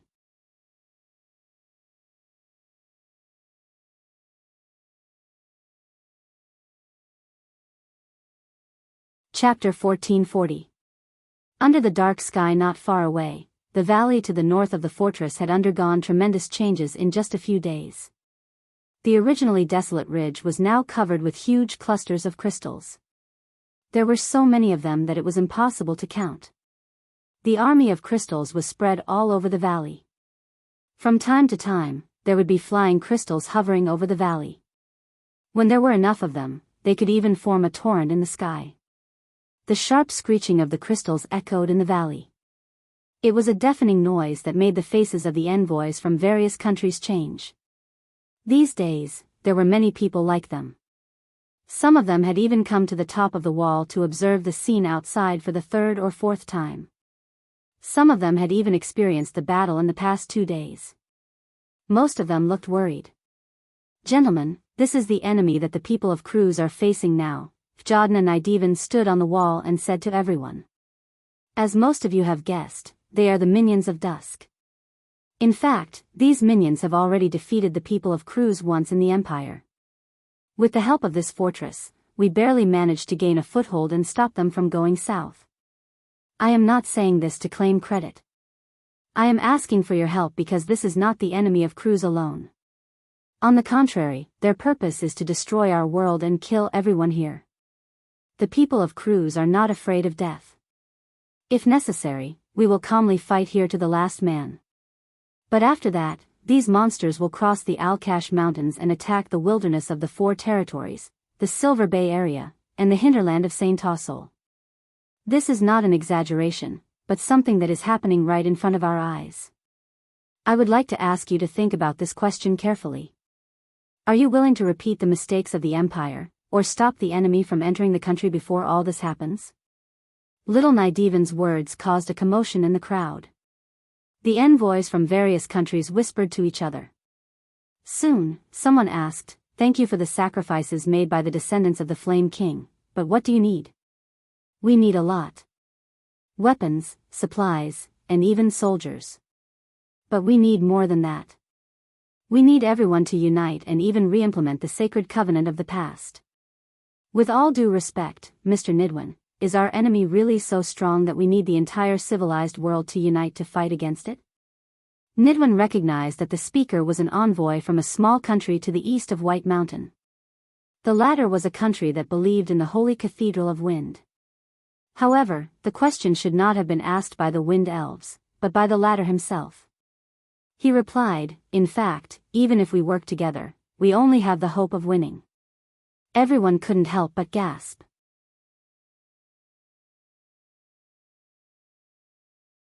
Although they all understood what the name of the Twilight Dragon meant, they had long forgotten the terrifying meaning of this name after thousands of years. In their imagination, the most tragic war was the War of the Holy Saints 1,000 years ago. However, in that war, the 4 sages had also obtained victory.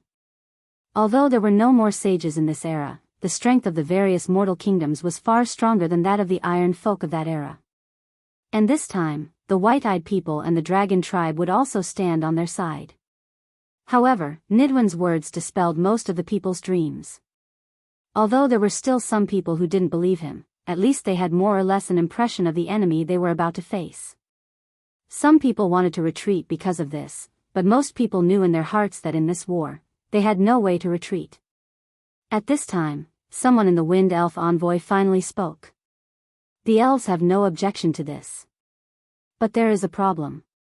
This fortress is so close to the border of the Wind Elves and is far away from the traditional sphere of influence of the Cruz people.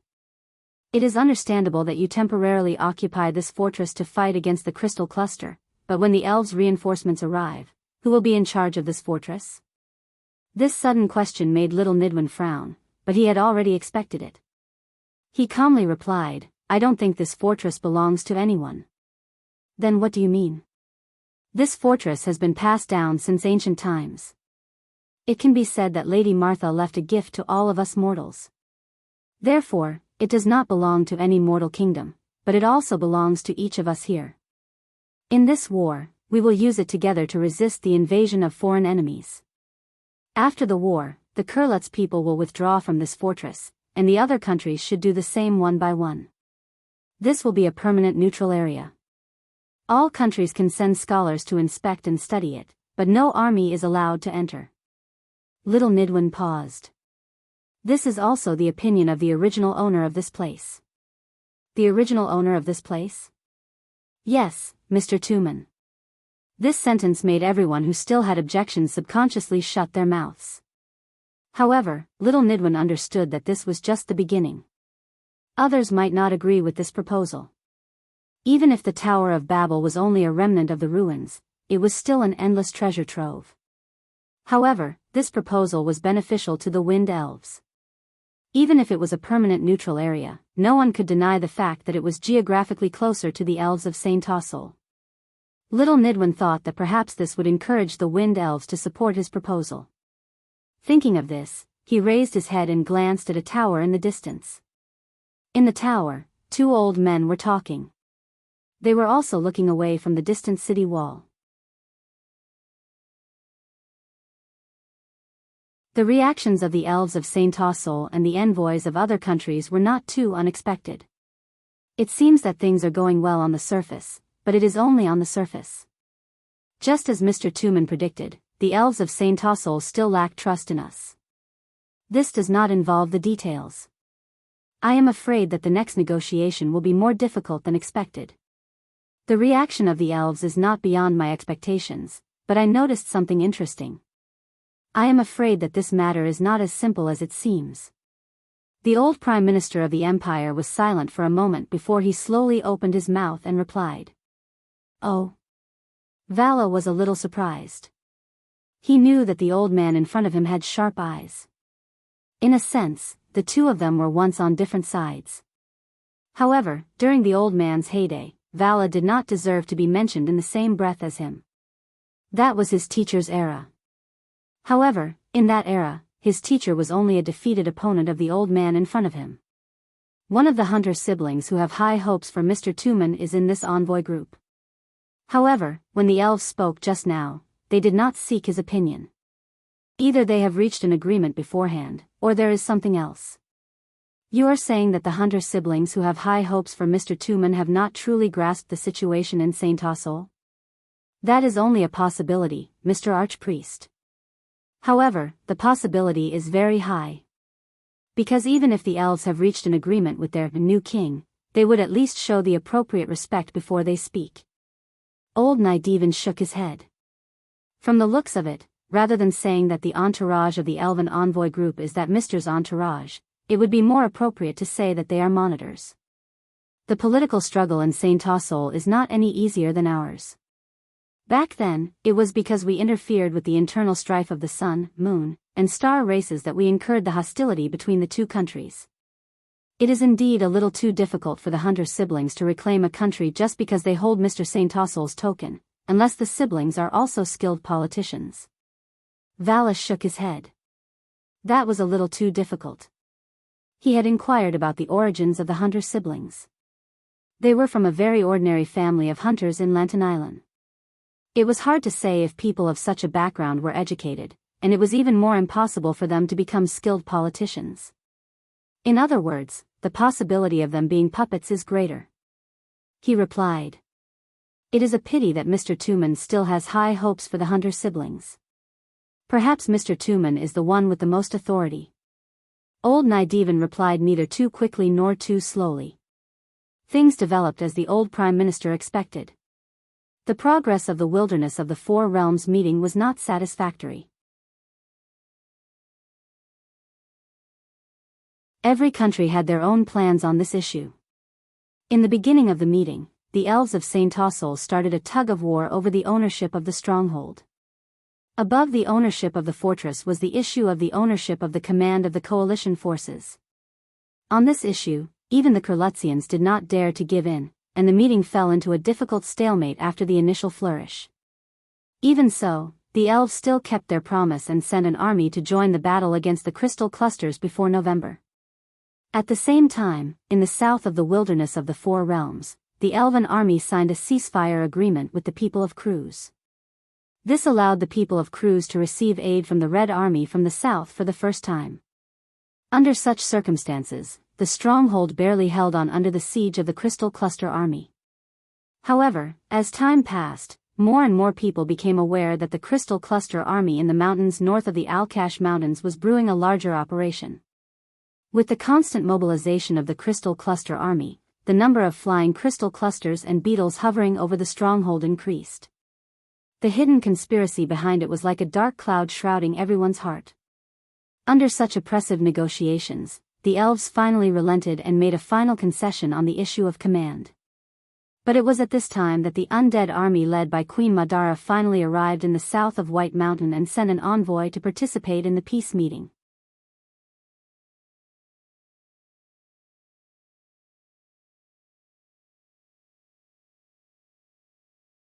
Chapter 1441. He didn't expect this incident to cause such a huge uproar. Compared to the hatred between the Wind Elves, Fanzan, and Cruz, the hatred between the elves of Saint Tossol and the undead of Madara could only be as deep as a sea of blood.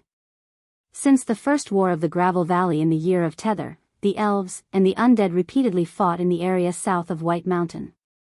The scale of these wars was almost larger and bloodier than the conflict between Erewhon and Madara.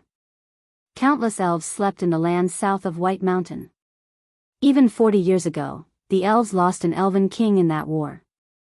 Since Madara's second expansion in history, its main direction of attack was east of Saint Tossol, and finally opened up a passage to the Alkash Mountains.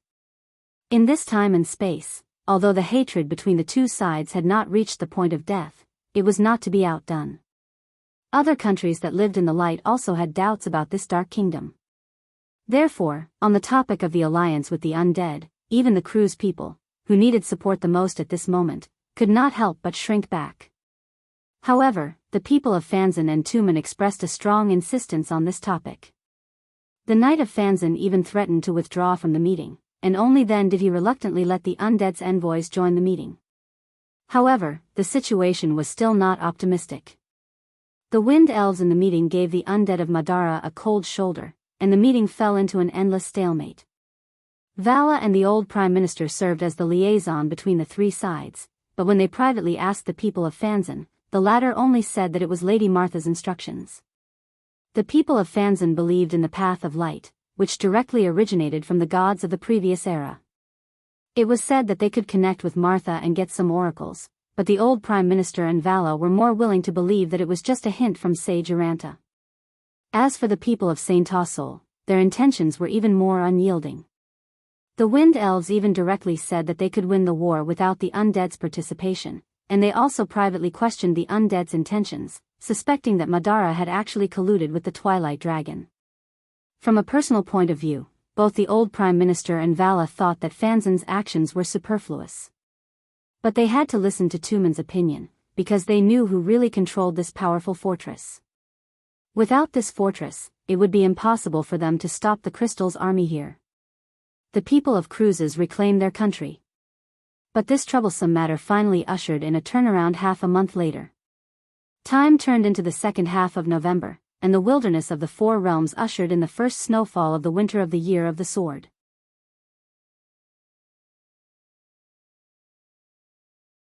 When the mountains of Algash began to be covered with white snow, the silver folk of Wonde, the Bugas, finally arrived at the fortress.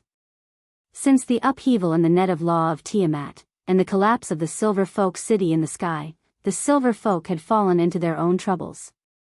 Although the Silver Folk led by Solomon still participated in the Battle of Cruz and fought side by side with the dragons in the war, but after that, the news of the Silver Alliance was blocked, and the Silver Folk no longer appeared on the earth. It was not until 3 months later that Solomon sent another envoy to inform the people of Cruz and Fanzan that the Silver Alliance would participate in this meeting. And now, they were here. Due to the position of the Bugas floating empire on the Sea of Eternal Darkness, they formed a natural barrier between the Wind Elves and Madara. Although the Bugas claimed to be indifferent to worldly affairs, the wizards and the elves had a deeper friendship in private. The magic armor of the elves of Saint Tossol, the floating fleet, were all in the shadow of the Bugas. In the war to support Erewhon, the Bugas were actually on the side of the elves. The silver folk even occasionally helped the elves to punish the undead of Madara, and set up a number of monitoring stations on the border of Madara to warn the elves of Saint Tossol. Therefore, the elves had always been the natural allies of the Bugas.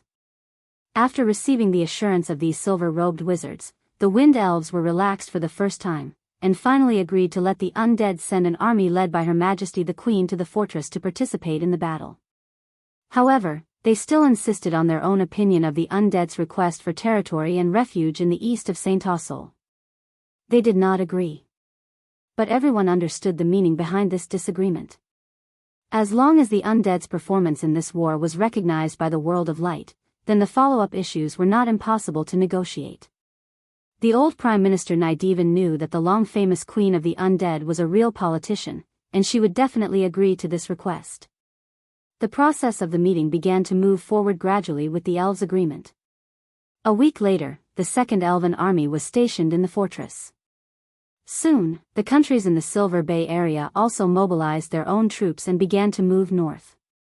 At this time, there was good news in the countries under the rule of the Holy Cathedral of Fire.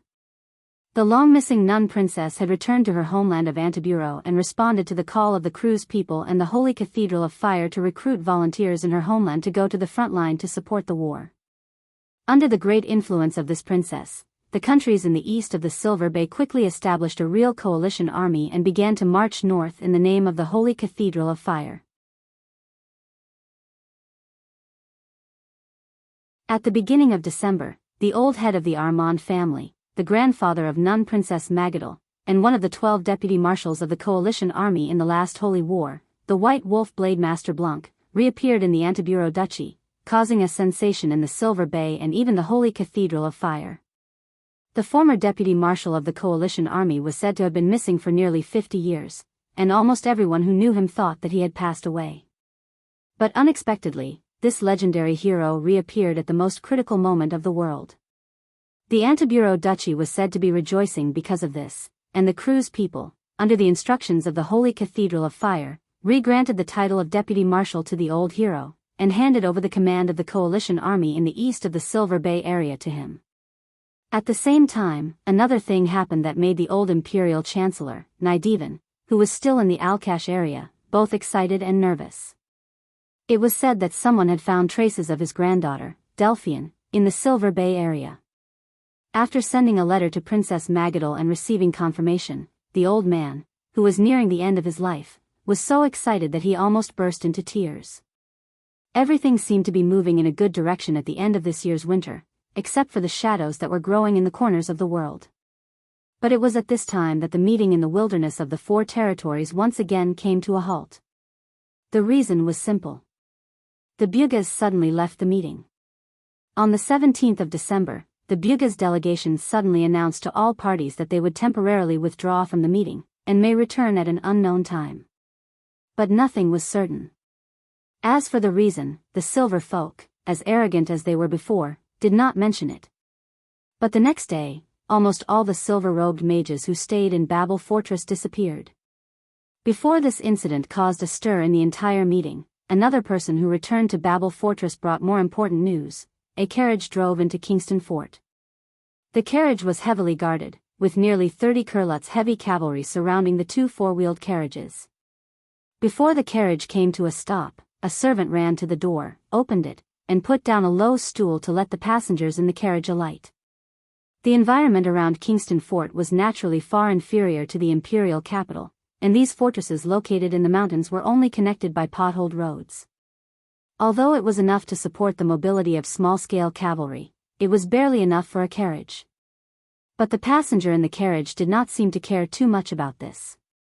She leaned half of her body out, looked around, and then said coldly, "Take me to see my father." When he received the news of his daughter's arrival, Nedwin Jr. was discussing with his father, the Prime Minister Nedwin Sr. about the meaning behind the strange departure of the Bugaz. But when the door was pushed open, the two saw their daughter, who had obviously lost a lot of weight, waved her hand to let the servant leave the room first, then closed the door behind her, and said to the two with a serious face, "Father, grandfather, Please seal off the entire Babel fortress immediately. The Bugaz suddenly left because something big happened in the White Mountain area. Vahina? Ah, I'm so sorry, Shido, I was distracted. Vahina frowned as she looked in the direction of the elven delegation. She had just seen a messenger rushing in the direction of the delegation, and connected it to the strange atmosphere in the meeting in recent days. She had a vague feeling that something big had happened. The scholar lady adjusted her glasses and only smiled slightly. It's nothing, but we have to speed up a little. Later, Lord Veronica and Lord Mangrove will use this sandbox. We have to set it up before then. Yes, Miss Lorena, the #1 genius girl of Rushta, who had become the deputy commander of the Imperial Temple Knight Regiment at a young age, covered her mouth and yawned. How annoying. In yesterday's battle, those annoying tree spikes lost a few fortresses in the Greystone Valley, but today, we crews have to help them get them back. Ah, I'm so sleepy. Lorena, the young lady's fiancé, Philas, hurriedly tugged at her sleeve. Don't let the old Prime Minister and Lord Vala hear you say that. This time, both of us will have to be grounded for a week. Humph, Lorena did not seem to care. That's true. I really hate hanging out with these politicians all day. I heard that Ka and Nasha have joined the frontline combat forces with Lord Veronica's permission. Damn it, I'm so envious. You're a girl, what's so good about fighting and killing? Philas disagreed. Useless. Lorena glared at the guy. Look at Mr. Brando, he's already a count at such a young age, and he's still just from Erewhon. I'm a count too. What's there to be proud of as a hereditary count? Can you defeat Her Majesty the Queen? Can you defeat the Empire? Well, Philas hurriedly shook his head. Even if I had the ability, I wouldn't dare. Besides, you don't have the ability. Lorena shook her head and sighed at her fiancé. She suddenly thought of something and looked at Vahina. By the way, Vahina, I heard that you seem to have known Count Tonagel for a long time. Ah. Only then did Vahina come to her senses and hurriedly shook her head. Ah, well, we just know each other. She suddenly remembered her first meeting with Brando, and although she denied it, she could not help but blush. You're blushing, Vahina. Lorena seemed to have discovered a new continent. No way, don't tell me you're interested in that count? No, of course not. Vahina hurriedly denied it loudly. What are you talking about? I've only met Brando twice. Oh, Brando. Rushta's genius lady giggled. You've only met him twice, and you're already so familiar with him. Lorena. Vahina called out halfway, but the second half of her sentence was suddenly stuck in her throat. Her blue eyes revealed an incredulous light as she said in surprise, Miss Delphian? Pfft, Lorena laughed. Vahina, your excuse for changing the topic is a little too clumsy. Miss Delphian? You might as well say Miss Veronica to make me more scared. Vahina's expression was extremely strange. No, Lorena, it's true. It's true, don't joke around. That hateful woman has long disappeared, and now I'm the #1 genius of Rushta. But Lorena suddenly froze. Because a hand was gently placed on her shoulder. Dear little sister Lorena, so I'm such an annoying woman in your heart? The Prime Minister's daughter smiled slightly. The #1 genius of Rushta? Faraz saw his fiancée's face turn pale. She stammered, Miss Delphian, I'll deal with you later. Delphian glared at her and turned to Vahina. Vahina, I'm here for you. Miss Delphian, you're back? Delphian nodded. Do you know who I met? Who? Brando. Huh. Vahina was shocked and almost had the illusion that she was seen through. She looked around in fear and asked in a small voice, What's wrong? But Delphian's expression was very serious. I need your help now, Vahina. You're tuning into the Dreamy Love Stories YouTube channel. Don't forget to subscribe and join us on this journey to catch the most captivating stories.